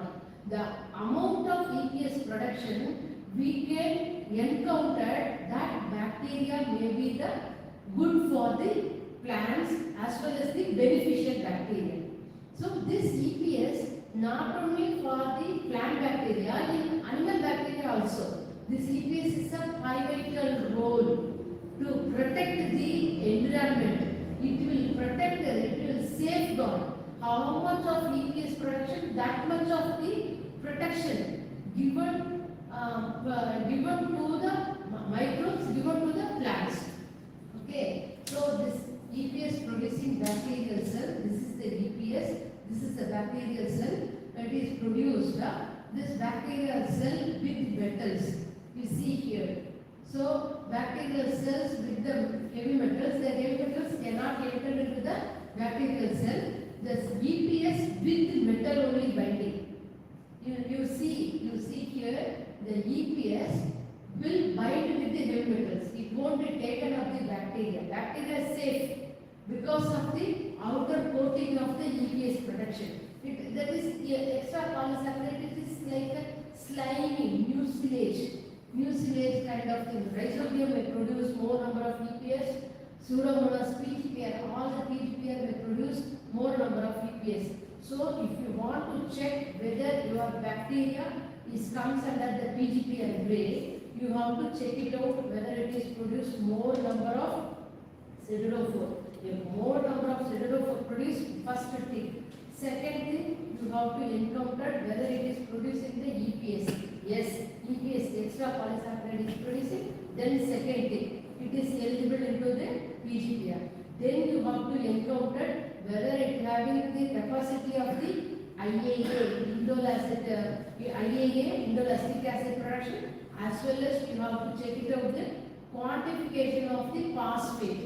Because rock phosphate, morning we discussed about with Kasem, that rock phosphate converted into the simplified phosphate. Okay, because rock phosphate cannot take care of the plants. If you do in the experiment in your lab, that you have to check it with whether the phosphate qualitative or quantitative analysis. Phosphate solubilization is done by your bacteria or not. You have to incorporate rock phosphate on your phosphate solubilization AATSEA medium. So in that medium, you have to incorporate the rock phosphate only, not by any chemical. Say PO4. It will be degraded by your microorganism. You have to put the tick. So these are the criteria you can ensure your microorganism may be eligible as a PGPR.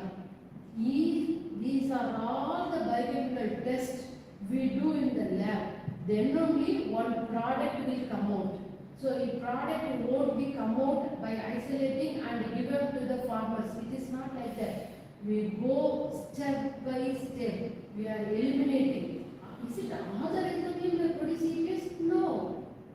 Is it all the bacteria, all the what you are telling the beneficial microorganism having the potential? No. You have to enhance.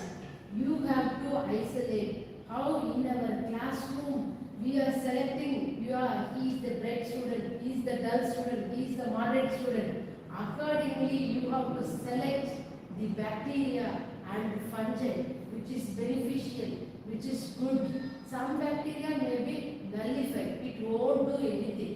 In classroom itself also, the student won't do anything. Better the 5-star chocolate. If they remains the same, there is no use at all.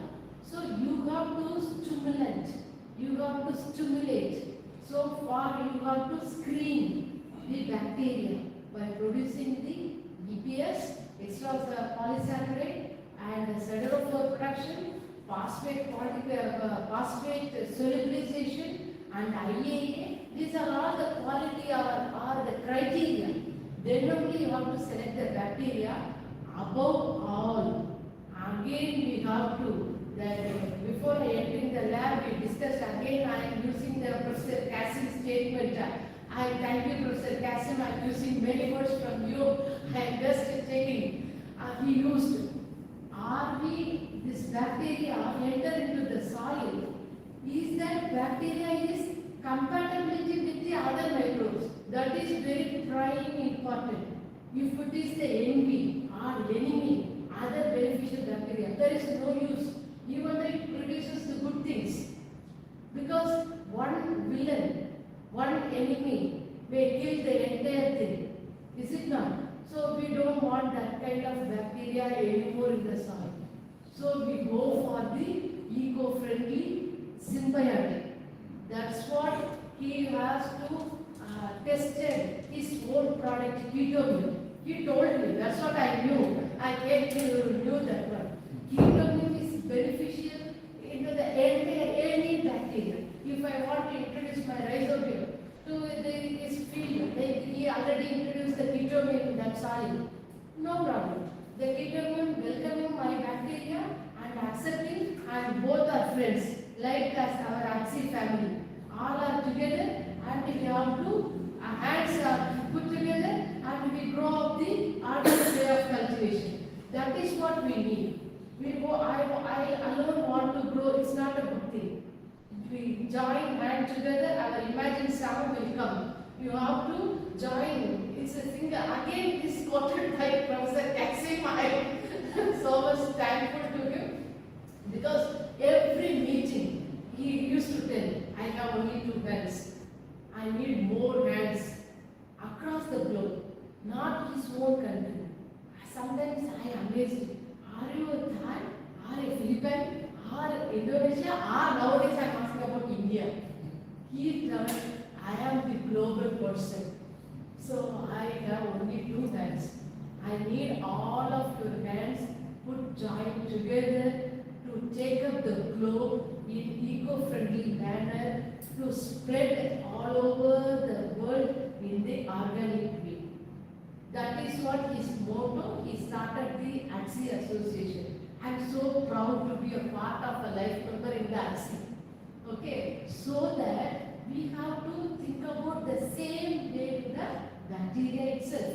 So we have to think about either this bacteria produce EPS, siderophore, everything is that associated with the other existing soil microbes. Is it go with the friendly way or enemy way? That is simplest terminology I am using, enemy and the friendly. Scientifically we can contrast the either in the symbiotic or non-symbiotic. So if it is symbiotic way, we have to appreciate it. So these are all the criteria to screen. On of sudden, during the overnight, if you are culturing the plate, next day it won't be commercialization. It not be happen. 25 years of service. we bring out one product because we keep on checking. Checking is not a single way a day. You have to check with the different climatic conditions. You have to the temperature, you have to the cold, winter, autumn, all season. You have to check it with all the season as well as the mostly all kind of vegetation. It should be eco-friendly. And we have to be that microbes should be accommodated in the rhizosphere. It won't be harmful to the rhizosphere because it is closely associated with the rhizosphere. So you have to encounter all those entire things. Then only you bring back to one product. So we are dealing with the living organisms. So it is not a day overnight process to bring about one product. It is not like that. You have to keep on work. You have to keep on do how we are united in the different climatic conditions, different language, different lifestyle, but we are united in the one thing, that is the organic agriculture. Similarly, we have to find out the microbes to bring out into the environment as a eco-friendly manner. Okay, so this is the another criteria which will help the EPS, which will help with the heavy metals. And this is the, again, I want to tell about this EPS. It is a substances such as complex, blend, high molecular weight, microbial prokaryote and eukaryotic biopolymers. This is a biopolymers. It is not a single one. EPS is not a single chemical. It is a biopolymer and they are mainly composed of proteins, polysaccharides, uranic acids, humic substances, lipids. And one of its essential constituent is the EPS released out of itself defense against the harsh conditions of starvation, pH, temperature. Hence, it displays extraordinary physiological and physiochemical properties. So, if you have the polysaccharide, in your micro, it is a good one. And then precipitation of heavy metals by these biosurfactants. I often use this biosurfactants. Now you can see how it works. The heavy metal absorbs on soil surface, and this is the biosurfactant producing bacteria, and it produces a balloon-like structure.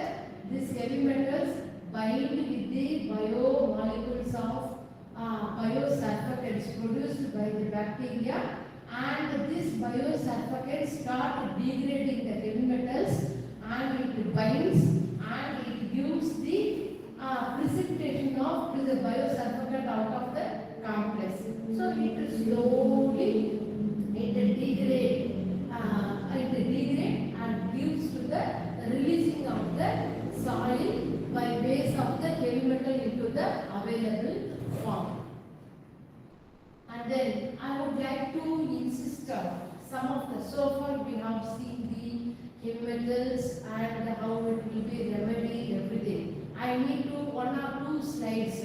What is the, how it will impact in the human health.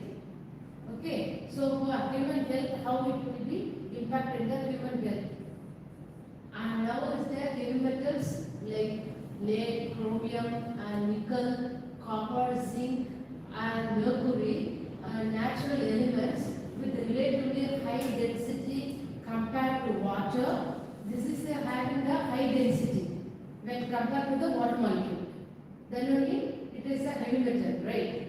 And in trace amounts of heavy metals such as copper, zinc, Fe are the essential of the human for numerous vital biological processes in human physiology.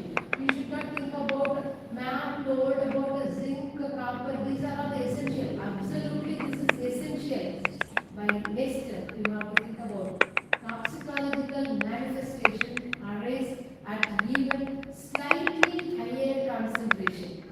Slightly higher concentration owing to their large scale industrial activity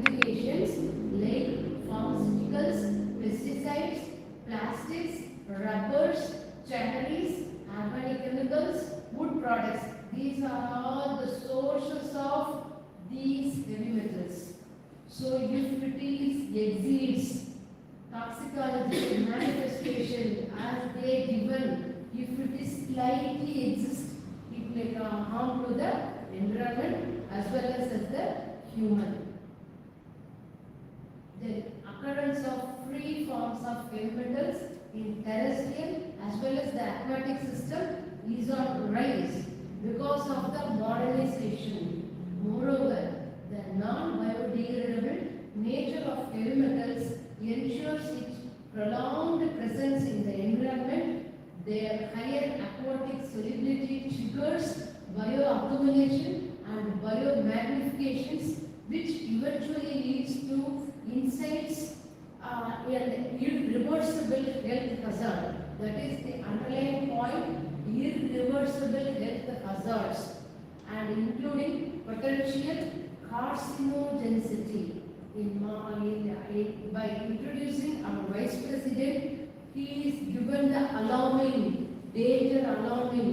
Nowadays, the carcinogenicity will increase even at the lower age, younger age, because of the heavy metals. Because of the heavy metals, it leads to the cancer. That is the irreversible health hazards. That's what now we are fully, totally concentrate about the heavy metal decomposition.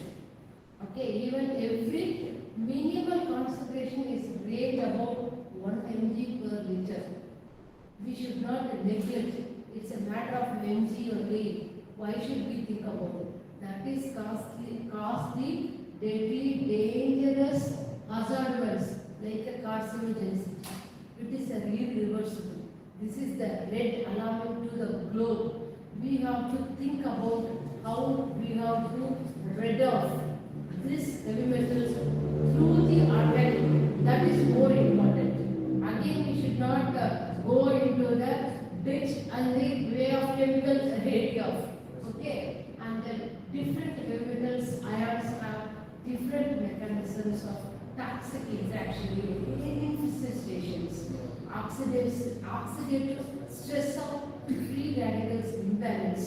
Free radical imbalance. Today morning I heard free radical. You know very well free radical. That is toxic substances which will flow on the blood stream. So in that blood stream, these free radicals go along. It will give the senescence in our body system.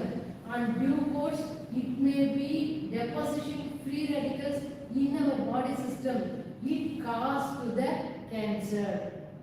So you have to remove the free radicals through which you have to consume the greens or vegetables.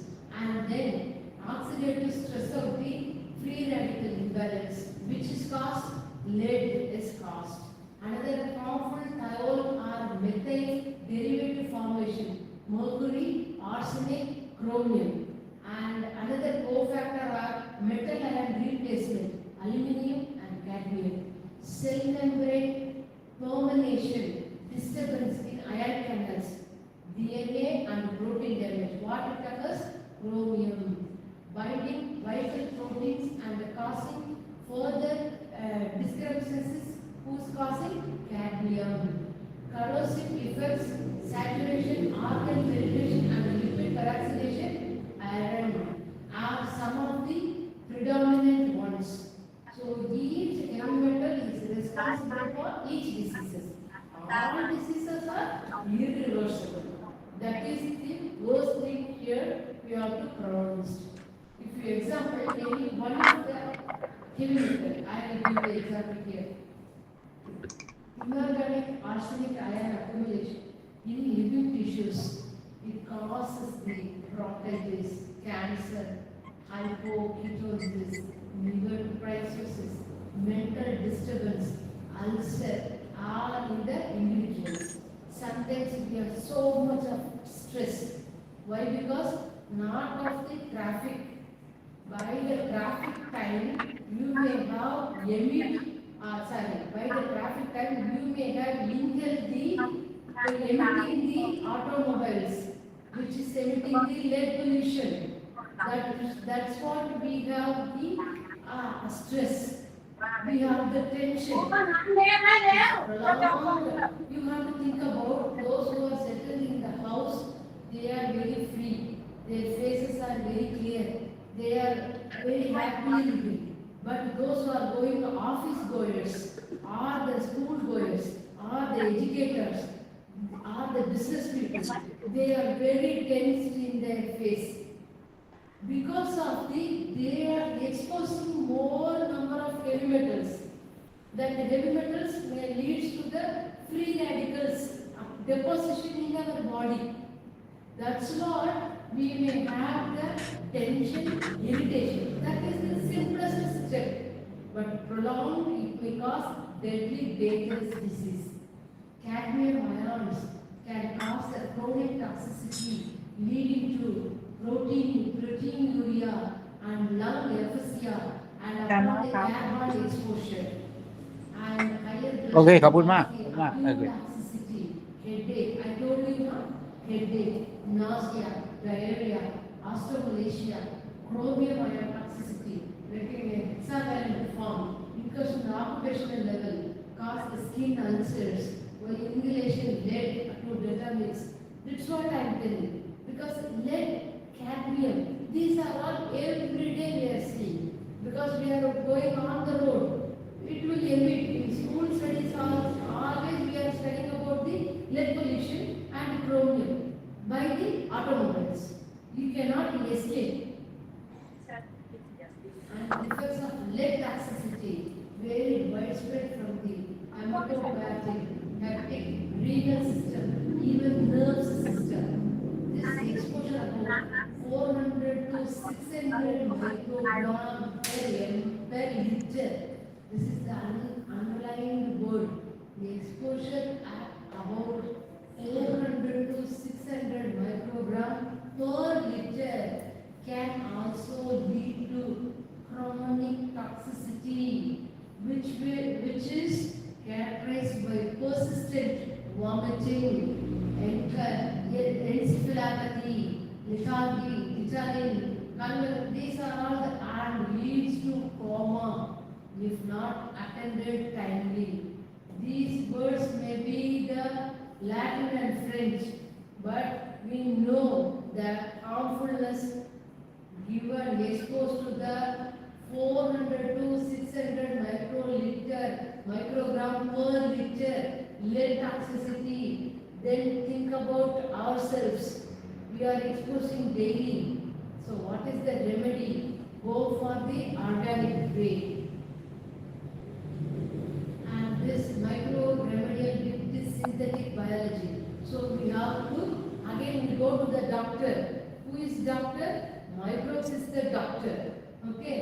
How we do? Increase the rate of bioremediation using the conventional methods, ex situ and in situ application, internal and outside. Both the application, you have to think about the increased rate of bioremediation through the synthetic biology plus bioremediation. You have the genetic circuit and whole cell biosensor, gene editing, microbial consortium, metabolic reconstruction, synthetic bioremediation strategies, functional bioremediation genes, and then you have to bring to the protect bacteria with the functional genes. I told you, there are very many process. You bring that to the protect bacteria functional genes, and you have to apply it in the conventional method, not in the advanced method. Into the field, you will get the Lalitha, remediation in the soil. My turn. Then I would like Yeah. to give some amount of here I have to, because we have to visit the golf ground yesterday. So in that golf ground, I have a little confusion and doubt. why the golf ground want to be a organic way? We need only the turf with the greenery. It's a pleasant one. And in the beginning itself, I discussed about it. But even though I need to be the witnessized, meaning I need to be the evidenced one. So, if you have to take the golf ground bioaugmentation means you have to go with the golf ground into the organic way. What you do, it's not an easy job. It is not a one-day process to convert it to the, you can do where in the artificial turf. Okay, here is the real turf. Okay, what we do, golf course, we have the trouble in growing healthy turf. Very trouble. The turf may not grow luxuriously and easily. It is very hurdle to grow. So the site was previously used for agriculture. So this gold before you start, it is not an easy one. So you have to develop in the organic way. First of all, you have to convert the entire area into organic way of cultivation. Then only you go for the entire thing into the organic. Then only it will be worth the trouble. น้องเมย์ The application of ไม่ใช่น้องเมย์ไปงานศพผู้เสียงใช่ไหมไปกระแดงอ่ะเดี๋ยวอย่างนี้พ่อจะช่วยงานเขา5,000 อ่ะ 5,000 บาทอันนี้น้องเมย์ซื้อไอ้พวงหลีดครอบครัวเราอ่ะ1 พวงหลีดก็อาจจะ1,000 เดี๋ยวพ่อโอนให้6,000 หรือ 7,000 นะเดี๋ยวพ่อโอนให้แต่นี้เมื่อวานพ่อยังไม่ได้โอนให้ใช่ไหมเดี๋ยวพ่อจะโอนรวมไปทีเดียวนะเดี๋ยวจะโอนเดี๋ยวนี้เพราะว่างานเพิ่งเสร็จเนาะโอเคจ้ะโอเคขับรถระวังนะบอกพ่อติดประชุมวิชาการนานาชาติบอกงั้นนะตามนี้นะตามนี้ thank you ขับรถดีๆนะไปไหนไม่ได้ไปเพราะว่าพ่อต้องไลฟ์สดบรรยายต่างประเทศที่จันทร์2 วันกลับมาไปอินเดียเลยนะผมไม่ได้ไปนะไม่ไปกาแดงแล้วกันนะโอเคแล้วทำอย่างที่พ่อบอกที่พ่อโอนเงินให้เด้อโอเคจ้ะ thank you ฮะจ้าเดี๋ยวพ่อโอนให้ดูเนี่ยนะto reduce chemical toxicity and promote plant growth. So this is our important thing. So you have to reduce the chemical toxicity in the ground. You go for this kind of the PGPI. So it is not an easy job to convert it into the gold ground by applying the urea or nitrate or anything. No birds, even no human will come and can play in the healthier way.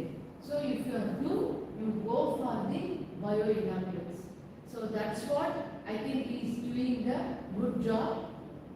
And for this evidence, I told you, I want to I want to prove it. Okay. So with the permission of Professor Kasem, this is the video mode.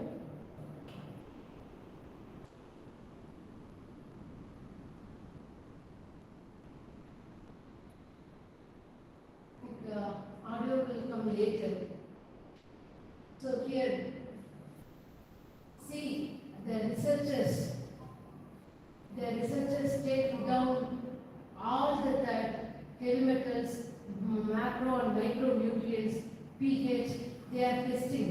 So he is guiding us. So they are testing, they are noted down all those things. So they have to encounter whether this golf ground area may be the organic way or how to improve. They are checking the nutrients here.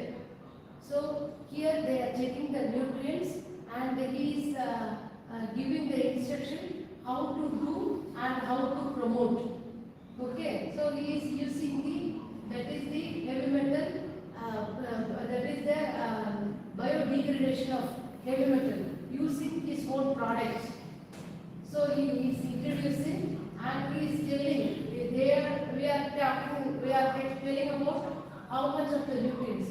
I think if the volume is good, we can. โอเค Thank you. โอเค Audio will come later. โอเค So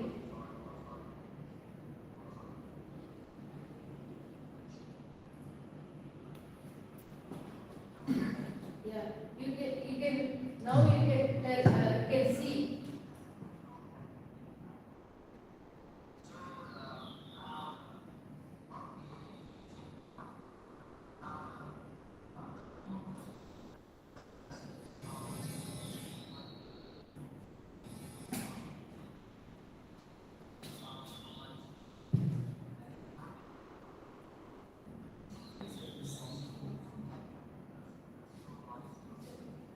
So you can see, instantly they are taking out micro and macronutrients along with the heavy metal checking. I told you now, this is not an easy process.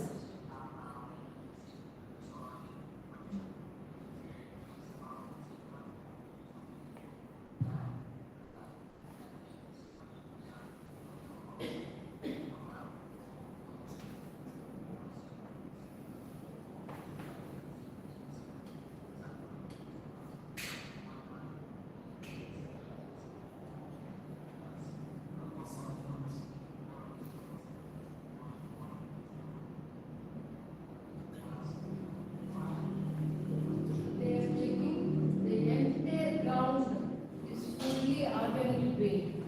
They are doing.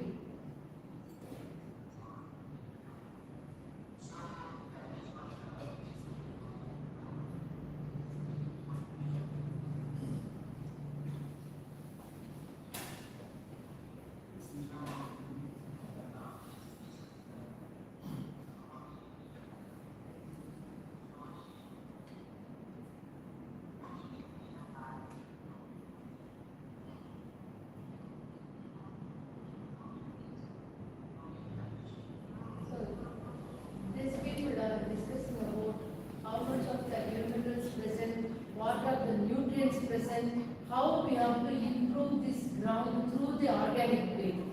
So everything in the practical manner. He is not sitting in the laboratory and go and apply. No, not like that. He is directly going to the ground and checking and giving the solution. Giving the solution for the that is the heavy metal degradation, that is the organic way of the product he is introducing and he is giving, and the scholars are taking down. So this is called the real lab to land concept. This lab to land concept only can achieve, and we can do the research. Simply we cannot, the things what we are doing in the laboratory is not we work it out.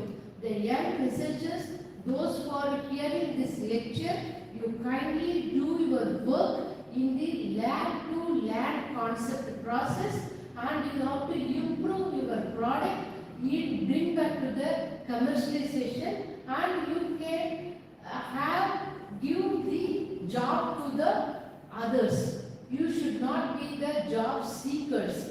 You have to be the job providers.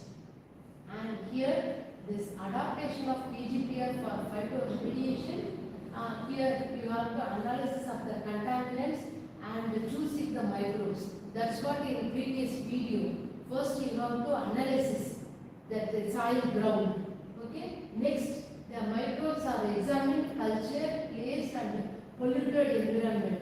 You have to check and you have to recommend the microbes, and these microbes consume all the contaminants, organic nutrients and grow enormously. And they converted into those nutrients into carbon dioxide, water and removal of contaminants occurs. So this is what the cycle we have to do. That is what you saw the previous video. And here I have a list of heavy metal tolerant rhizobacteria, Bacillus subtilis, Pseudomonas, Acinetobacter, Bacillus liquefactions, Pseudomonas allicalifalia, Pseudomonas aeruginosa. So these are the potent heavy metal tolerant rhizobacteria. We have to test it how we have to given in the genomic sequences, we confirm the bacterial isolates, not the isolate as such. We converted it to the strain. Okay, and we have to conform it to the genomic sequences and a phylogenetic tree. After that, you name it as a strain, and you have to develop into the mass production of bioinoculant for bioremediation. You go for the first plate culture, and then block culture, and then you have to formulate as the clear material. Then you tested in the lab in part culture. Then you go for, don't stop here itself. Then you go for land. Okay, in the lab, because many of the product may success in the lab itself. Lab itself, you giving the nursery. So that is called the nursery. You giving entire, it's a good environment. How the baby is crawling the mom's lap. Okay, it is very good and very sophisticated. One is crawling on the ground, it feels the knee pain and leg pain and started to cry and maybe fallen down. Okay, so that is what here you have to given to the application in the field level. So it may be have the all kinds of environment, rainy, drought, or anything. So you have to expose it to the field. Once you achieve in the field, you go for the industrial tiger. And this is my, this is not 20 years, now it is 25 years of my research work. I started my career in 2000. Okay, as a, for in that field of what is that, organic agriculture, and then by praising the Almighty and Professor Kasem, we went to PR China. In the Songyang province, fully they converted into the organic way of cultivation. That too, led by our Professor Kasem. That's what we went. And another important story I want to tell here, in that PR China, they are not inviting me just like that. They given the invitation like a red carpet. Red carpet invitation, entire Songyang province, they given in the poster, topmost banner. Why? Only of organic way of cultivation driven by our Professor Kasem. Nothing else. They want to convert it into the Songyang province into the organic way. They given the scientists with the red carpet welcome. Why I am insisting here, it's not the faming or our appreciation. We are not, that is the faming go behind. This is what the effect of the organic form. That's what I want to insist here. Okay. And here within our lab, we are not doing such a namesake.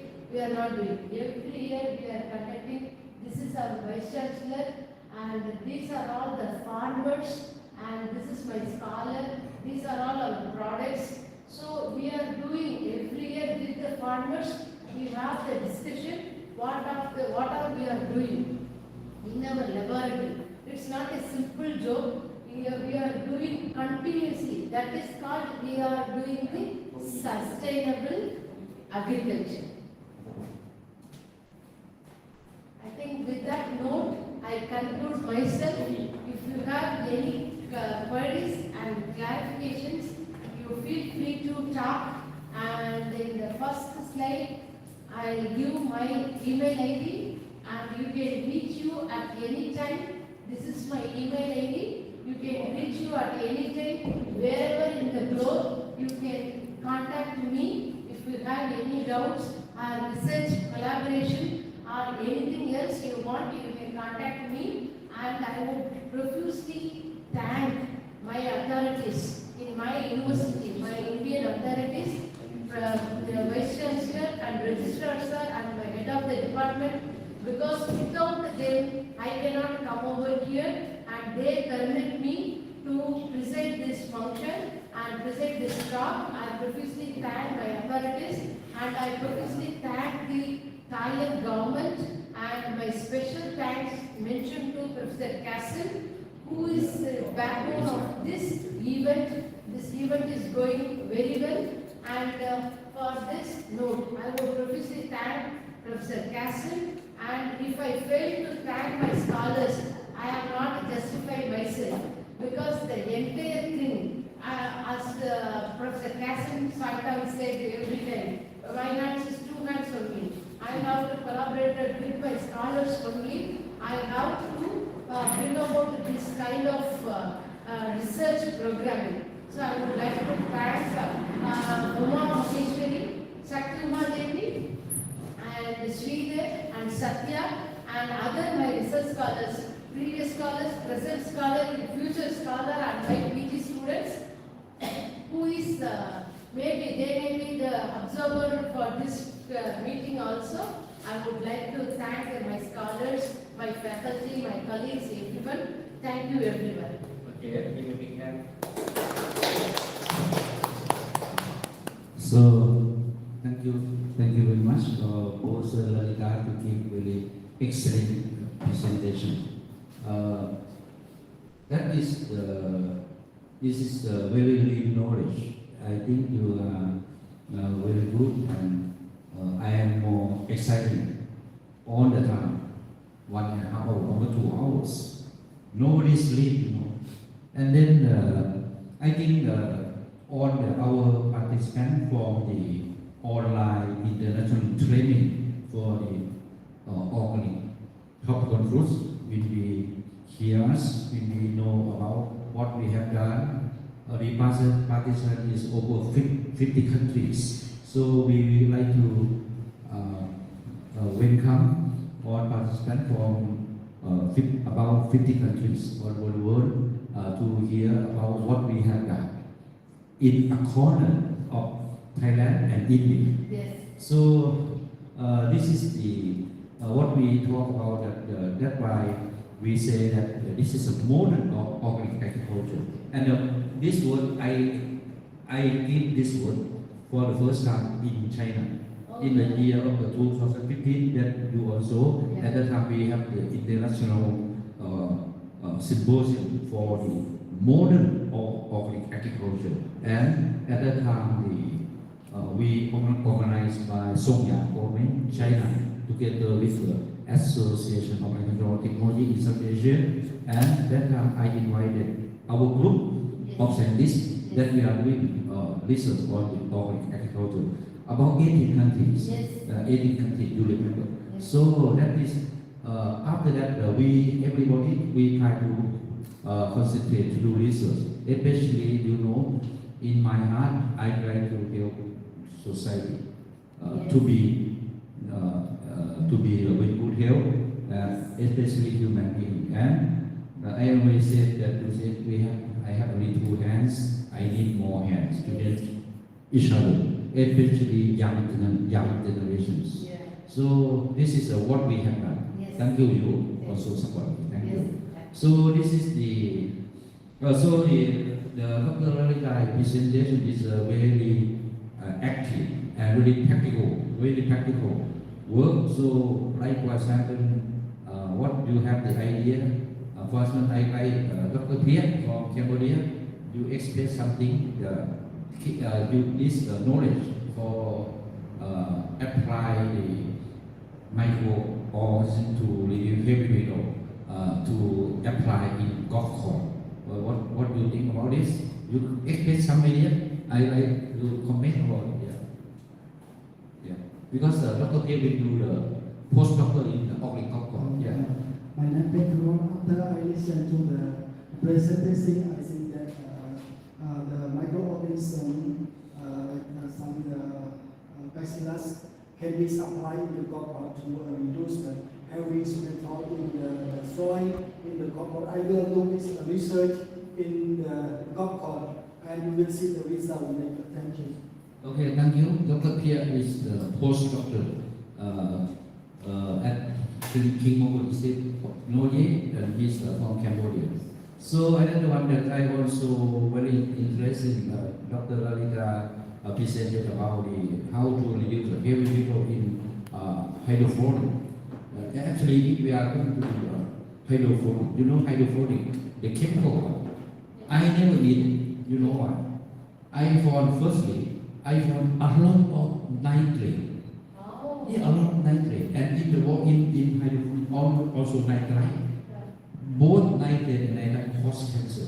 Yeah. See, and also I think your presentation is really good. Your experience is really good. That heavy metal may be contamination in water, in solution, and after that, not only nitrate, but also heavy metal. Yeah. So this is we have our student from Philippines, Sernan. He's worked on the research on the organic hydroponics. Sernan, you have to make a comment. How you we apply this knowledge to your research? You express your idea. Yeah. Thank you very much, Dr. Lalitha, for that wonderful presentation and encouragement and for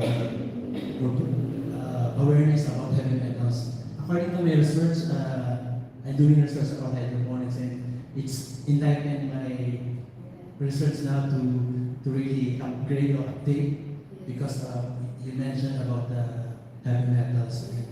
I think in my research, if I do the organic way, I can really help encourage on how to do the sustainable agriculture.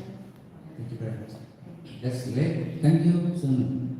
Sunan is from Philippines. So I think today you all participants will be get more knowledge. This knowledge is for our experiences by research, and that's why if you are going to do the organic fruit production, and is this one factor is very important that this you must concern about heavy metals, the contamination in soil, in water, how to get it off, or how to decrease heavy metal low risk as much as possible to be the safety level. And this is one of the very important factors, and that AATSEA or AATSEA do organic certify, because AATSEA whenever AATSEA member or AATSEA organic inspector going to do organic certify, we concern about pesticide residue. We concern about nitrate accumulation in soil and water, and also heavy metal also, and human pathogens, Salmonella, E. coli, and others. This is our regulation. That means this is very important. If our participants they try to or interested, please don't hesitate to contact us. And we are here in our world, the same world. We are here, but different corner of the world. So this part, I hope that everybody will get the knowledge about this one. This is one of important to do organic fruit production. I like to confirm again. And I heard something, we have been checking the durian fruit. You see, and the durian fruit have the over heavy metals. So if durian fruit over heavy metal, we will never certify. Even not detect pesticide, ND, not detect nitrite, but over heavy metal, how can we certify to be organic? Durian, we will not certify. So that means if you like to get it off or to decrease this one, we can help. We can help by scientific way. So I hope that all participants that you are interested to do the organic fruit production any part of the world, that because participants now is from 50 countries, any part of the world, you can contact us. We are the same world. Don't worry, we are the same world. We can help each other to help our world, and at the same time we can protect our environment as well. So you talk something to our participants, please. So thank you very much once again. And if you have any queries, you contact Dr. Kasem and also myself. So feel free to ask, because the fruit is very much essential It is a second staple food. Nowadays, everyone, the patients, infants, that is children, everyone is taking the fruits and fruit juices. So it is plays a pivotal role. That's what this online course mainly emphasis on the fruit, tropical fruits. Training course on tropical fruits, because when we have to call it this name, the fruit is the staple food for everyone. So you have in the fruit breeding in the organic way, in the free of chemicals, free of heavy metals. It will be give the best contribution to the society. That's what our motto, to give the organic way of fruit. It's a good for health. So you have to improve the health. So that is the contribution to the society. So with that note, you have to utilize this kind of program. You have to keep on listening all the resource persons. They are taking effort, much effort, and giving the lecture. And you have to utilize the young researchers or the beginners, midterm careers. You have to take up the points. Some point you may have triggered, and it will turn up your lifestyle, your research. So you have to take up the words, you listen, you hear all the available resource persons talk, and you have to improve the stuff level. Okay, thank you very much. So today I think all of you have the listen about the how to reduce or how to degrading heavy metal in the soil. This I said again, this is very one of the important for organic certification. And I would like to thank everybody. And actually, our training, online training for organic agriculture is about for the organic food production. And we start from June 4 to June 16. So I cannot live all the time, and in different countries the time is different also. So that means some part I will live presentation, and some part I will record video, and like this record video, and then we can contact each other. So even during this internal training, someday I will be in India also, something like that. I also move around like that. So anyway, at least you know what we do and what we can help. The Association of Anatomical Technology in South Asia, or AATSEA, is non-profitable organization, and we try to build up the society to be safety, environment, and also the young generation grow up without heavy metal. To be like that. So I hope everything will enjoy our training, and so thank you very much, and then see you next time. Thank you very much, everybody. Thank you. Bye.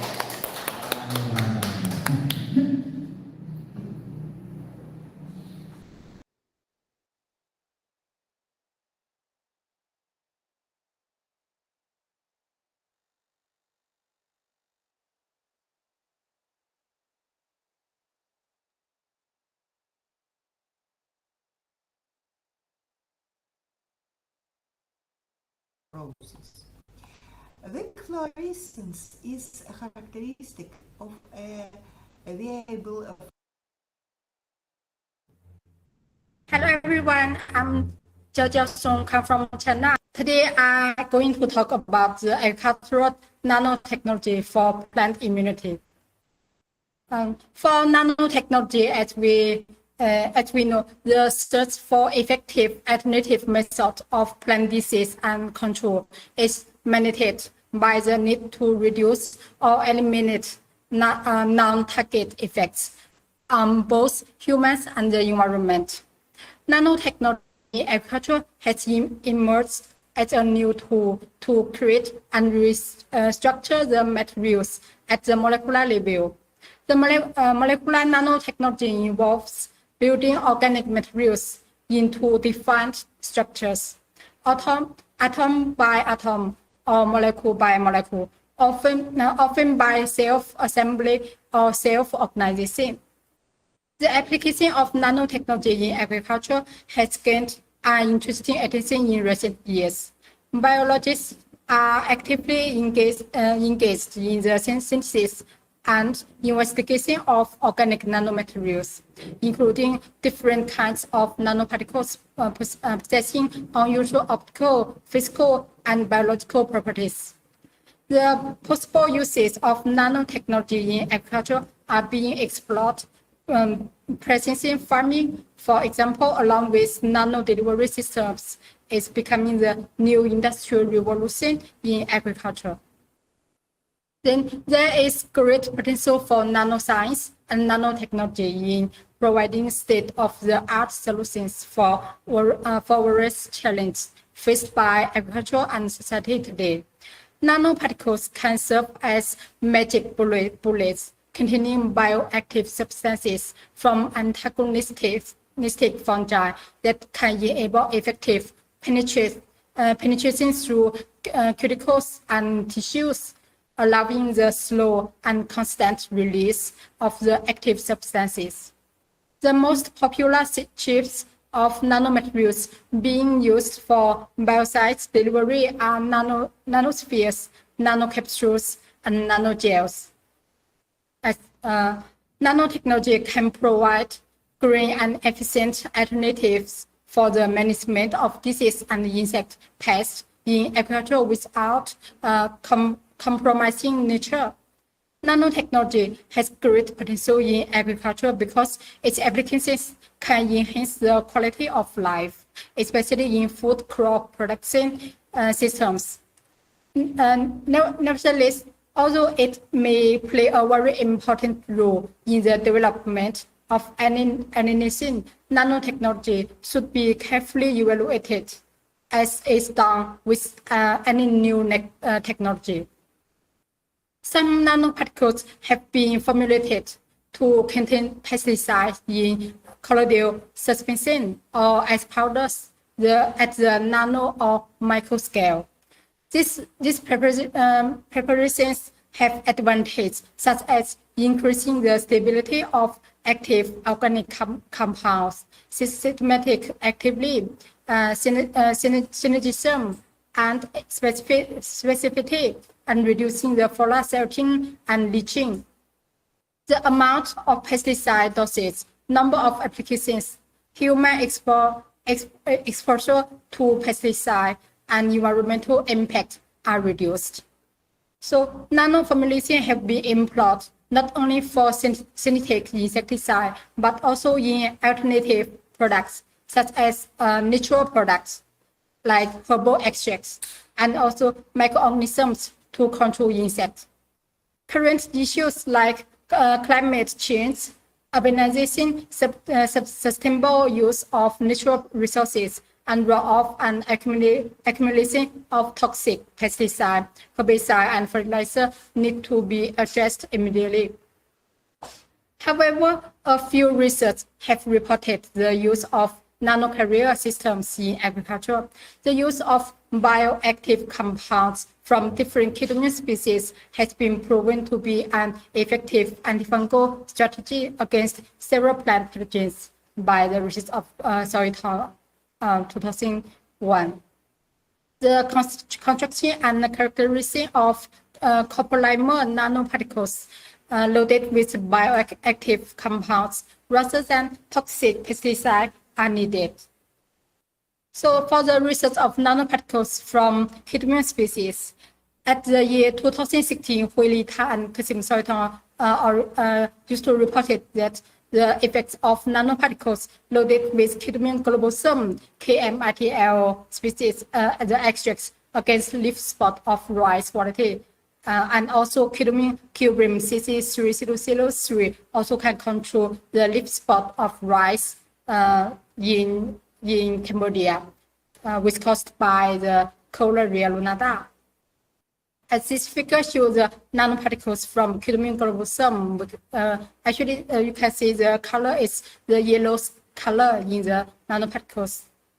And in vitro tests, the pathogen in PD media, we can see the control its normal spore, but also in treatment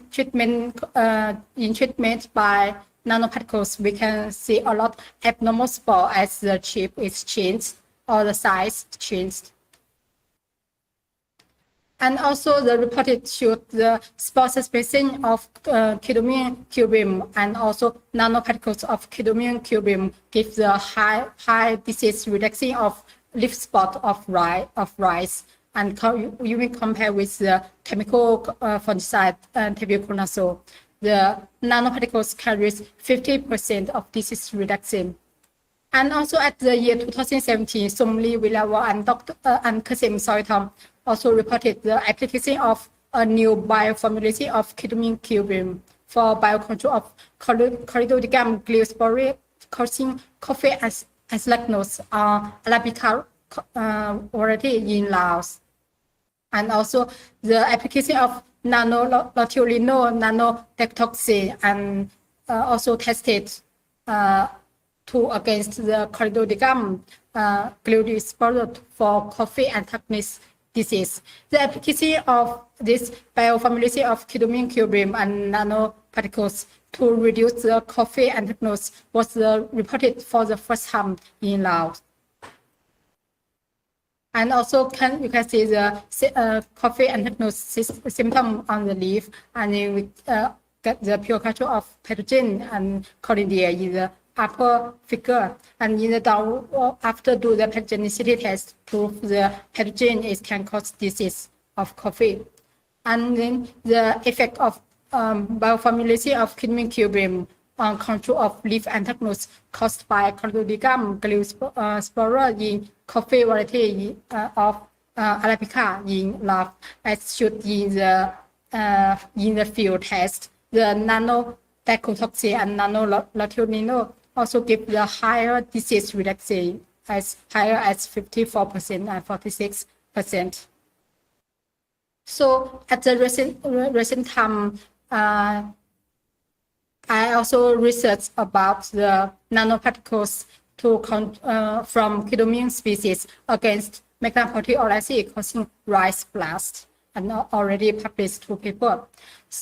Because for the rice blast, China is the world's top producer and consumer of rice, and also the Asia is the main food of human. But the rice blast is a harmful disease that can affect of rice crop, and even in Vietnam, the case is the rice blast disease decrease the yield higher as 93%.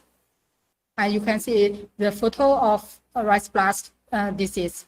And so we also isolate the pathogen as the figure and identify as mecanoproteolysis. You can see the photo of the coryndia photo with 3 cell and padiform chip. So after the pathogenicity test, the pathogen mecanoproteolysis gives the disease index higher as level 8. We followed by the International Rice Research Institute standard. And so I have already done extract different kind of metabolites from ketamine species. You can see as a photo, the first upper photo shoot is the extracts and also pure compound. And after that, we loaded as nanoparticles as the figure shoot, and they formulate as the liquid formulation. And also this figure shows the nanoparticles. After we get the nanoparticles, we also doing the scanning electron microscopy to check the size of particles. The size is average is around 400 nanometer. Actually, all the kind of nanoparticles we have already done checking the size. And also we tested in vitro on the RFA media for cultural mecanoproteolysis. And then you can see the photo we can in control plate. We can see the only normal spore, but in the treatment by nanoparticles, we found a lot of abnormal spore. You can see the photo showed is the cell wall of spore was destroyed, and you can see clearly. We test different kind of nanoparticles. This can destroy the spore of Magnum proteolysis. And also with the nanoparticles can inhibit the spore production of Magnum proteolysis in the media, and it's inhibit higher as 81% of the spore production. And also the nanoparticles were tested in pot experiment. As the figure showed, we tested in 3 weeks sealing on the rice and then treated inoculated pathogen and treated with nanoparticles, the liquid formulation. And after 5 days, we checked the disease index and collect the data of plant and root. As the figure showed, the treatment 1 is non-inoculated control. Treatment 2 is inoculated control. You can see the disease index is higher as 8 also. But the treatment 3 to treatment 10 is the one we treated with different kind of nanoparticles. The disease index is in average around level 5, but the treatment 11 is chemical. Even compared with chemical, our nanoparticles can give the high disease control also, especially treatment 3 is nanoparticles CG. So, and other data like chlorophyll content and plant fresh weight, dry weight, and root also collected. As we showed in this table, the disease reduction, nanoparticle CG and EA higher as 47-44%, and the chemical give the 63%. But at the same time, our treatment have the higher fresh weight, dry weight of both plant and root, even compared with the non-inoculated control and chemical control. As the figure also can directly see the plant fresh weight, dry weight is in the treatment by nanoparticles have more high plant fresh weight, dry weight, as also in root also get more high fresh weight and dry weight.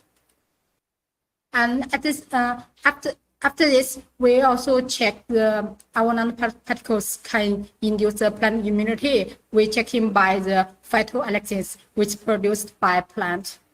As the figure showed, is for rice, we used to find many kind of phytoalexins, but we focus on alexin A, B, C, and also saccharomycin. This is the phytoalexin response about rice blast effect. And after the treatment 5 days, we collect the leaf with this rice blast symptom, and then we extract to check by TLC method.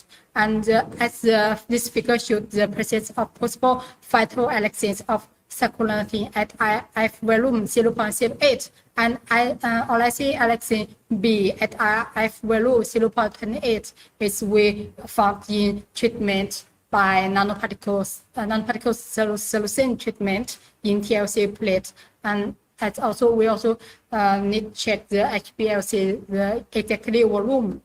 But this is the preliminary checking. We can prove that our nanoparticles induce the phytoalexin produced by rice. So that's why after that, many kind of nanoparticles were proved to against the disease, the plant disease, and as formulated as elicitor to induce the plant immunity to against the pathogen effects. And also, we have already done many kind of particles formulated in elicitor as Dr. Kasem Soytong do it already in the marketing cell.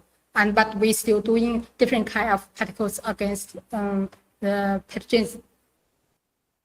And the nano-elicitor for disease immunity is the elicitor consists of metabolites like ketoglobulin C, ketomino, and luteolins, which are antibiotic substances produced by ketomine species, plus nanoketosan and potent microorganisms of bacteria Rhodocytomonas species.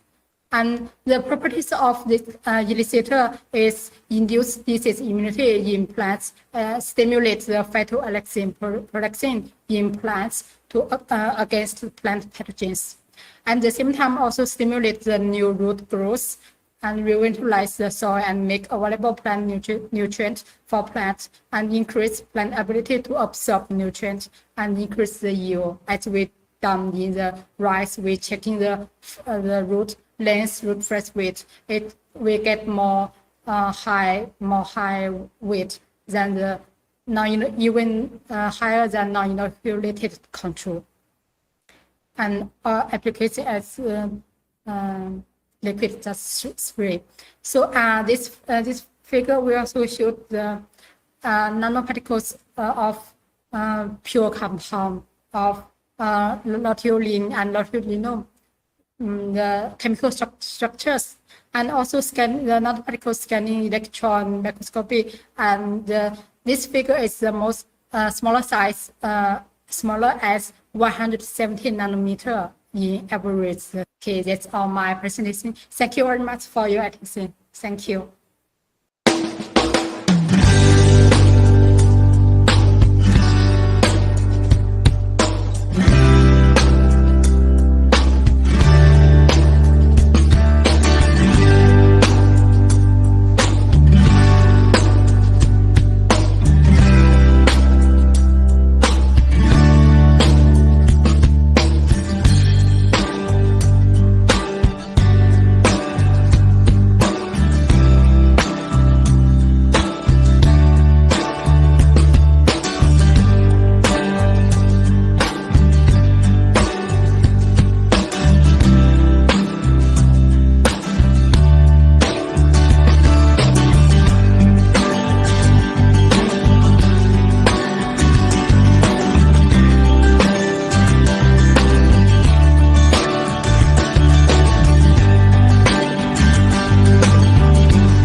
One.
colleagues and organizer of the conference. Thank you for the invitation. And let me present the results of research on the use of growth regulation. Modern agriculture is impossible without the use of plant growth regulation in practice. Studies have shown that many plant regulators are physiologically active substances, increase in yield, product quality, improving fruit set, and reducing the overpairing. In addition, these substances have an impact on the drought and frost resistance of plants, as well as contribute to the increase of non-specific immunity. Recently, a large number of new generation fertilizers have been appeared. The study of the effect of plant is currently interested. In this regard, the study of responsiveness mechanism of tangerine plants to the use of growth regulation is very relevant and is provide a theoretical and practical significance. The objective of research finding that were provided obstacle phytoregulator for plant growth, plant, silicon-containing universal fertilizer, and microbial nano-elicitor, natural product regulator for plant immunity induction and growth, was affecting for the content of synthetic pigments, slow chlorophyll fluorescence induction, and content of phytoalexin. Varieties are draft tangerine megavavase, the Ponzer's trifoliata are sold rootstock. Tangerine is grown at plantation of subtropical scientist center, it's Sochi, Russia. The experimental scheme included 3 options as exogenous growth regulation: obstacle, nano-elicitor, and plant. The control was done by spraying with water. Obstacle is a phytoregulator for plant growth which related to auxin. Active substances is a potassium salt of naphthyl acetic acid. Plant is a silicon-containing fertilizer. Nano-elicitor. Nano-elicitor is constructed from active metabolites of hitomium cupreum and nanohitosan using electron spinning methods by Dr. Kasem Soytong, which applied for increase to diseases immunity. Foliar spraying during the growing season was carried out for 3 data at over phase. First data late May, beginning June, second late in June, and third spraying before 1 month at harvest in September. A result showed that the treatment of plants with growth regulation, obstructing plant and microbiological nano-elicitor didn't affect the content of green pigments in the leaf. It revelates that the treated plants with plant gave the highest number of carotenoids increase in the leaves and followed by nano-elicitor. It acts as the activation of protective reaction of the citrus plants. Also, there are reported on other factors involved. The soil and climate conditions of the Krasnodar region are unique, favorably distinguishing this region from other territory of Russia. However, in this territory, there is a systematic negative impact of various climatic stress factors of fruit plants. For tangerine plants, limiting abiotic stressors are frosts in the absence of show color in the winter, droughts, and elevated air temperature in the summer. At the highest temperature, the tangerine reduced photosynthesis. There is an inhibition on vital process and active ovary fall. Research finding on slow chlorophyll fluorescence induction expressed higher viability index in plant than nano-elicitor and obstacle as comparison with the non-treated control. Photosynthetic activity index showed that nanoelicitor and plant gave significantly highest activity than obstructin. Photosynthetic activity coefficient showed significantly higher in nanoelicitor, plant, and obstructin than the control. So, studies revealed that the treatment of plants with this growth regulation didn't affect the content of green pigment in the leaves.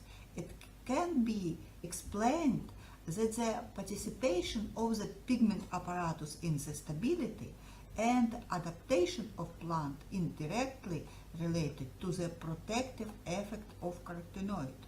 For example, the suppression of express energy of triplet states of chlorophyll and singlet oxygen. Treating plant with nanoelicitor and plant increased in the number of carotenoids in the leaves, which contribute to the activation of protective reaction. With this, the activity of photosynthetic process determines their productivity, resistance to stress factors, adaptability, and viability of plants. The constant companion of photosynthesis is chlorophyll fluorescence, and its level depends on the intensity of photosynthetic process. Weak fluorescence is a characteristic of a viable photosystem, and strong fluorescence is characteristic of a weakened or inhibited photosystem. We will define the main parameters of chlorophyll fluorescence. These parameters allow us to access the functional state of the plant's photosynthetic apparatus. Signs change in the fluorescence directly or indirectly relate to all stages of the light phase of the photosynthesis process. It's shown that treatment with growth regulation led to an improvement in the state of photosynthetic apparatus and in general the functional states of wild plants. Treatment with regulator led to a smaller weakening of photosynthetic function, which was expressed in the higher value of the viability index, especially in the variants with the introduction of nanoelicitor and plant. Nanoelicitor showed significantly highest growth of plant and followed by plant obstructin. Plant treatment showed significantly highest mass of fruits and followed by nanoelicitor and obstructin. The highest diameters of fruits was shown in plant treatment and followed by obstructin and nanoelicitor as a result. The calculation of growth parameters and the number of fruits left on the tree during treatment with growth regulation was made. The active growth of shoots on the variant with all growth regulation was determined. A result also showed that the treated citrus leaves with nanoelicitor derived Hydromonium cupreum are found scoparon, a phytoalexin associated with resistance of citrus to some diseases. For example, associated with resistance of citrus rot or of Phytophthora citrophthora. It is noted that the processing plant, nanoelicitor and plant increase the number of carotenoids, terribly in changing the defense reaction. Dear colleagues, it's all, and thank you for attention. Hello everybody, very good morning all of you. Myself Dr. V. Gopi Krishnan, Scientist C at Center for Drug Discovery and Development, Satyabama Institute of Science and Technology, Chennai, Tamil Nadu. So it is in India. Today I am going to talk about exploration of earthworm caste associated actinobacteria for plant growth promoting properties. Before I'm going to start my talk, I would like to express my sincere thanks to Dr. Kasem sir and his team and the organizing committee for inviting me as a speaker and chair the session. It is a golden opportunity for me, and thanks for the opportunity. The actinobacteria. So actinobacteria or the gram-positive filamentous bacteria. So it is rich with high G plus C content. So it is a beneficial prokaryote and it is the treasure house for the secondary metabolites in terms of antibiotics, and it is mainly present in deep sea, tall mountains and soil, and especially extreme ecosystems. And the main metabolism of this actinobacteria is can utilize any complex substrates, and it can synthesize some complex structures having the bioactivities like antibacterial, antiviral, anti-TB, and anti-cancer. Another important thing, commercially available antibiotics in the market. So most of them, around 80% of the antibiotics mainly produced by actinobacteria. This is a unique nature of actinobacteria. In another way, it is also called as actinobacteria are antibiotic generators. Another important thing is one of the largest phylum in bacterial domain. In earlier period, in 1940s, only 5 genus at the time of streptomycin discovery. But in nowadays, it is having 6 classes, 46 orders, 79 families, 425 genera. So this is the largest phylum in bacterial domain. And regarding the natural product discovery, this is a recent report where you can see the antibiotics and all bioactive compounds produced by microbial sources, especially actinobacteria, eubacteria, fungi. And when compared with other fungi and bacteria, actinobacteria produced 20,000 bioactive compounds till now. So maximum of antibiotics commercially available. It may act as antimicrobial and anti-cancer. And not only antibiotics, actinobacteria, it is a paramount source of biologically important metabolites. It may produce some nanoparticles and solubilize the phosphorus, and it can produce some pigments. So natural pigments are need of the hour. So scientists are seeking for the natural pigments because in food industries, some of the synthetic pigments are very toxic. So replacement of that type of applications, why don't we explore actinobacterial pigments for the food applications, food colorant. In addition to this, it is also, as you know, it is very much helpful for atmospheric nitrogen fixation, and it is act as a biocontrol agent and supported for plant growth promotion, and it can produce probiotics, biofertilizer, and novel enzymes. And it is also supported for soil amendment agent. So, doing the research on to isolate the novel compound, why won't we explore the extreme ecosystems instead of searching the same ecosystem for the novel compounds? So we can explore the extreme ecosystem, especially deep sea, ocean, and desert, and even very recently the areas like Arctic and Antarctic. The places were filled with ice. In these extreme conditions, the microbes are fighting for nutrients because these are the areas where having the very less nutrient content. So microbes are fighting for the nutrient. In that fighting condition, can produce some novel compounds. That compounds may act as antibiotics, and it may produce some biofertilizer and probiotics also. So these are the unique nature of extremophiles. So we are doing our work on bioprospecting of actinobacteria from less explored ecosystems, and our team, myself and Dr. Radhakrishnan and Dr. Jareen Joseph and our scholars, Mr. Manikundan and Ms. Abhirami. So we are all as a team, we are working on rare actinobacteria for the novel compounds So this slide, you can see the earthworms. You all know that earthworms are greater friend of our farmers, especially for the agriculture area. So it is playing the major role in agriculture field.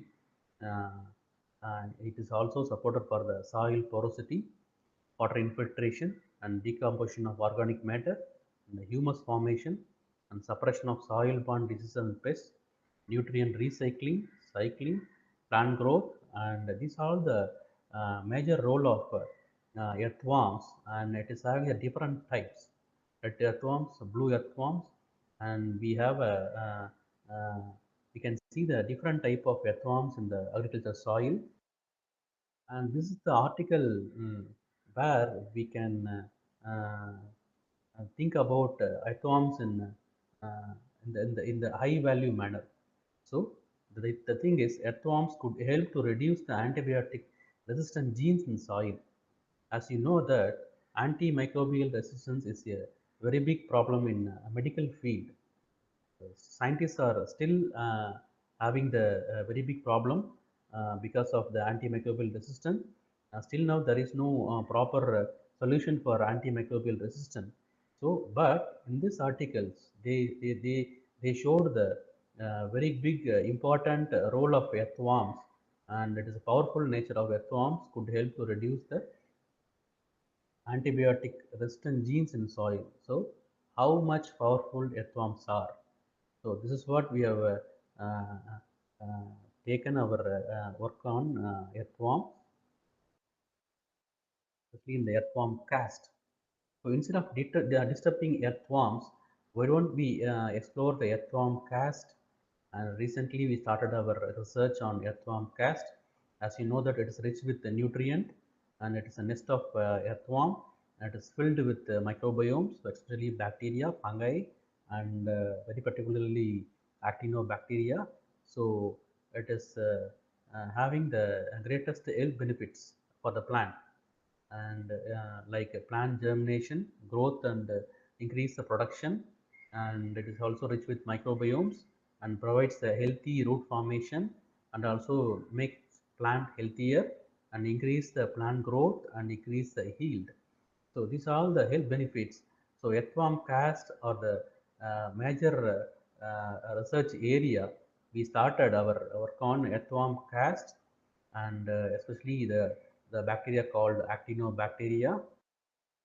And we have started our work on isolation of actinobacteria from earthworm cast, and we have collected the material from agricultural soil around Kanchipuram city, Tamil Nadu. It is in India, and using the medias like nutrient agar, starch-casing agar, and cellulose agar. So you can see the beautiful pigmented colonies, different morphologically different colonies of actinobacteria and bacteria. So after incubation, morphologically different bacterial colonies were observed in all the three plates, three media.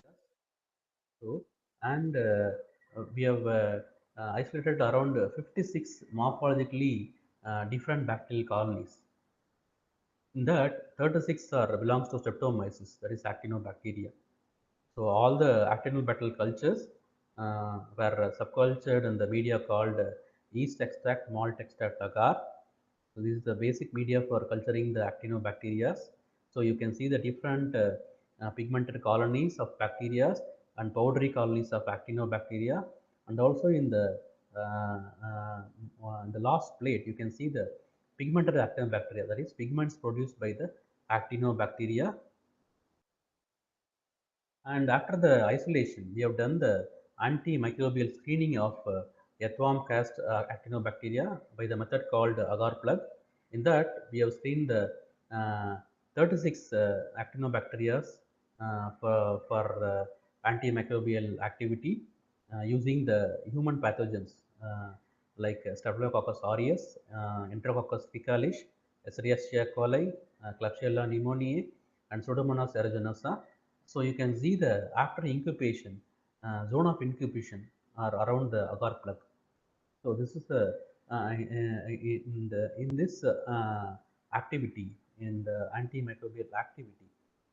Out of 36 actinobacterial stain screen, in that 12 isolates of streptomyces were found to be actively showing the antimicrobial activity against one or more test pathogen. So this is the very important thing about the actinobacteria from the less explored ecosystems. So not only done the antimicrobial activity and also done the same kind of activity against plant pathogens, and also screening of indolactic acid, IAA production, and solubilization of phosphate, and enzyme screenings like amylase and cellulase, and also we did the taxonomy of the potential stain, actinobacterial stain. So for this purpose, we have selected 6 morphologically different actinobacteria from our culture collection. This table showing the different morphology of all the 6 stains, and after the isolation, we have done the screening. In the screening, we have done the activity against plant pathogen. So in this strains, only one strain, that is EWCA21, showed the activity against both clinical and also plant pathogen. So we have chosen this strain for our further study, and it is considered as our potential strain because of its broad spectrum activity by both for clinical and plant pathogen. And using the plant pathogen Ralstonia solanicerum, we have again done the triplicate, and you can see the zone of incubation. So you can see the plate of potential stain. So after that, we have did the effect of medium consistency and incubation period of bioptic components using the fermentation, both solid state and liquid state fermentation. When compared with the liquid state fermentation, it is showing the promising activity, and also yield also increased in the solid state fermentation. So we have chosen this for our further study. So after that, we have did the indolactic acid production. So the stain potential stain showed the indolactic acid production by tube method and also by 96 well plate method, and it is also solubilized the phosphate, and it also showed the amylase enzyme production and cellulase enzyme production. These are all the methods, standard methods we have followed. And also we did the production and extraction of bioptic compounds from the potential stain EWCA using the solvent called ethyl acetate. So we optimized the solvent extraction, and that ethyl acetate showed the better extraction. So after that, we have done the optimization of potential actinobacteria and different sources of media. So in optimization, we are preparing the media with different sources like carbon, nitrogen, and different pH and different temperature.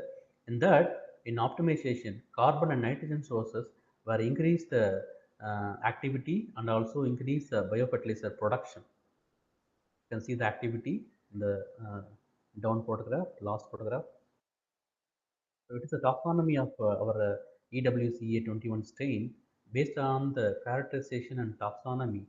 You can see the microscopic appearance and the petri plate morphology. The potential stain belongs to streptomyces.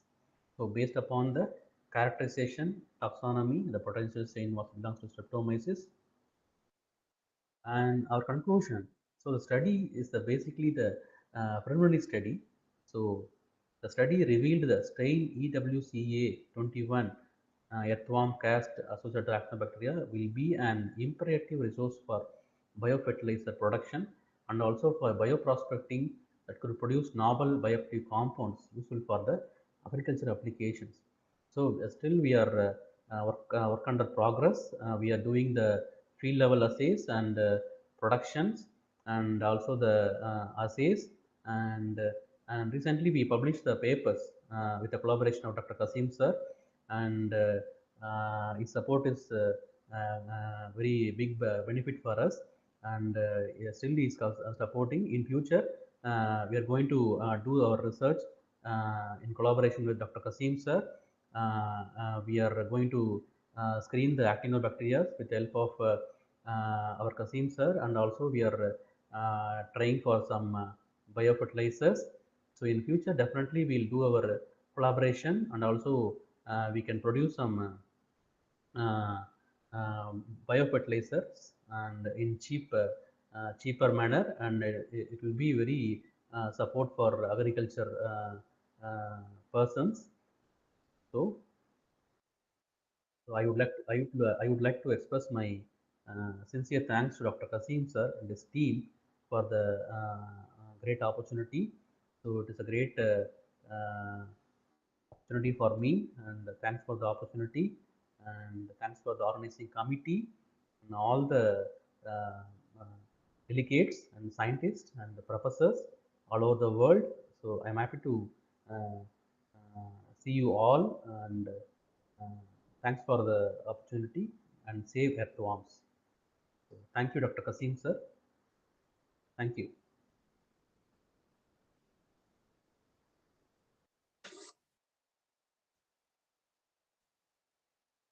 Pleasant day to everyone. We express our gratitude for this year's 9th International Conference on Integration of Science and Technology for Sustainable Development. I am Elderico P. Tabal, a faculty of Western Mindanao State University, Buanga City, Philippines.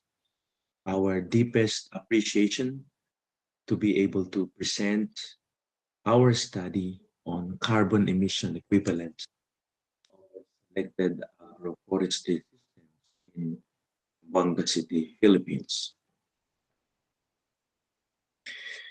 The rapid increase in human population has placed a great strain on the world's soil resources.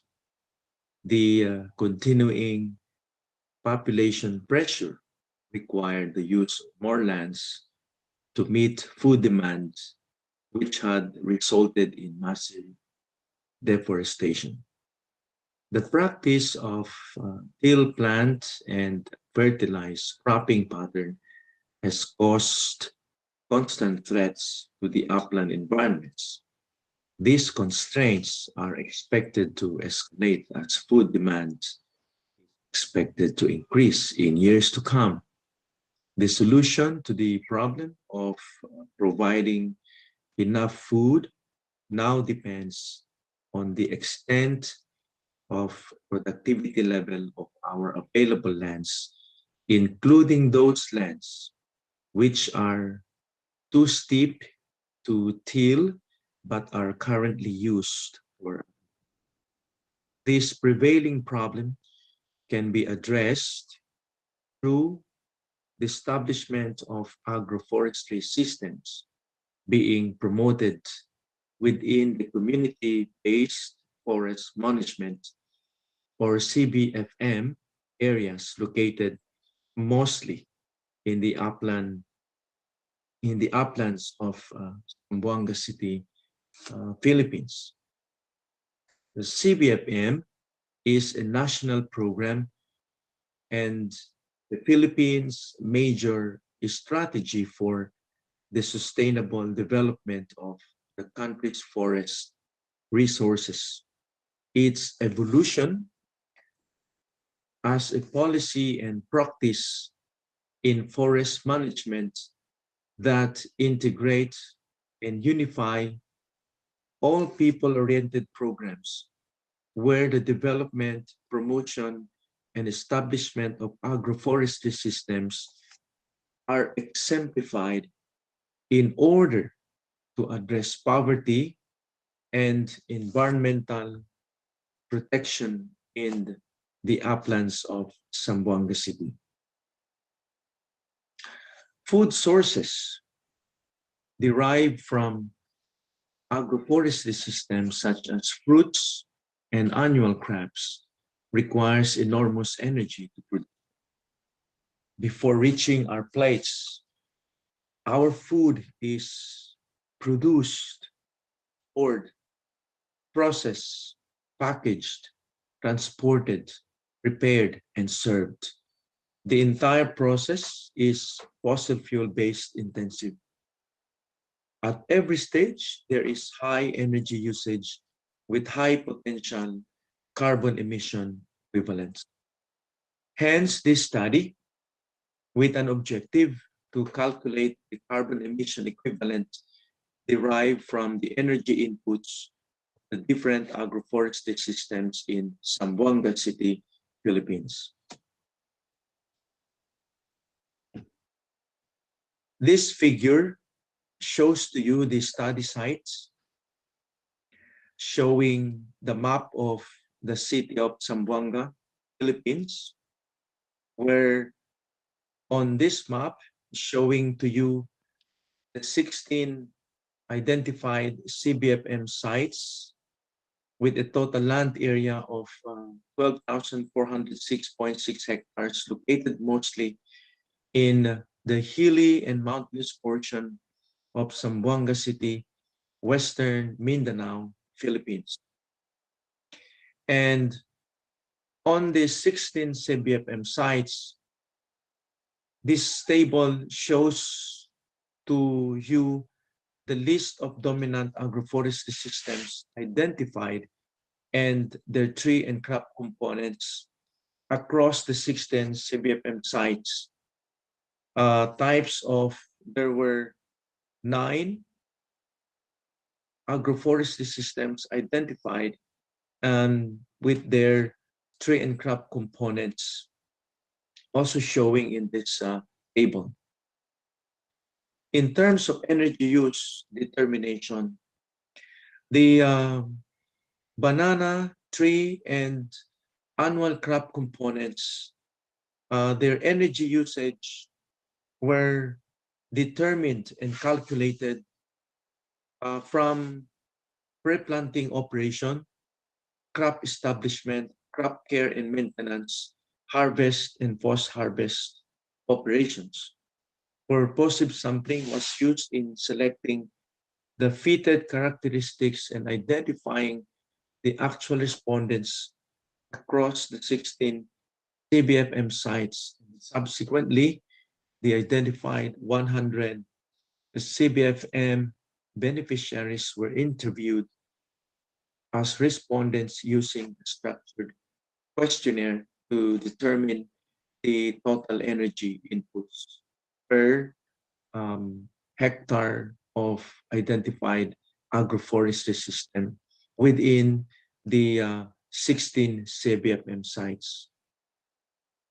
Energy accounting procedures and coefficients were adopted from various literatures measured in mcal per hectare per agroforestry system. Then it was converted into little diesel oil equivalent, where 1 LDOE is equal to 11.414 mcal. That's according to Pimentel in 1980. Now, the total energy inputs is calculated in 3 ways. 1, to get it from direct energy, 2nd, from indirect energy, and 3rd, from embedded energy. Direct use of fuel or gasoline to run machineries for farm operations and transport of farm products, that's the direct energy. When we talk of seeds, fertilizers like NPK used to fertilize crops within the AFS, and the agrochemicals, pesticides applied in labor fall under indirect energy.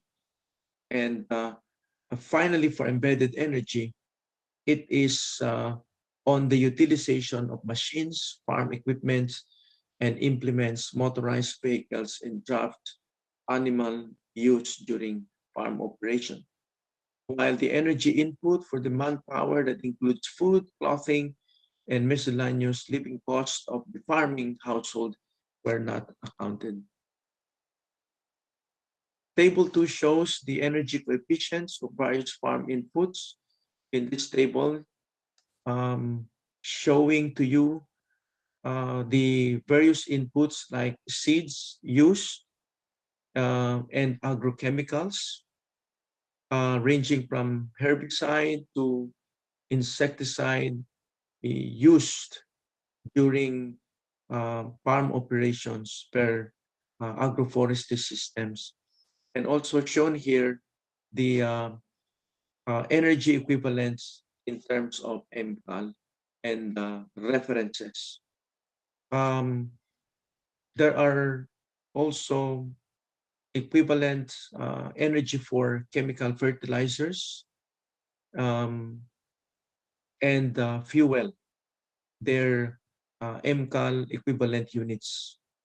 So all these coefficients were used to account for the energy inputs. Finally, after having the total energy input in LDOE per hectare, it is multiplied by 3.96 kilogram carbon dioxide emission equivalents per LDOE. That's according to Pimentel, to get the net carbon dioxide equivalents, or expressed in tons carbon dioxide equivalent per hectare per agroforestry system. Now, for results and discussions, Table 3 shows the energy input in LDOE and the carbon emission equivalent expressed in ton carbon dioxide equivalent per hectare of the different agroforestry systems across the 16 CBFM sites in Zamboanga City, Philippines. So all of the 9 agroforestry systems accounted all the energy inputs from direct energy input to indirect energy input and embedded energy input.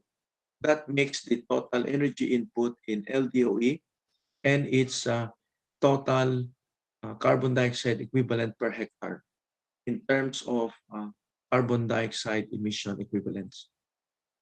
The carbon emission equivalents described in this study is the amount of carbon dioxide emitted from the computed total energy input in the form of liter diesel oil equivalents during farm operations or consumed on a particular agroforestry system. The sum total of direct energy inputs, indirect energy inputs, and embedded energy input is called the total energy input that were computed from the various cultural practices and management, such as the pre-land preparation, crop establishment, crop care and maintenance, harvest and post-harvest operations. As shown in Table 3, the net C emissions or carbon emissions range from 2 to 4 ton carbon dioxide equivalent per hectare across the 9 agroforestry systems. Of this range, 94 to 98% of the carbon emission equivalent is attributed to indirect energy input, while the remaining 2 to 5.9% obtained from the direct energy input and embedded energy input combined. The results further showed that the multi-tree-based systems contributed to high energy usage, which explain why carbon emission equivalent is high, derived from indirect energy input, which is attributed largely to the use of inorganic fertilizers, agrochemicals, and labor. This is also called the energy hotspots. The energy hotspots refers to the high requiring energy activities or processes relative to the growth stages of a particular crop or tree species in a particular agroforestry system, accounted mostly in indirect energy inputs. This answers why over 94% of the emission equivalents attributed to indirect energy input across the 9 agroforestry systems. Hence, the indirect energy inputs contributed high in the total carbon emission equivalent. The high carbon emission equivalents was directly attributed to high usage of farm inputs such as inorganic fertilizers, particularly nitrogen fertilizer, herbicides, and labor, or call this the energy hotspots, which explain the increase in carbon footprints. Insecticide, for instance, was used primarily to control coconut scale insects infestation when this study was conducted, while herbicide was applied to avoid high cost on labor, particularly on weeding. This means that the tree-based systems were energy-intensive systems due to usage of nitrogen, phosphorus, potassium fertilizers, or call these chemical fertilizers or inorganic fertilizers, pesticides, and labor utilized from crop establishment to harvest and post-harvest operations, hence contributed high in the total carbon emission equivalents. The high plant density and the number of tree species present in the system contributed significantly in the overall energy inputs. This is due to the accrued energy usage that each individual tree crop components contributed, implicating the entire system to be net carbon emitter. Understanding the significant contributions of various energy intensive systems delineated into direct energy inputs, indirect energy input, and embedded energy input will guide our local planners and legislators to initiate food production system with reduced energy and carbon footprints responsive to changing climates for the upland communities in the city of Zamboanga, Philippines.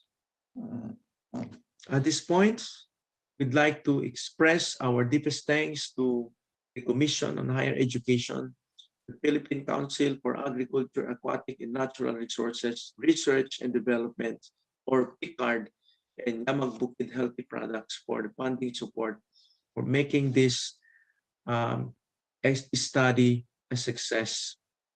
With this, I'd like to thank you for listening. Again, this is Elderico P. Tabal from Western Mindanao State University, Zamboanga City, Philippines. Thank you very much.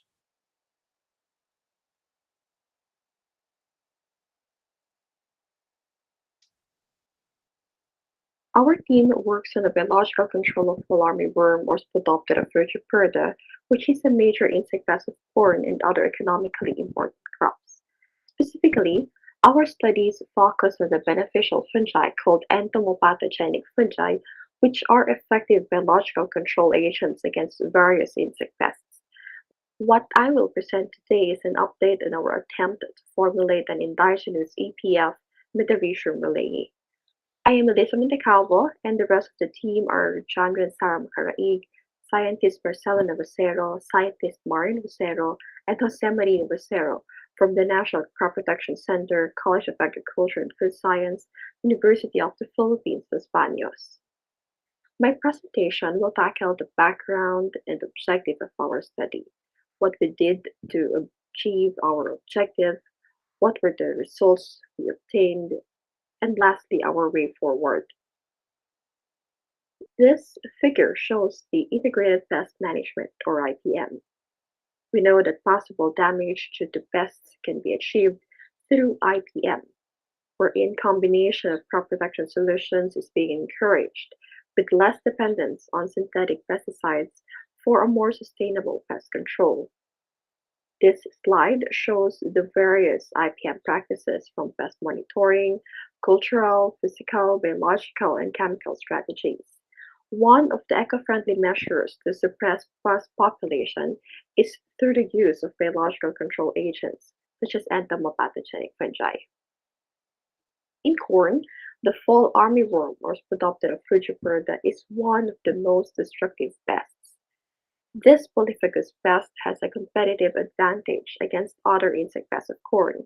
Since its first report in 2019, incidences were reported in various corn-producing regions in the Philippines, with infestation reports in sugarcane in 2020 and rice in 2021. This pest can damage the whole plant, from window panes and leaves, destroyed silks and tassels, to corn cob damages. Hence, management measures must be in place to prevent upshoot in its population. One of the IPM strategies against fall armyworm is through entomopathogenic fungi. But what are these? These are beneficial fungi that can cause significant mortalities and adversely affect the growth and survival of insect pests. EPF infect its host by adhesion to the cuticle, tissue invasion, enzymatic activity, and toxicosis. Metarhizium relay is a cosmopolitan EPF reported effective against fall armyworm. Our first isolate of Metarhizium relay was recovered during the outbreak of onion armyworm or Spodoptera exigua, wherein we successfully isolated Metarhizium relay from field-collected larvae. Likewise, during the fall armyworm outbreak, mycost larvae due to Metarhizium relay were recovered in several cornfields. We discovered that the Metarhizium isolate from Spodoptera exigua was infective to Spodoptera exigua and cross-infected to Spodoptera frugiperda and putty armyworm, Metemna separata, in our laboratory setups. So far, we have tested the efficacy of crude suspension of this fungus against fall armyworm and other armyworm species. The production of viable and stable inoculum is critical in the utilization of this EPF. With the promising results in the laboratory, we geared towards cost-efficient mass production formulation of this fungus. Literatures suggest that oil-based formulations improve the persistence and insecticidal activity of EPF. Because oils serve as excellent stickers that promote contact between the formulated active ingredient and the lipophilic insect cuticle, as well as increasing rain fastness on the waxy leaf cuticle of treated host plants. Hence, this work was carried out to prepare an emulsifiable concentrate, or EC, of this fungus from Spodoptera exigua using various organic solvents and evaluate its bioefficacy against fall armyworm. We also determined the effect of these EC formulations on the mortality, growth, and development of the insect pest. To achieve our objective, the following activities were conducted in the laboratory from May to September 2022. The first step was mass production and formulation. Dry spores of the fungus were collected during full sporulation in artificial media. Subsequently, these dry spores were mixed with liquid carrier containing organic oil solvents and emulsifying agent. Spore concentration was determined using hemacytometer. Samples of these EC formulations were incubated in the refrigerator at 4 degrees Celsius, while other samples were kept in incubator with 25 degrees Celsius and 75% relative humidity. The test insect was also reared in the laboratory. To obtain significant number of third instar larvae for bioassays, adult moths were paired in mylar cases, supplemented with sugar syrup and healthy corn plants. Egg masses laid in the plants were collected in sterile Petri plates lined with tissue paper. Upon hatching, neonates were transferred to sterile pans and fed with fresh corn leaves daily. We then conducted bioefficacy experiments using third instar larvae. 3 tests were conducted. The first experiment tested the effect of oil solvents. The second tested the bioefficacy of EC formulations before storage. And the third experiment assessed the bioefficacy of these EC formulations after 3 months. The treatments were missprayed in surface sterilized corn leaves in an aliquot of oil solvents mixture similar to the volume of the EC formulation with Metarhizium relay at 1 times 10 to the 7 Canadian per ml was prepared as spray suspension. Control setup were treated with liquid carriers and sterile distilled water. Treated leaves were introduced to third instar larvae that were cultured singly per Petri plate. Fresh, surface sterilized leaves were fed to test larvae daily. Experiments were laid out in completely randomized design, or CRD, and treatments were replicated thrice with 10 test larvae per replicate. In experiments, we gathered the following data: the larval mortality, pupation, adult emergence, and larval pupal period. Mycosis of larvae was also noted. Analysis of variance was computed and means were differentiated in statistical analysis software using least significant difference, or LSD, with p-value less than 0.05.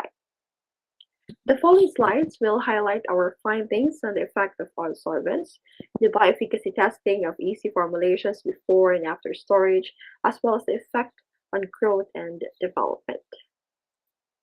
The oil solvents used in the study was assessed for possible effect on fall armyworm.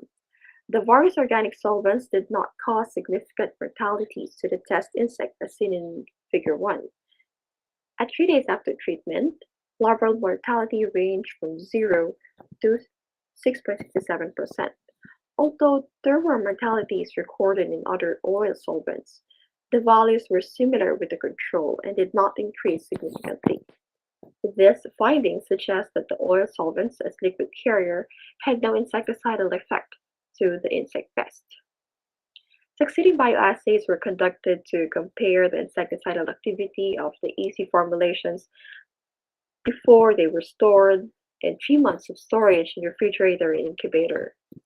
The mean larval mortalities were highest before storage, about 87%, while mean mortalities were lower after 3 months storage in refrigerator, 17%, and incubator, about 47%.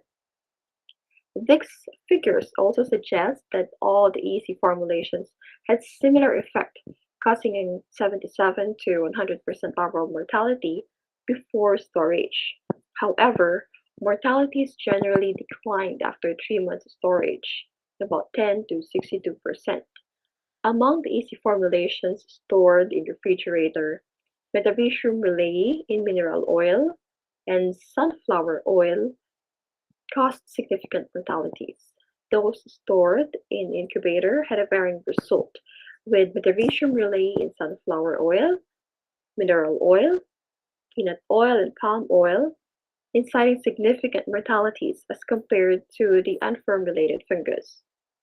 These oil solvents also had the lowest reduction in virulence when larval mortalities were compared before and 3 months after storage. Those larvae that succumbed to fungal infection had stiff larval body. Mycosis of the dead larvae were also evident, signifying fungal infection due to the fungus. What fungal growth was observed and later turned to olive green as the fungus sporulated in the larval cadavers. Considering the little time, a slight difference was observed before storage of EC formulations. Little time in 3 months did not vary, which ranged from 3.75 to 9.5 days in refrigerator and 5.17 to 7.49 days in incubator. Based on the literatures, many factors affect the stability of the formulation, such as the genotype of the microorganism used as active ingredient, the formulation, temperature, relative humidity, and packaging. The loss of virulence of Conidia in the refrigerator is due to the delayed germination process, since the fungus undergoes the stationary growth phase and the growth rate is decreased. Previous research demonstrated that unformulated Conidia and formulations of Beauveria bassiana stored in refrigerator for 30 months had slow germination and low virulence. This is in contrast to other findings that Conidia viability of Metarhizium anisable var. Cridum did not vary between period of storage, temperatures, and formulations in the first 15 weeks. However, Conidia viability was significantly reduced over time, with remarkable decline between 35 and 40 weeks of storage, particularly at 27 degrees Celsius. This paper also presented that the various oils had varying performance as liquid carriers in the formulation and performed better than unformulated Metarhizium raleyi. The miscibility of oil in water suspension may also contribute in the bioefficacy of the EC formulation, since all of the EC formulations prepared have homogeneous mixture when mixed with water for treatment spray. Likewise, peanut oil, sunflower oil, and mineral oil, which do not solidify, appeared promising after 3 months of storage. Previous studies also noted that the type of oil used may affect the behavior of Metabasium relay and target insect. This fungus had good miscibility in sunflower oil between 80 and Tridonax 100, resulting in a uniform dispersion of conidia in water in its spray fluid. Likewise, another study confirmed that the oil used affected the insecticidal activity of Metabasium relay against fall armyworm. The effect of EC formulations was also determined in the growth and development of the insect pest, as shown in this table. The pupation, about 0 to 23%, was generally lower before the EC formulations were stored. High pupation was recorded at 70 to 90% due to lower mortalities in EC formulations stored in the refrigerator. On the other hand, those stored in incubator, which incited significant larval mortalities, had lower pupation. A slight difference on the adult emergence was observed among treatments, regardless of storage time and condition. The larval period did not vary among the oil solvents and storage conditions. Likewise, pupal period was similar among treatments before storage and 3 months in incubator, while storage in refrigerator had slight effect in pupal period. These findings were consistent with our previous observations. This research work explored formulating a Philippine Metabasium relay isolate from Spodoptera exigua as EC formulation using various organic oil solvents as liquid carrier with emulsifying agent. It was evident that storage conditions affected their bioefficacy. It should be noted that this study employed varying methods in isolating the formulation, suggesting the differences in our findings with the previous results. Nevertheless, the efficacy and stability of these initial EC formulations under storage conditions are continuously being evaluated in terms of microbiological, physical, chemical, and biological properties. Optimization of the product is really necessary, such as adjusting the composition and process and understanding the behavior of the microorganism to provide an optimal development conditions and insecticidal activity. The authors greatly appreciate the effort and assistance of our research team. We also acknowledge the funding support from the Department of Agriculture, Bureau of Agricultural Research of the Philippines, as well as the support from our host institution, NCPC, CAPS, UPLP. Thank you very much for your attention. A pleasant day, everyone. My name is Randolph Candano, and I will be presenting the results of our study entitled Preliminary Field Evaluation and Comparative Predatory Efficiency of Euborrelia species against Spodoptera frugiperda under laboratory conditions with notes on species characterization. I am a university researcher from the National Crop Protection Center, College of Agriculture and Food Science, UP Los Baños. This research study was conducted with the help and equally important contributions of my colleagues, namely Wilson De Panis, Mario Nabasero, Melissa Montecalvo, Joseph Manipol, and Marcela Nabasero. Fall armyworm, Spodoptera frugiperda, a relatively new pest in the Philippines, was detected in 2019 in the northern part of the Philippines. This caused heightened apprehension in the crop production, especially in corn. Moreover, this stirred various stakeholders in the country to acknowledge FAO as another serious threat in the brink. The resistance manifested by FAO against many pesticides available in the market adds up to pressing issues on crop production. You, in 1991, reported that a strain of FAO showed resistance at varying degree to pyrethroids that includes permethrin, cypermethrin, cyhalothrin, phenvalerate, tralometrin, bifenthrin, tetramethrin, and flubalinate, two organophosphorus insecticides that includes chlorpyrifos, methylparathion, diazinon, sulfropos, dichlorbos, and malathion, and to carbamates that includes metomyl, carbaryl, and thiodicarb.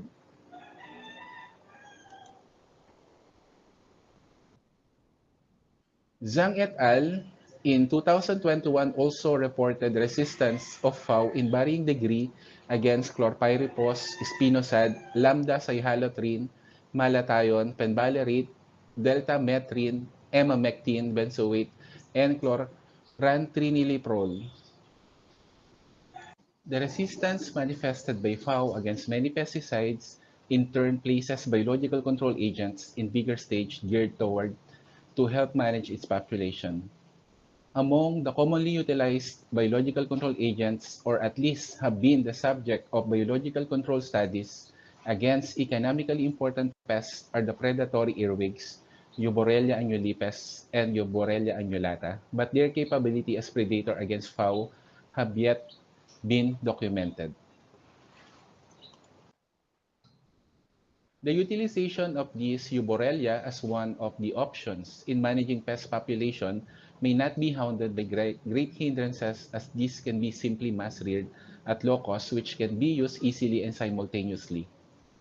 However, the area of concern is the accurate identification of the two predatory earwigs that are morphologically similar under the naked eye. The great resemblance of the two species often led to oblivious misidentification and confusion in terms of proper identification. Such dilemma was later resolved through re-examination of stock population of Euborrelia in the university.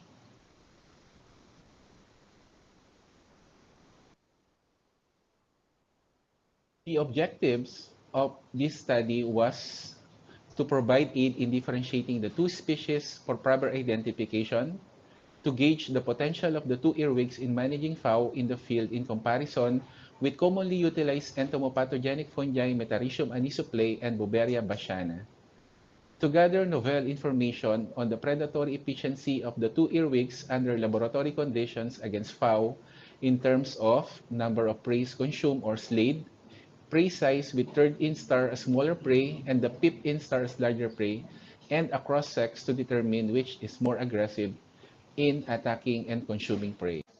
For the methodology, we have conducted the following activities: the differentiation of the two Euborrelia and sex identification, preliminary field evaluation and efficacy of the two Euborrelia against FAO, and predatory efficiency of two Euborrelia under laboratory conditions against FAO. Between these two predatory earwigs, Euborrelia annulipes is bigger than Euborrelia annulata, and the general difference between male and female of both species differed in the appearance of their cerci. Since Euborrelia annulipes is a bigger species, its genitalia is bigger than Euborrelia annulata. Precise method of distinguishing Euborrelia annulipes and Euborrelia annulata from each other using their unique morphological features based on the two works of Siribistaba in 1976 and 1979. The main basis of comparison is the presence and absence of elytra and the shape of the pronotum. Elytra and wings are totally absent in Euborrelia annulipes, while elytra is abbreviated in Euborrelia annulata, and wings are also absent. In terms of hind margin of pronotum, it is rounded in Euborrelia annulipes and subtruncate in Euborrelia annulata. This is the appearance of pronotum and mesonotum in Euborrelia annulipes and Euborrelia annulata. During the preliminary field evaluation on efficacy of the two Euborrelia against FAO, small plot experiment under field condition was conducted at Central Experiment Station, Pili Drive, UP Los Baños from April 11 to July 31, 2021. First half of the period is dry while the latter half is wet. The 5 treatments were E. annulipes, E. annulata, M. anisoplay, B. bassiana, and control applied weekly in a 5 by 4.5 meter plot with 6 rows of open pollinated corn variety. The 4 middle rows were designated as sampling points with a total of 20 plants per plot as sampling unit.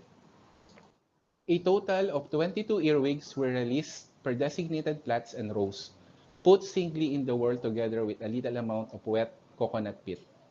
Suspensions of M. anisoplay and B. bassiana with 10 to the 9 spore count per ml with talc as spore carrier were sprayed in all plants in the designated plots following the conventional manner, and amount and excess suspension were properly disposed. Data gathered were as follows: rate of leaf damage, count of damaged tassel and ear, and the yield data.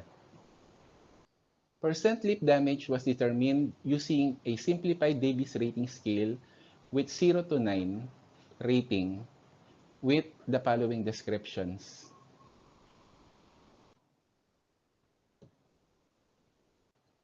For predatory efficiency of Tuyo borrelia under laboratory conditions against FAO, third and fifth instar FAO were used as sprays in separate setup on May 5 and June 21, 2021 respectively.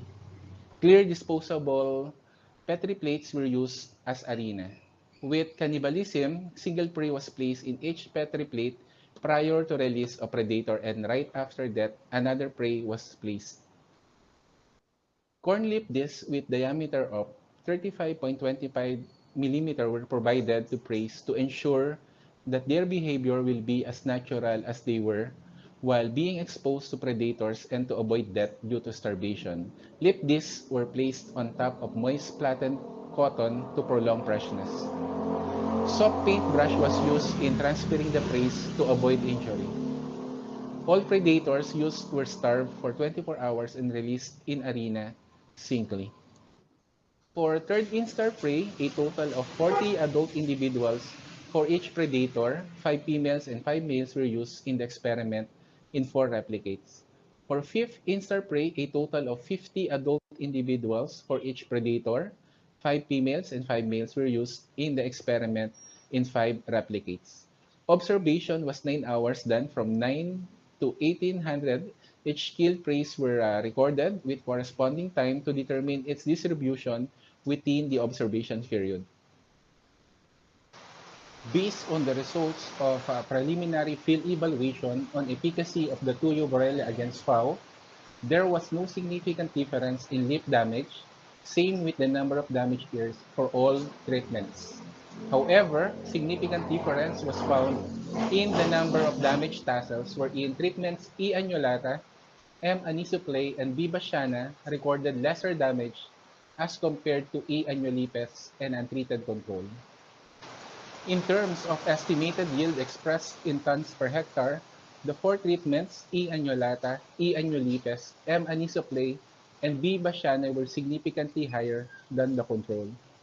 Among the treatments, plat release with E. annualipes and E. annulata produced the highest estimated yield, followed by plats sprayed with B. bassiana and M. anisoplay.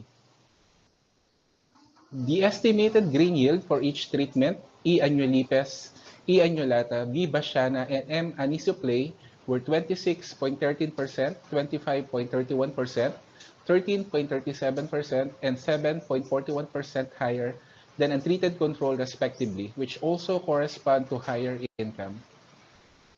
With third instar FAO as prey, a total of 104, with a mean of 2.60 preys were killed by 40 adult E. annualipes, while a total of 77, and with a mean of 2.02 preys were killed by 38 adult E. annulata, as 1 female and 1 male died in the course of the experiment without killing any prey. The results showed that E. annualipes was more aggressive in killing preys, and the difference was significant.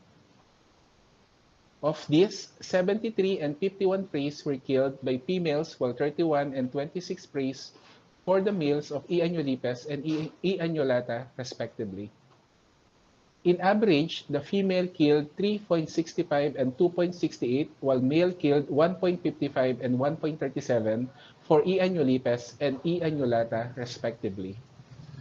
Highest number of third instar preys killed by a single predator was 7 by both female E. annualipes and E. annulata. Between the two species, there was significant difference in the number of preys killed by female E. annualipes compared to E. annulata, but not in males of the two species. Most of the third instar, being small preys, were killed even in a single attack by both predators, and most of these were fully consumed by the predator before attacking another prey. A similar results were gathered using PIF instar prey, but the number of preys killed by both predators dropped immensely. A total of 60 with an average of 1.20 preys were killed by 50 adult E. annulipes, and 26 with an average of 0.52 preys were killed by 50 adult E. annulata. Results showed that the larger E. annulipes killed more larger preys than E. annulata, and the difference was significant. Of these, 52 and 19 with a mean of 2.08 and 0.76 preys were killed by females, while a total of 8 and 7 with a mean of 0.40 and 0.35 preys were killed by the males of E. annulipes and E. annulata respectively. Between the two species, there was significant difference in the number of preys killed by female E. annulipes compared to E. annulata, but not in males of the two species having identical values. Highest number of fifth instar preys killed by a single predator were 5 by E. annulipes and 2 by E. annulata, and both were females. Similar also in using third instar, results showed that the larger E. annulipes killed more fifth instar preys than the smaller E. annulata, and females for both predators killed more preys than males. All of the killed fifth instar preys by both predators were not fully consumed, leaving huge chunks of leftover cadavers. The huge drop in number of preys killed by both species can be attributed to the size of the prey and its instinct to thwart the attack initiated by the predator. Therefore, single strikes were not able to cause immediate death of the prey, but through series of attacks by the predator, the prey weakens and became defenseless, providing opportunity for the predator to initiate its killing strike. Hours were substantial windows for E. annulata, which registered highest number of third instar preys killed, but for E. annulipes, it was the first 3 hours that registered consecutive highest number of third instar preys killed. This could be attributed to 24-hour starvation that ensured drive for prey hunting by the predators. The first 2 hours for both predators was also substantial, as it reflected the ability and the tactic in killing their fifth instar preys. Highest number of fifth instar preys killed by both predators was recorded in the second hour and only one each in the first hour. This inferred that aside from starvation that pushed the predator to hunt for prey, the size of the prey also played crucial role in the incidents. The larger fifth instar preys are not only stronger than third instar preys, it also retaliated against the attack of the predators. Hence, the predator needed multiple attacks to kill the prey. After the third hour, the general trend for prey consumption of both predators showed a drop and then an increased trend again after an hour. The habit perhaps can be explained by animal instinct that once the predator is full, it tends to be less aggressive in attacking prey and regain aggressiveness if starved. The experiment also showed that even Euborrelia are nocturnal, multiple hunting in daytime can also be extensive for these predators. This is a plus factor for predators being tapped as biological control agents in crop production. Euborrelia are known to be voracious predators, and its potential as biological control agents were cited by various researches and literatures. In the Philippines, potential of Euborrelia annulata as biological control agents against Asian corn borer was cited by Javier and Rejesus, and against rice blackbag as cited by Navarrete and Barrion. However, citation for the potential of Euborrelia annulipes as biological control agents in the Philippines is lacking.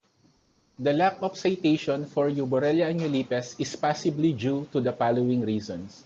First, government institutions knew all along that they only have Euborrelia annulata that is being promoted and distributed to end users and is being used in research purposes in the country. Second, the stock population of these institutions assumed to be Euborrelia annulata might be unknowingly mixed culture of Euborrelia annulata and Euborrelia annulipes. Hence, even when Euborrelia annulipes have been used for various purposes, it was acknowledged as Euborrelia annulata.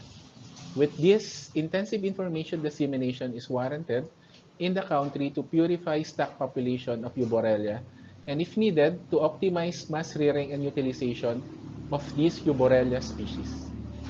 The simultaneous use of the two predatory earwigs with the two entomopathogenic fungi is not strongly suggested for now.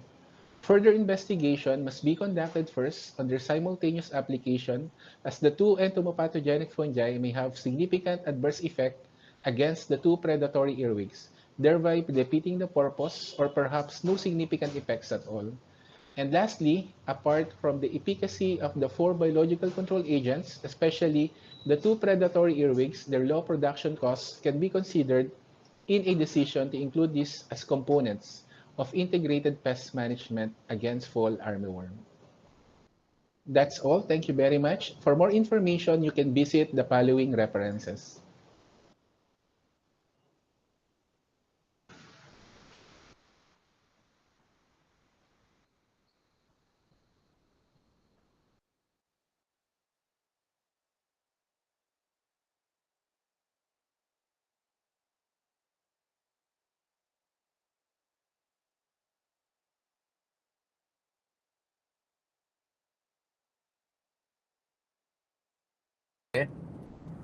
You mean here? Okay, that's on a presentation today. I'd like to thank you our invited speaker, and then and then now I'm driving car from Bangkok to the field to wait you. I will wait you in the field tomorrow. Tomorrow 9 o'clock. Okay, 9 a.m. I will wait you in the field. We will live. We will live in the field in Canterbury province. Okay, thank you everybody. Thank you. I die car now. Thank you. Okay. Yeah. Bye. Thank you. See you tomorrow. See you tomorrow. Yeah. Bye. See you. See you.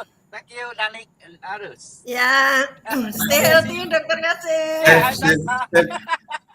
Yes, safe trip, doctor. Oh yeah, Simon. Okay. Yeah. Okay. Bye bye, everybody. Thank you. See you Bye. tomorrow. Bye. I will meet you there. Bye bye. Bye. Okay. Bye. You can squat now. Yep. Okay.